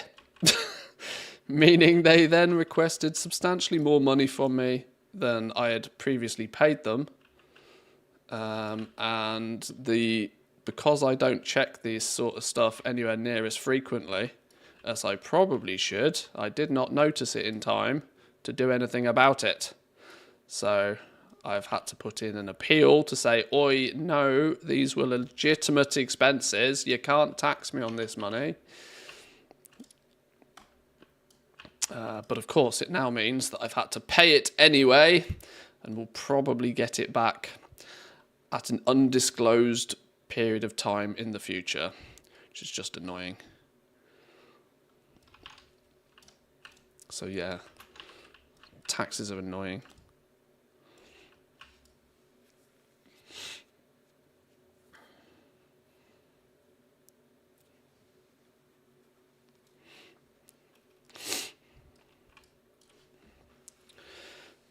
Without the episode where they blasted him with innuendos, it would have been a different story for Jimmy's career. Oh yeah, maybe. Yeah, he did that 8 out of 10 Cats episode, wasn't it? Where he, like, literally they just ripped him to shreds for 20 minutes.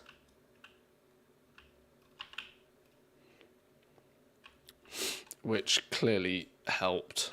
It gave Jimmy many opportunities to basically turn around and go, yeah, I fucked up.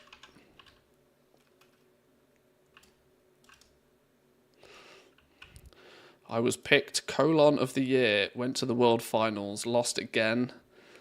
Lost against Maradona. He bent over and his ass sparkled.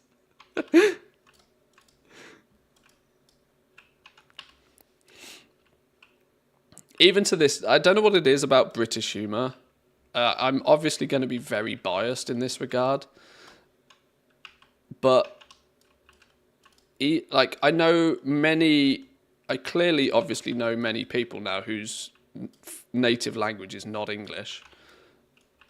But the Finns especially seem to have a very firm enjoyment from British humour in general.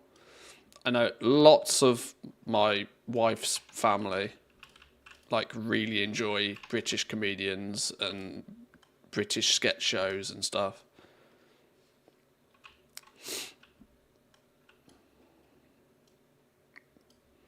And I don't know if it's because our humour is particularly different from or I don't know. Maybe I don't know.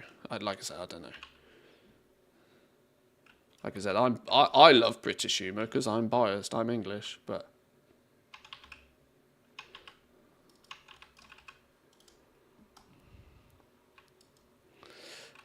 did you ever listen to Derek and Clive? Real old school, extremely coarse humour. No, I know of it. It's not really something that's ever crossed my path.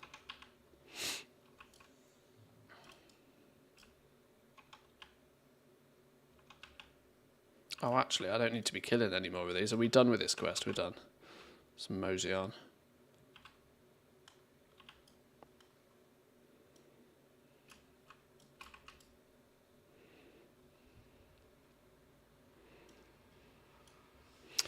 The one Ronnie, my Blackberry isn't working. The Ronnies, or both Ronnies, when they were both Ronnies, were a touch before me. A touch before my generation, only ever so slightly. I have a strong appreciation for them, but I never really saw too much of their stuff particularly. I mean, Fork Handles is obviously legendary tier. But I wouldn't be able to like name much of their stuff. What am I meant to be doing here? Oh, use the mojo.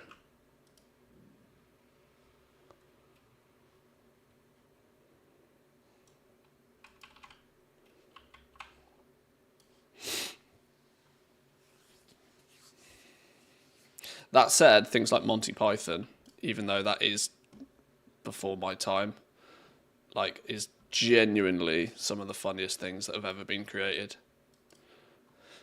To this day, probably my favourite sort of comedy programme, I would have to say, is Faulty Towers. So politically incorrect by today's standards. But there is not a single episode of Faulty Towers that I watch without nearly wetting myself with laughter, even to this day. If you've never watched Faulty Tower, it's like literally 8. I think there was only 8 to 10 episodes ever made. But every one is an absolute gem. Like I said, very politically incorrect by today's standards. But if you're open-minded and not a fucking snowflake, give it a watch. It's hysterical.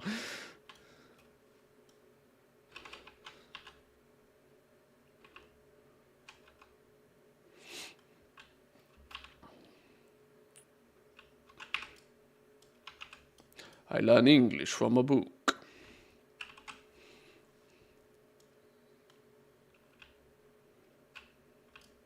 I was also watching Blackadder Goes Forth with Mrs. Mantis the other night.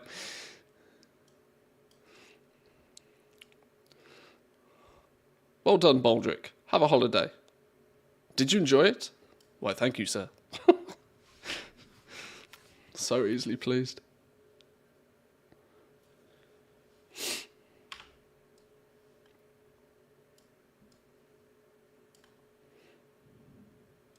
Is that it? Is that all we had to do? Okay. Hey, this actually, we can't be too far. 88% now. We can't be too far off doing this, everything here. This doesn't feel like we've really explored much of the zone. But maybe 90% of this zone is a mountain anyway.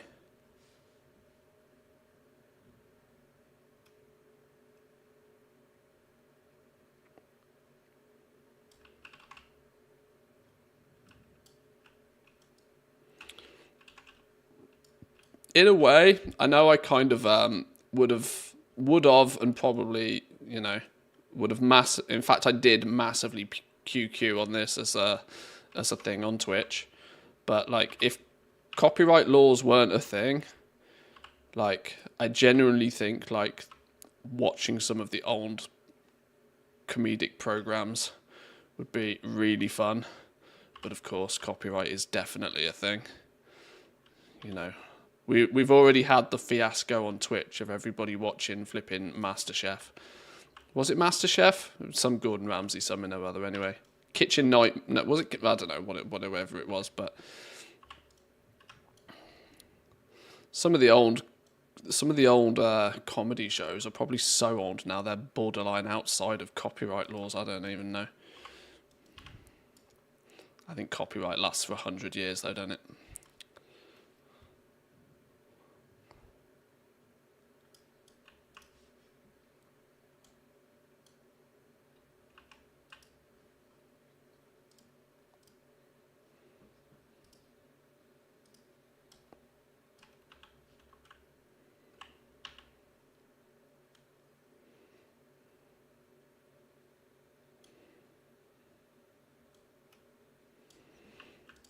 This better give us like an actual Lawmaster type achievement or something by the time we've done this.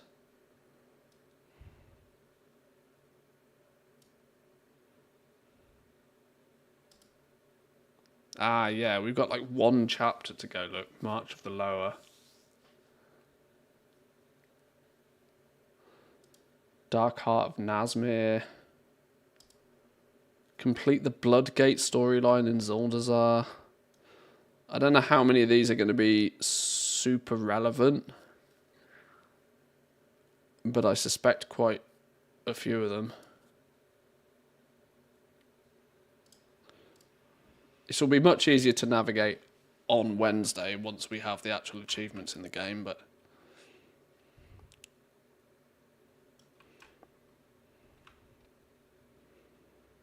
there's a treasure around here somewhere. Yoink.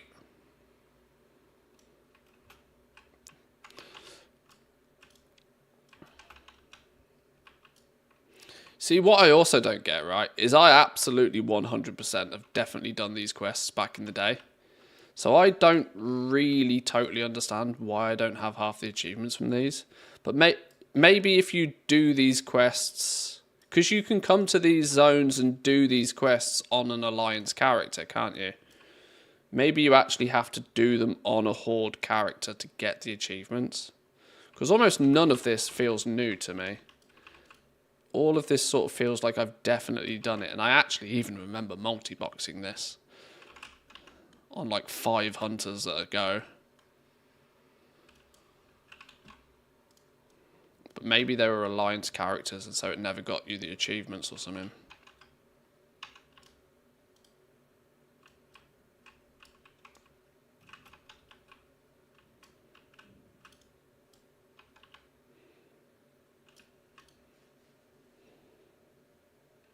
Oh, scouting map.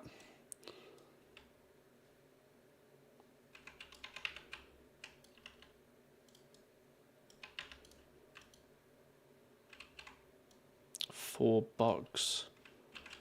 These things?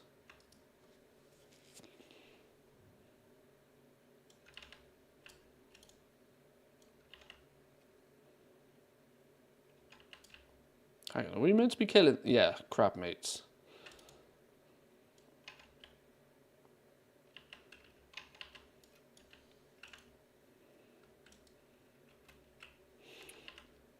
Some achievements for the meta are ally and some are horde, so you'll need to do the storyline on both. Yeah, I suspected that's probably the case. When BFA was BFA, I did all of it from an alliance perspective, but that probably clearly didn't trigger the achievements for me.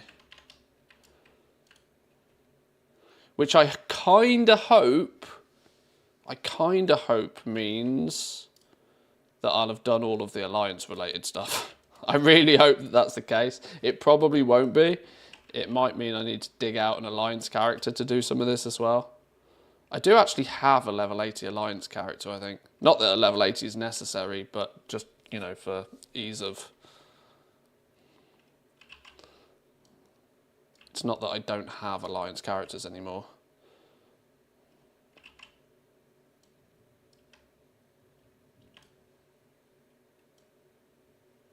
When you played BFA, why didn't you get the Longboy? The quick answer to it is that it wasn't that I didn't have the gold. It was the fact that I chose to spend the gold in a different direction. I mentioned a minute ago multi-boxing. I was a big fan of multi-boxing back in BFA. I really enjoyed trying to solo dungeons with 5-player teams. That was the main thing that I did for multi-boxing. I really enjoyed that. But of course, because I've also been able to make a lot of gold throughout my years of play, I paid for it all with gold. So my choice at the end of BFA, this isn't really the short version, is it? But towards the end of BFA, I had 2 options. Either buy the Longboy before it went away, or use that gold to upgrade all of my accounts to Shadowlands, and then just buy the Longboy from the black market auction house at some point. And so I went that route. And then a few weeks after making that decision, in come the multi-box policy changes. And so I had to quickly 180, but by the time I could 180, you could no longer purchase the Longboy anyway. So I kind of got myself stuck between a rock and a hard place. And so hence why I never actually had the OG Longboy.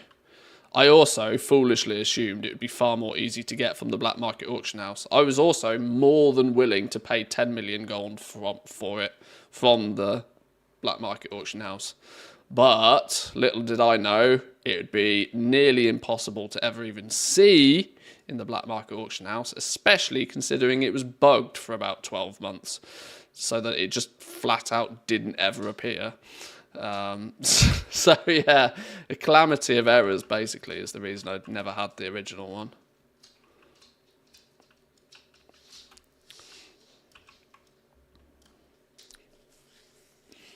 So now we have the bastard child of the original Longboy instead, and hence why we also got this on the NA account additionally,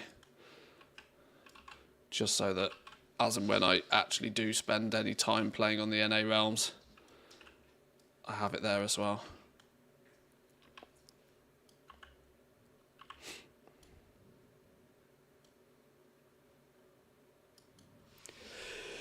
Oh my god.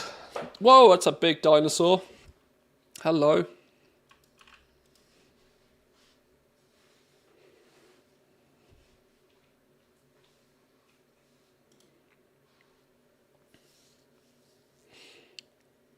I wonder how much Blizz actually made by adding the Longboy to the shop. A lot is an understatement, yeah. Didn't Bellula try and do maths on this? I think he actually... I don't know what conclusion he came to, but you can kind of take a guesstimation to what the player base is these days when you look at things like Mythic Plus sort of, how many Mythic Plus runs have happened and whatever, you can kind of extrapolate a guesstimated player count. And from that, you can kind of guesstimate how many people would have bought the Longboy.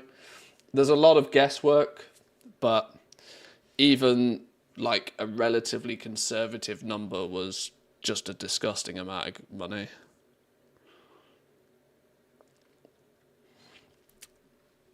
You can also kind of tell by when you look at the token right now, right? The fact the token is still 375,000 gold plus in the EU is an indication that people are still very proactively farming gold and cashing out as fast as they can to get the balance to buy it. So, not only the initial blast of people that picked it up, but the fact that, there's a lot of people still hunting it down. Bellula calculated 104 million. I don't know, a lot of money. Like I said, any extrapolation of the numbers is very, very, very guesswork, because we don't get information like that deliberately. The interesting thing might be is when we get the earnings call, because that will give a indication. Without having a Q4 expansion launch, it'll be interesting to find out just how profitable World of Warcraft has been in this quarter, with predominantly that you can safely assume that the sale of the Longboy will be propping that number up pretty highly.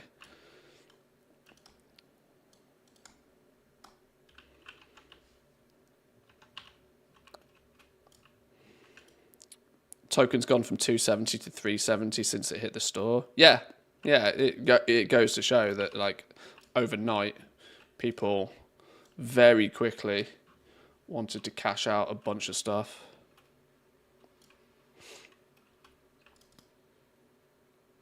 Never played through BFA, so no chance to get it. It's a must for anybody doing any type of gold making. As soon as this new Longboy was in the shop, got it with gold.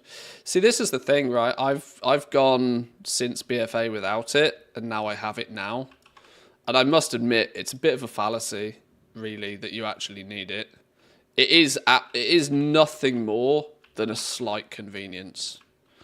Or not having it is nothing really more than a slight inconvenience, is probably the best way of describing it. Like, to not have it is really not the end of the world. But of course, as far as gold making status symbols go, it's the OG Longboy, at least, is pretty up there.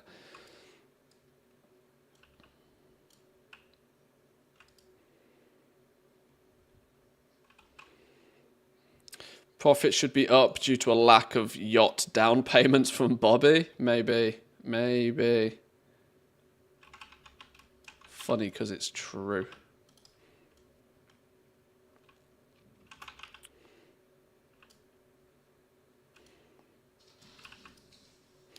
Although, with the amount of cross-promotion and monetization that Microsoft have added since they've been in charge, I would imagine there's somebody making just as much money, or at least a collective of people are making just as much money.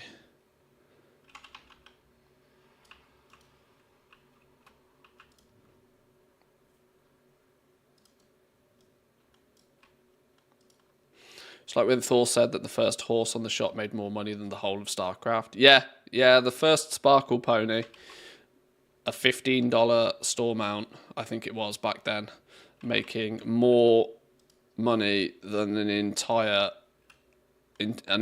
game is just bananas, right? Thor being Pirate Software, by the way. Another big streamer, for those who may or may not know. Thor, who has also worked at Blizzard, and I think his dad was, I can't remember what his dad's job role was at Blizzard, but he's the his dad is the South Park meme, isn't he? Or was who the South Park meme was modelled on.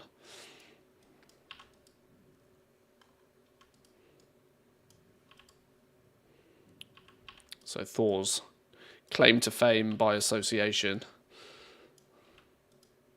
I think Thor was the security lead for World of Warcraft or something at some point. I don't know. I don't know the ins and outs too well.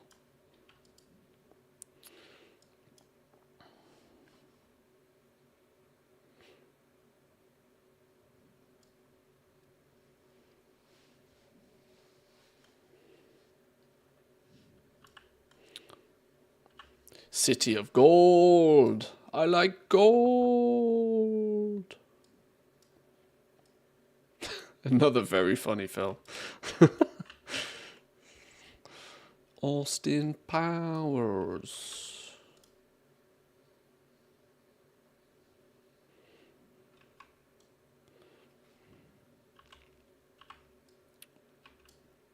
Come on, you big dino, where we going?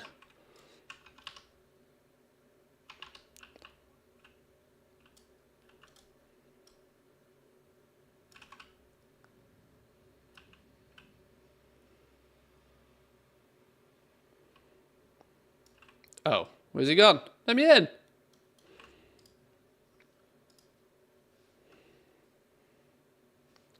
Spoilers. Spoiler alert. Oh, you guys don't even have game sound. Nobody told me all day.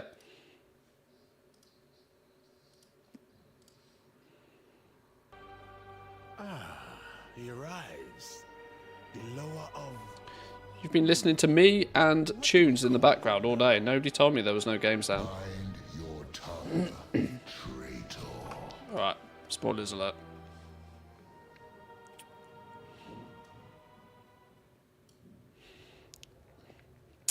Getting ahead of the game for the BFA meta achievement that turns up with the next build or next patch. Working towards the... Oh, what's it called? What's the mount called? Oh, flipping hell. This one. Yanni's trash pile mount. With the farewell to arms.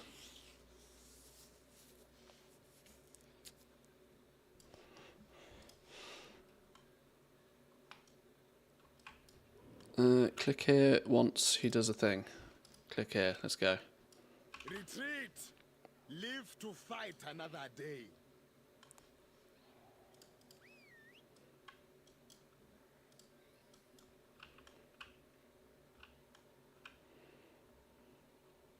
Oh, where are we going? I'm going to assume it's up this way. Charge, brothers and sisters. Stop for nothing. I don't remember this bit. This must be a very Horde-specific thing. It is good to be the king. Oh! The Throne of Zoldazar. Haha, okay. Well, that's some progress made. Nice. Oh, and here's Gonk. What brings you before the Lord of the Hunt?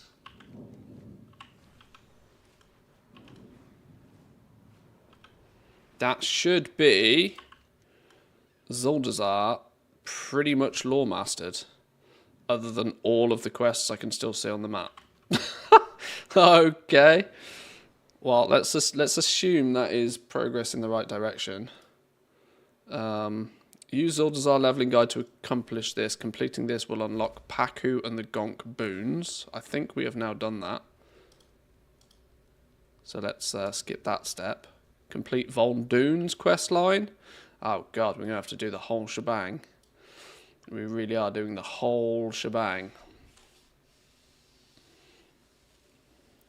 Install World Quest Achievements add-on. It will sort out by expansion stuff you need wherever the quests are up.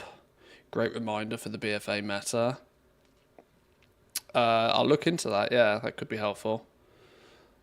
I've not quite decoded exactly what's needed for this achievement yet. I just quite quickly found that, shit, I've never leveled as a Horde character. I better get that done. So yeah, we'll see.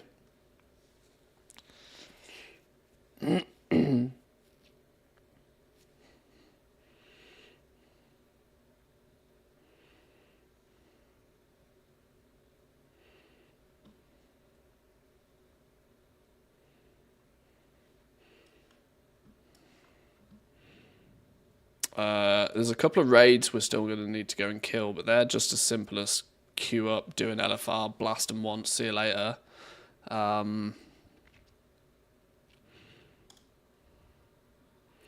on Island Time. This achievement requires the completion of several open world and zone achievements in all 6 Battle for Azeroth zones. They involve zone quests that require playing both Horde and Alliance to experience. Achievements can only be completed by one faction or the other, are noted in the individual sections below. So yeah, anything that's like Horde specific here.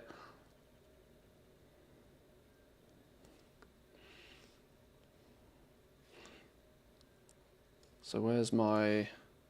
That's the wrong one. So Hot Tropic, we started with. Experience Zandalari culture by completing the achievements below. The Adventurer, which is killing all the rares. See how far we got on that, if at all.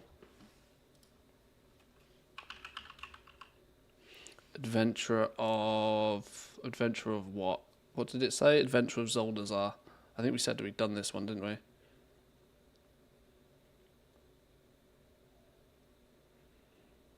Z for Zoldazar.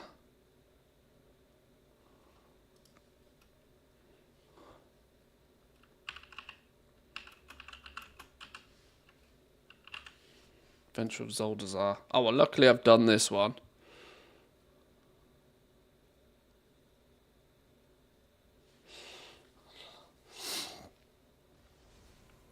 Love a Manthia stream, no worries. Boofy, I haven't forgotten about you. I need to check out Gold Capped in a bit more detail.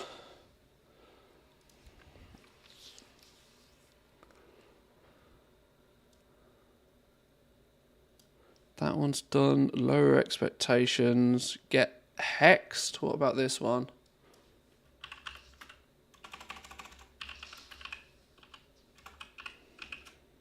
Oh, it would help if I could spell. Okay. Oh, wait, hang on. Get hecked, not hexed. Oh, well, I've done this one as well.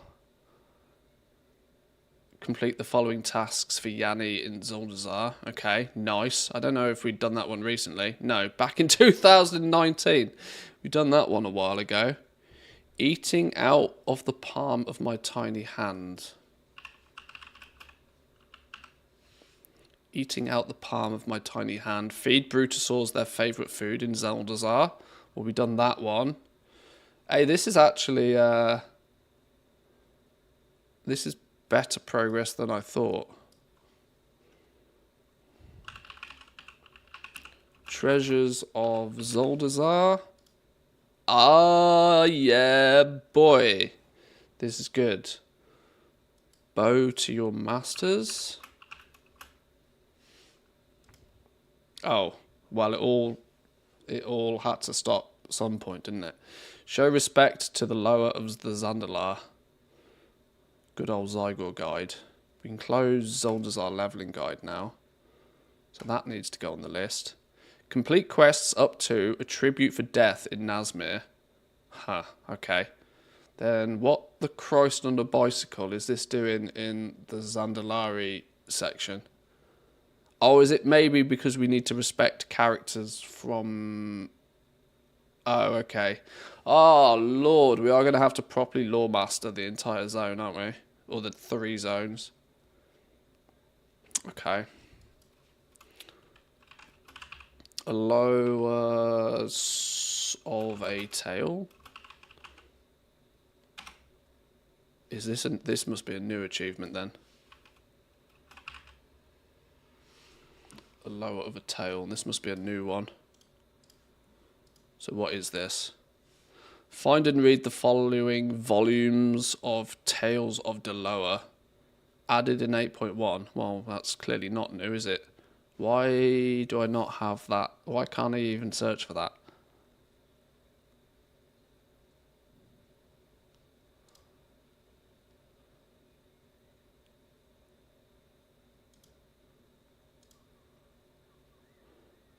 Update the waypoints with zone IDs so you can macro them regardless of where you are.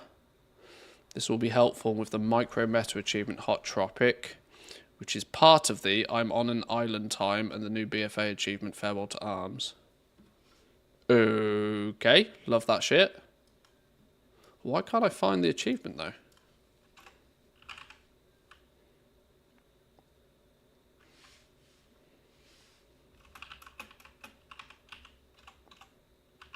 Oh, maybe I spelt it wrong.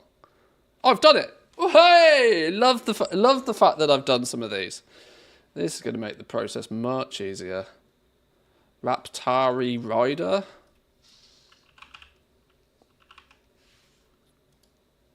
Okay, maintain the speed of Gonk for 3 minutes. Run around this tree for 3 minutes without stopping. Okay, we've got to do that one. That's ridiculous. Yes. Run around this tree for 3 minutes. Where's the dude?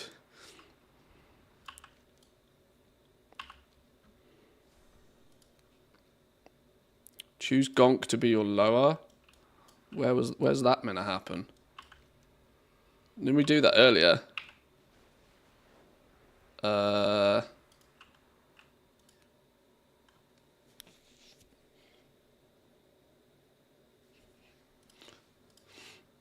Does he become a... Where's Gonk?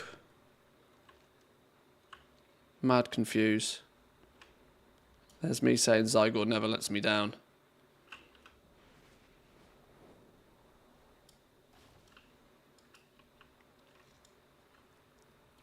Hang on.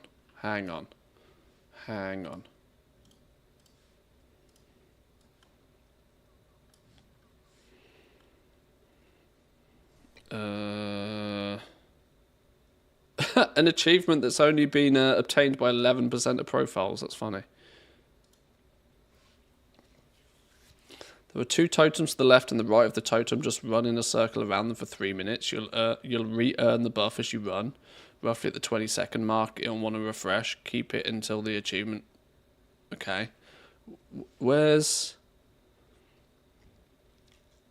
You get access to the Totem of Gonk. Oh, Gonk, Lord of the Pack. Is this the quest I skipped earlier? This is clearly the quest I skipped, isn't it?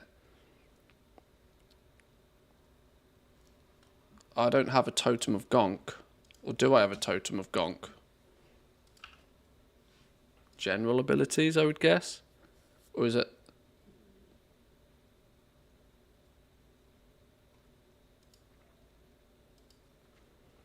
Is it an item I use?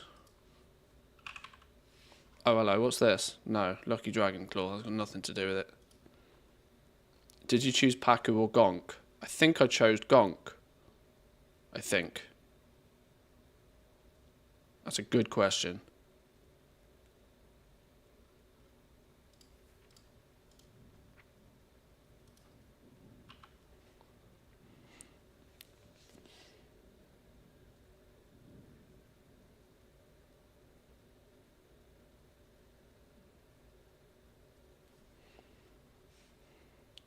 %40 movement speed and half fall damage for 30 seconds. Yeah, I did choose that. That is the one I chose.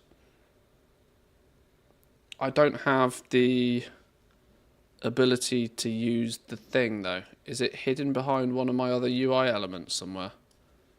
Do a reload. Let's see what happens.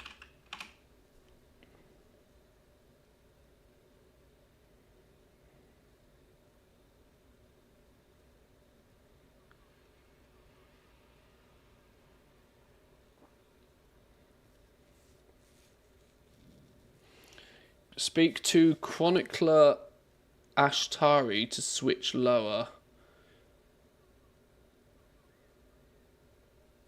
Maybe I need to go back there.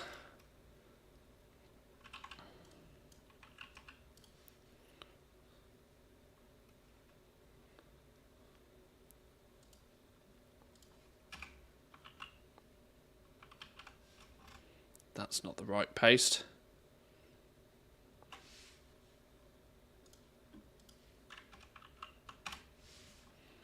Go this way.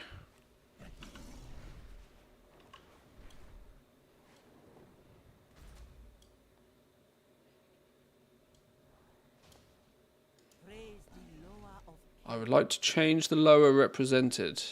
I would like to choose Paku. No, I need Gonk. I need Gonk. Why doesn't it let me do Gonk things? Gonk do Gonk things. That's a question, actually. Is our friendly local quest giver up here turned up yet? No. Okay, there's definitely something scuffed, which needs fixing. Based on the time, though, boys and girls, I am absolutely starving. I need myself some food. So I think for today, considering today and the last few days on stream have been relatively casual as well, I might leave it here for now. We've got a new zone and this meta achievement to continue on with later in the week anyway, so we don't need to blast through it just yet. Technically, the meta's not even in the game yet. We're just trying to get ahead of the curve. We'll probably continue with this a little bit tomorrow. Then, of course, Wednesday we have the new zone to explore. Not entirely convinced the new zone is going to keep us busy for all that long, but it will at least be a good adventure for a couple of days. And to be fair, this week, after this week, I'm mostly going to be away for probably a week to 10 days because of Christmas. So this will keep us well entertained until then. Is K-Chak on, is he? Is he booted his stream on? If K-Chak's on, we'll send you over his way. Go say hey to K-Chak. He's probably posting a bajillion pieces of transmog on every realm in the world. Go say hi. Let's get a raid set up for that then. Where's the button? Where's the button? There's the button. Quick searches. Following. Why that filter doesn't work, I've never known. Let's send you over there. Oh, he's been live like a minute. Is he even actually live? Oh no, he's been live an hour. Okay, I'll let him off. Right, anyway, boys and girls, thank you for stopping by. Enjoy the rest of your day. We'll be back tomorrow. Go say hi to K-Chak. If you don't know him, you should know him. Make sure you drop him a follow. I'll see you all next time. Peace.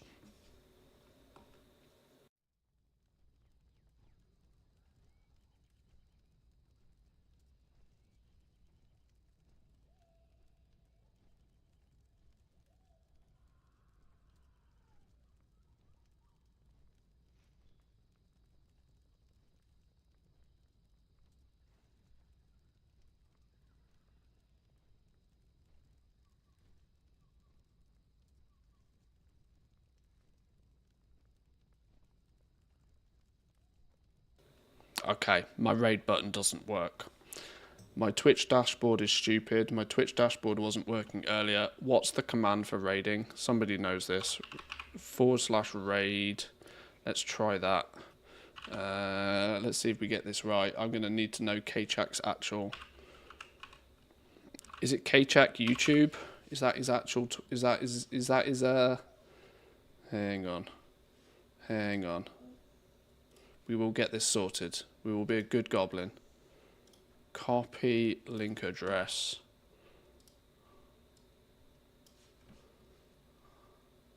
K-Chak YT. There we go. Let's try that. Has that worked? Oh, I don't know. Stupid Twitch.